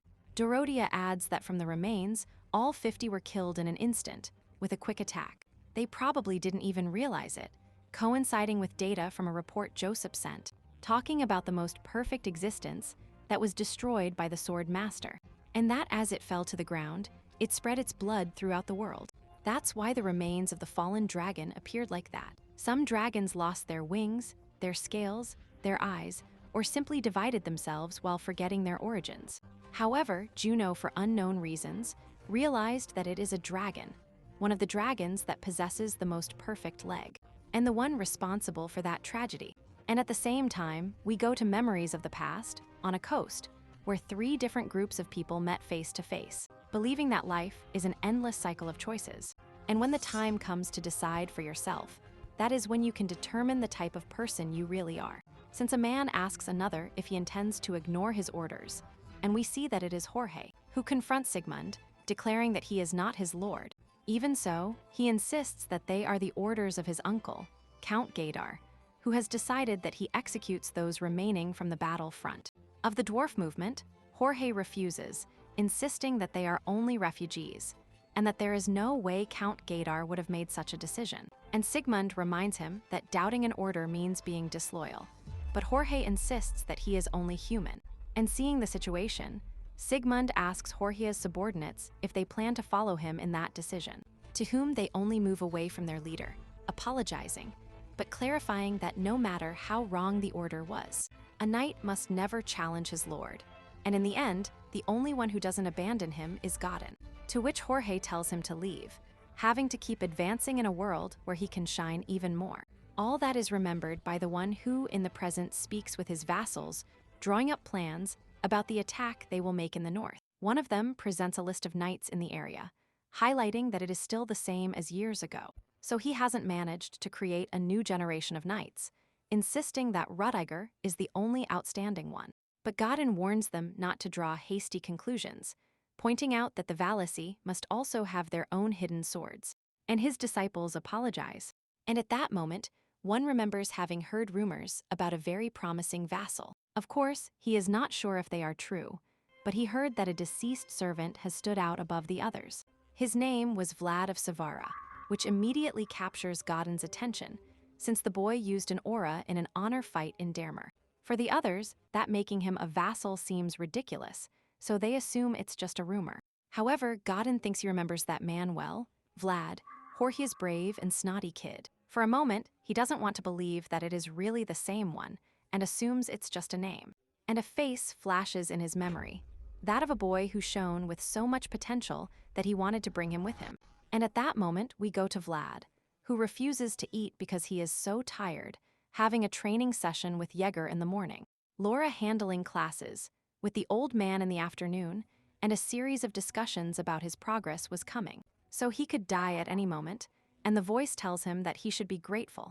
And at that moment God appears, who has arrived with his bags, as Joseph ordered him to stay in Rose Smile. From now on, Abelard seems strange to him, but apparently he is there to take care of the horse, a challenge that he is definitely willing to take, and the protagonist wishes him luck and insists that he leave, since he doesn't even have the energy to talk.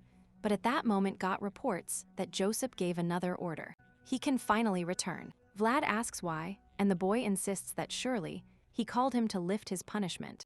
But the problem is that when he appears before Joseph, the serious look on everyone's face suggests that he is not there for anything good.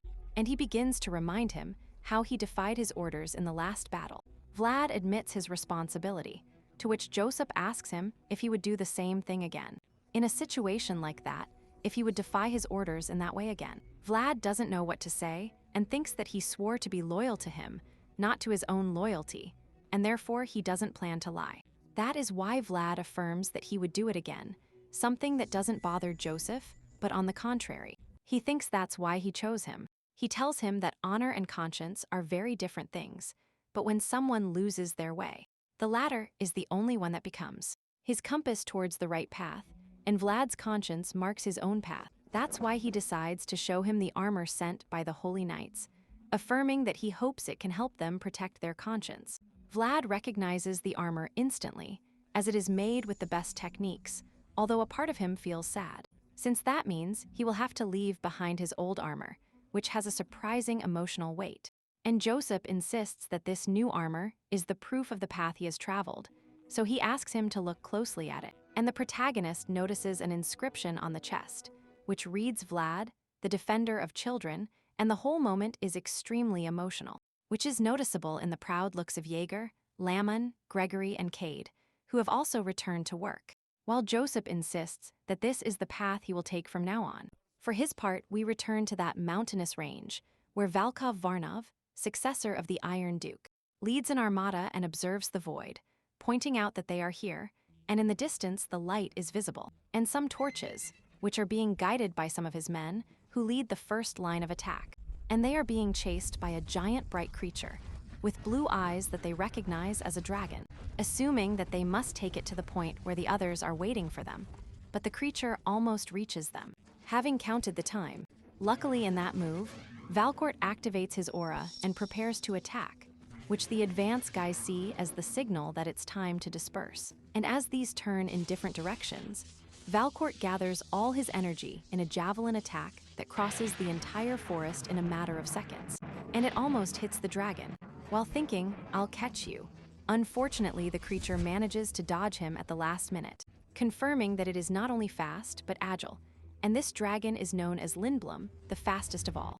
And despite having missed the blow, Valkov gives the order for his next attack, in which the Legion of Knights advances with the objective of surrounding the creature and cutting off its escape routes, and Lindblom observes them, not intimidated at all, and begins to gather a sphere of energy in its mouth. A second later, he channels it, warning the soldiers that an attack is coming. Meanwhile, Valkov also prepares for his next attack, an equally powerful and fast spear. And although the dragon manages to dodge it again, it is clear that it can recognize the danger, and tries to flee, and the soldiers go after him, but the creature is still faster, so it escapes from him, leaving a very annoyed Valkov. And on the other hand, Rudiger visits Jose Pensora, congratulating his mother for choosing a good tea, while his brother asks him to get to the point and explain what the hell he is doing there. Rudiger tries to lighten the mood, but it doesn't go very well, so he has to be honest, confirming that what the barbarian said is true. The north was being stalked by a dragon, Lindblom himself, and it was approaching. And if the west has the worm of death, then the north has Lindblom, the fastest dragon, and the coldest of all. Joseph points out that this is not the season in which it usually moves, which suggests that a certain change has occurred. Coinciding with the mysterious way, the death worm also moved last time. Lindblom has been finishing off white orcs, so they must get rid of it before it continues to wreak havoc. The problem is that it is moving so chaotically that they have difficulty finding traces. But difficult does not mean impossible, and that is precisely why Rudiger has ordered to subdue the creature. Of course, that's why he needs support from Joseph with some knights, although when he asks him how many he needs, Rudiger points out that only one. That makes his brother suspicious, but he is in a situation where he cannot refuse him, even if he asks for all his knights. And Rudiger explains that with this dragon swords work quite well. The problem is that first they need to be able to reach it. Joseph asks him directly who he wants, and Rudiger just smiles, and at that moment Vlad enters the room, which surprises Joseph, since he didn't call him, and Rudiger confesses that it was his doing. He called Vlad without his permission, and receives him with a smile, welcoming him to the strongest dragon slayer in the north. Yes, Vlad is the knight he wants for his mission, and it is confirmed when at night, he explains to Seymour that he will leave for more than a month. She is happy that he is so popular, pointing out how good it would be if her mother had seen him. He gets uncomfortable. He doesn't understand why she brought up that topic suddenly, considering that more than 10 years have passed. Seimin explains that she no longer remembers her own mother, but towards hers, who even in a desperate situation, never abandoned him. For his part, Vlad really doesn't remember her. At that moment, she shows him that she finished embroidering the third emblem for his banner, the logo of San Racino. Of course, her sewing skills are not as good as Ascana's, but it is clear that it is a great gesture. And knowing how dangerous the dragon can be, she decides to give him her own handkerchief. At first, Vlad mocks her, to which she throws it in his face, telling him that she felt sorry for him because he always carries that handkerchief, that he can't even use since that one was caught. He could use it however he wanted, and in the end, she leaves completely angry, and he thinks she is a tomboy. However, he then notices a special detail on the handkerchief. The name is Emina, adorned with a beautiful crimson rose, proof that this handkerchief is also not for use. And so the journey with Rudiger's group begins. He asks why the hell his brother ended up sending 3 people when he only asked for him. Vlad assumes that he is surely worried about him, but Rudiger doubts it, noting that Joseph sent a dangerous combination. The mood and age, 2 super strong guys who didn't get along at all, so he asks Vlad to take care of both of them. The protagonist doubts that he can give them orders, to which Rudiger insists that both respect him, asking them not to make so much noise because he is starting to get headaches. Vlad has no idea what to do, and we see that the old man mocks Age for having crawled out of prison, while the other reminds him that he is a dying old man. The protagonist sees them and only thinks that he wants to go home. However, at that moment, he feels something strange, a strong smell of blood. Dorothea asks him if it's a wolf, but Vlad's serious attitude lets them know he's serious. So Rudiger asks him to lead the way. This is how they advance to a different area of the forest, where they find a real slaughter. Aguilos recognizes them as members of a neighboring tribe, but the fact that they were so far south was strange. The worst thing is that the wounds were made by swords, although they doubt that it was by order of the Iron Duke.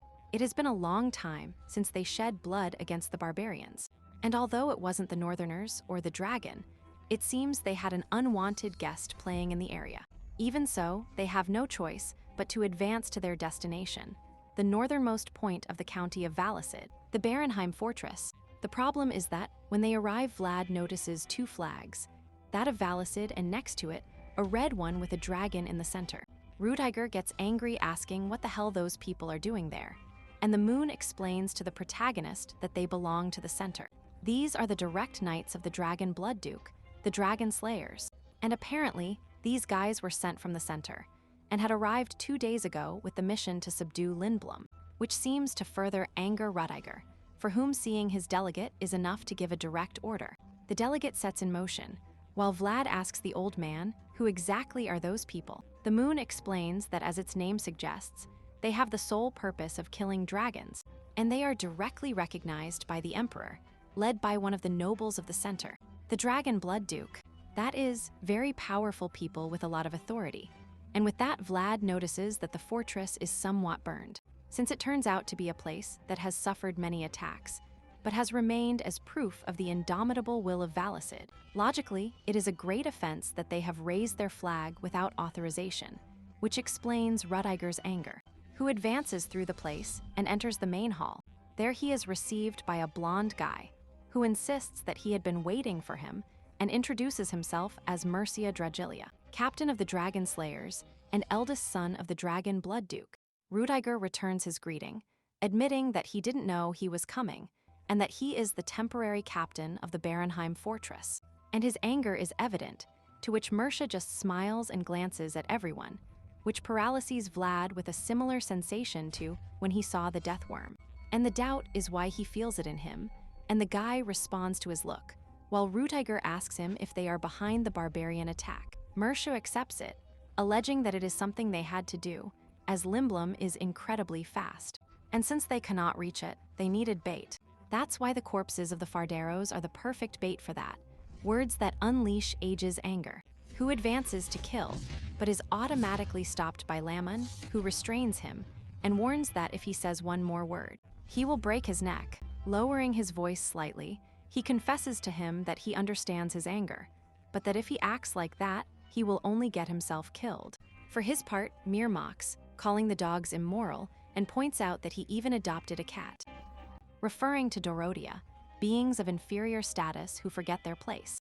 Faced with this, Rutiger tells him that at least they are standing where they belong and begins to advance to the center of the room, making it clear that his presence is not welcome, and Mersha's men prepare to attack. But Rutiger only needs to activate his aura to dissuade them from moving even an inch, arriving to stand face to face with the blonde. And Rutiger asks who gave him permission to fly his flag, to which he insists that he made a request. Again, Rutiger asks who authorized him, but the blonde insists that it is not necessary, since according to the law of the Empire, dragon slayers have the right to use any imperial facility. However, that applies when he asks his master for permission. Mersha asks him if that means he will not cooperate, to which he answers sincerely and directly no.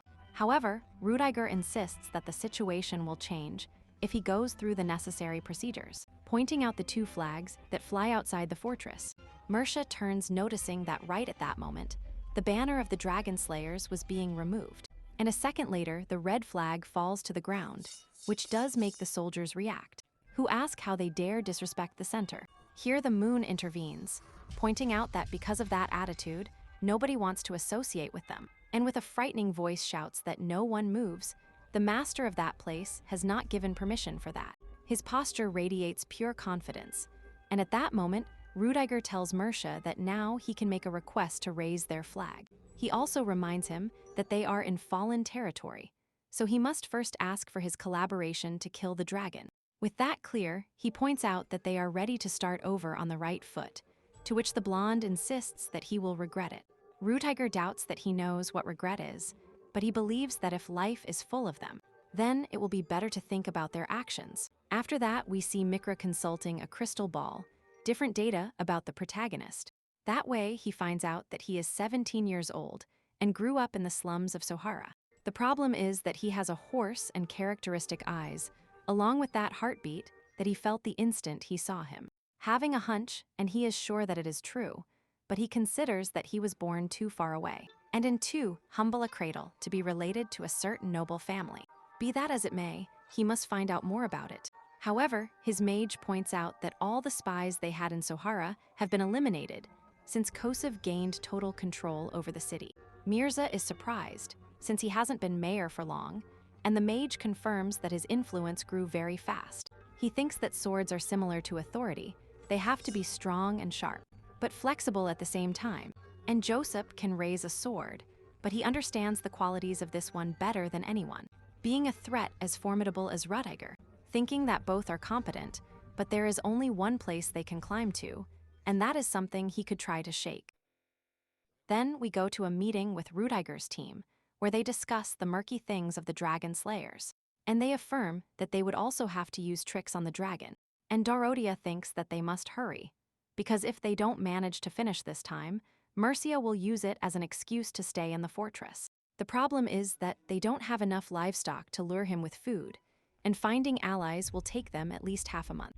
And one of his men proposes stealing the barbarians captured by the Dragon Slayers, but Laman immediately silences him, pointing out that they are from Age's tribe, reminding him that the barbarians and northerners have coexisted for a long time, so crossing that line would ruin the peace they have maintained so far with the possibility of a war. The guy apologizes, and in his mind Rutiger agrees with him. They must be careful, because they could fall into the games of the center, who have long wanted to finish off the north. And there he mentions Vlad's black horse, but Laman says not to even think about trying, since it is a stubborn creature, which will not accept another rider. Rutiger was thinking of borrowing it, however he is screwed, and although he hates the Dragon Slayers, they seem to know what they are doing, thinking that knowing Lindblom's location would give them an opportunity. And right at that moment, a soldier informs him that there are people outside the fortress, asking them to open the gates. Rutiger wonders who it could be, to which he mentions that the flag has an engraving of a glove. It was the Knights of the Iron Duke, House Varanov, led by Valkov.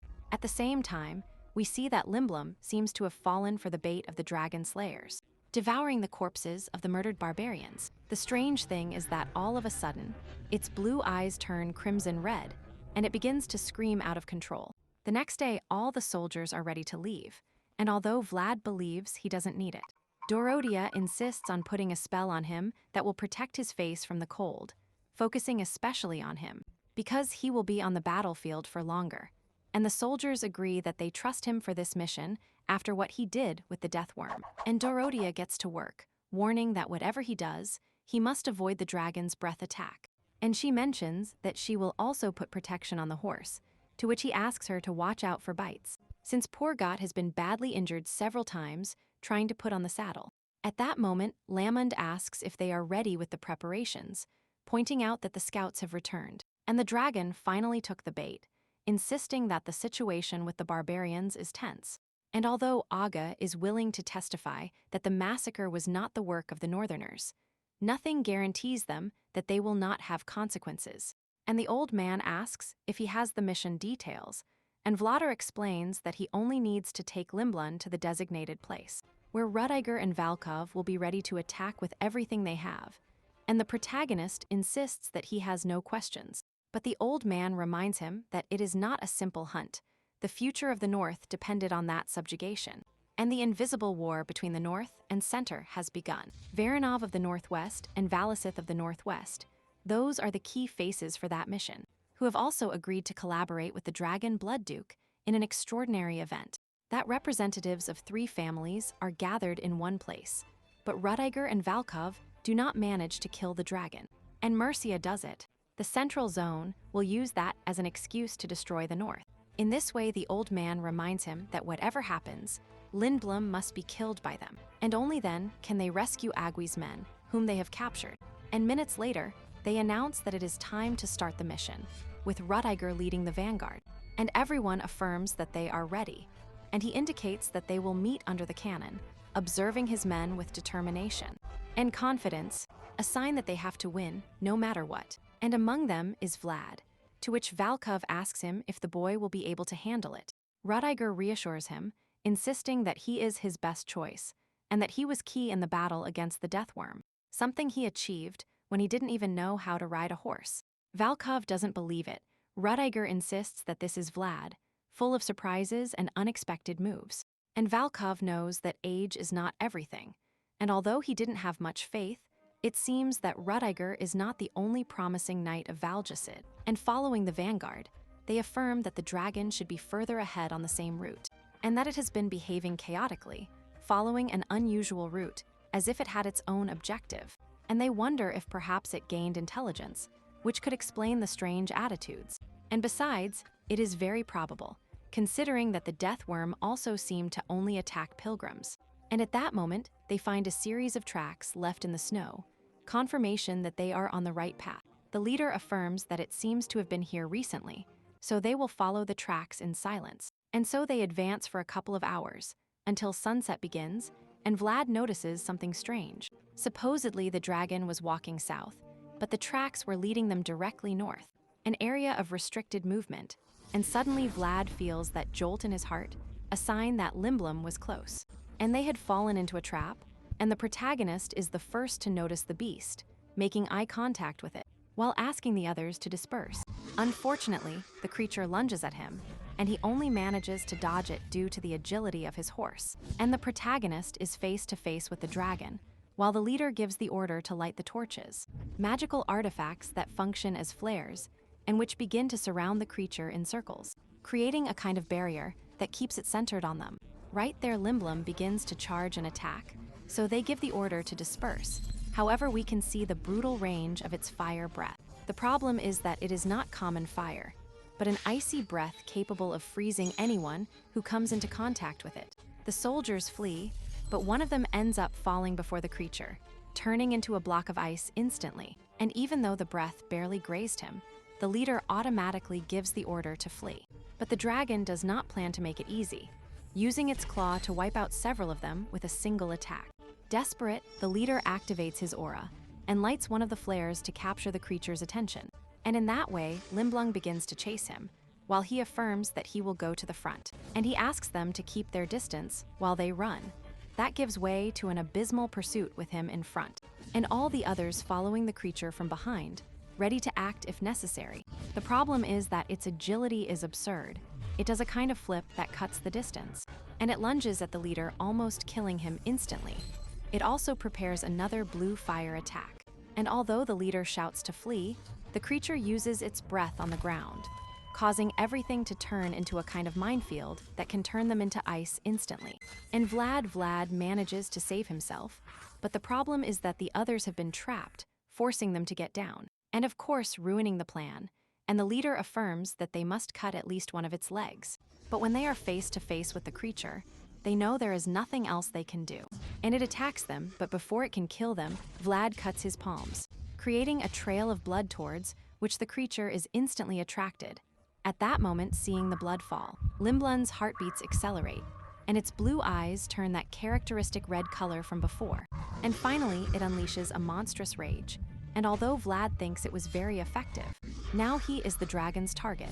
It moves as if to attack him, but the protagonist dodges it, and the leader quickly passes the flare, asking him to run. This is how they can resume the initial plan, since the protagonist will take care of luring the dragon to the desired spot, activating his aura while shouting, "Let's go, no go," this being the last in the name of his faithful horse.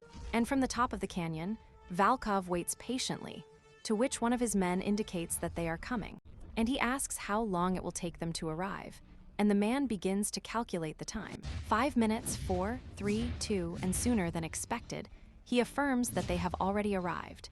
Clearly, they did not count on Noir's absurd speed, and Valkov orders to give the signal.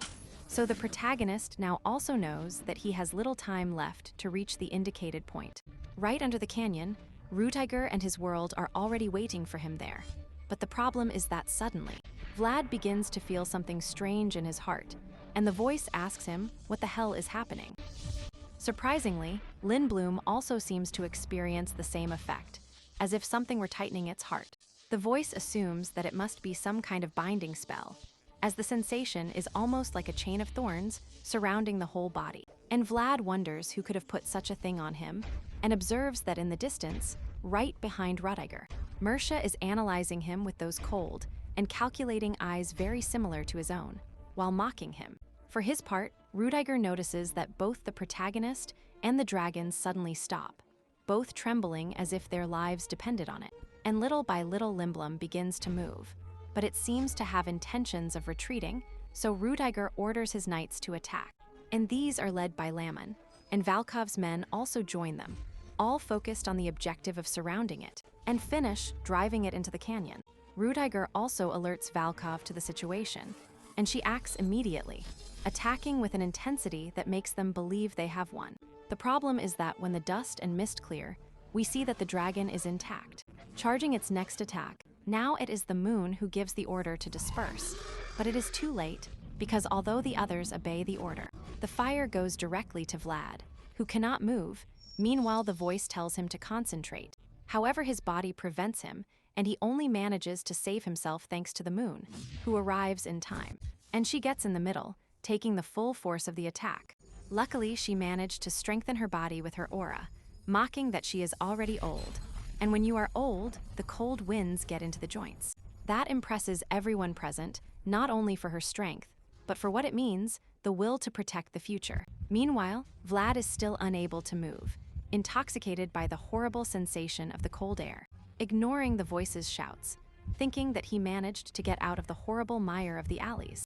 However, now he is trapped in a situation where he cannot get out of a simple snowfield. At that moment, he falls to his knees, feeling in a kind of void, until the light turns on in the background, a heat that expands from the palm of his hand. It turns out that the moon manages to expand her world, infusing it into his and the voice's. Thanks to that, Vlad comes to his senses. The voice warns him that he must break the binding curse, concentrating solely on that. And Vlad moves his hand slowly, until he takes his sword and activates his aura in a single second, managing to draw it. But the action is more than that, as he can feel the exact moment the curse breaks. That is confirmed by Mersha, who opens his eyes desperately, knowing that his plan is going to hell. And from one second to the next, everyone sees how the protagonist is completely freed, and one of Mersha's eyes begins to bleed, laughing like a madman and thinking that it's not bad at all. And back to the battle, Vlad asks the old man how he is, but he only asks him to move on. He has fulfilled his mission, now it was his turn. The protagonist does not understand what it means, but he also doesn't have time to think about it, since Lin Bloom continues to attack incessantly, so he has to get moving. And behind him, the moon just smiles, calling him a miserable brat. And for his part, Rudiger observes all the destruction caused by the dragon, while thinking that thanks to Dorodia's spell, they will be able to resist the cold a little longer. The problem is that he cannot deploy his aura, with everyone in the middle of the path feeling imposing, and assuming that they are about to fail. Luckily at that moment, he notices the characteristic blue and green color of Vlad's Laura, who advances through the battlefield, lunging against the creature in an energy clash that expands throughout the place. And the voice warns him that he has damaged its scales, so his attacks are working, so he must not stop. This way they move forward, with a brutal exchange of blows, in which they seem quite evenly matched, and a particular attack by the protagonist, which even causes the creature to start bleeding. Vlad thinks he can do it, he could kill it. However, suddenly he hears a crack and sees it, a crack in his sword, and at the same time, a stream of blood begins to emanate from the dragon's wound. And it turns around, lunging at Vlad with overwhelming rage. The protagonist prepares to receive the attack, but his hands tremble, surprising the voice. And at that moment, Vlad dodges and moves away with his ear. While the voice asks him why he is hesitating, he hears him, but his face shows terror. And at that moment, Lindblom moves as if to strike him using its claws. The protagonist prepares for the confrontation. However, just then the creature is hit by another attack from Valkov, who from a distance affirms, "I will protect you," and automatically throws another javelin that hits right in the creature's back, practically forcing it to move according to his will, and the dragon notices where the attacks are coming from. And feeling surrounded, it runs towards the plains again, fleeing, and Rudiger knows that Vlad is the only one who can reach it. So he asks him to go after him, but the protagonist hesitates again, and the voice explains to him that those who have reached their limits have no choice but to stop. But he still needs to keep moving forward, but because of the sword he will have to stop now. But unfortunately, they won't be able to be together forever, so he shouldn't cling to something that goes against the impossible. And Vlad's anguish is evident, and he curses the situation he is in, but in the end, whether they ask him or not to hear that they get moving, they are not going to stop. In this way, a brutal pursuit begins, in which the protagonist keeps his enemy cornered, advancing more and more, until the dragon turns around frightened, and what it receives is a direct attack from Vlad on the tail. And Lin Bloom emits a cry of pain, but the protagonist continues to attack, now keeping at the same level, and shouting loudly there. Of course, the creature doesn't stop, but increases its speed, until one of Vlad's attacks is so strong that it makes it bleed again, and it loses its balance, stumbling and sliding on the ice until it hits a rock.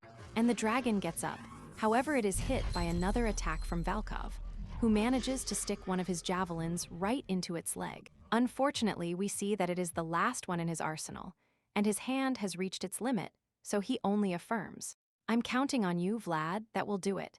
And at the same time, the trotter approaches at full speed, with tears in his eyes, because he knows that this is the last blow he will be able to deliver with his sword.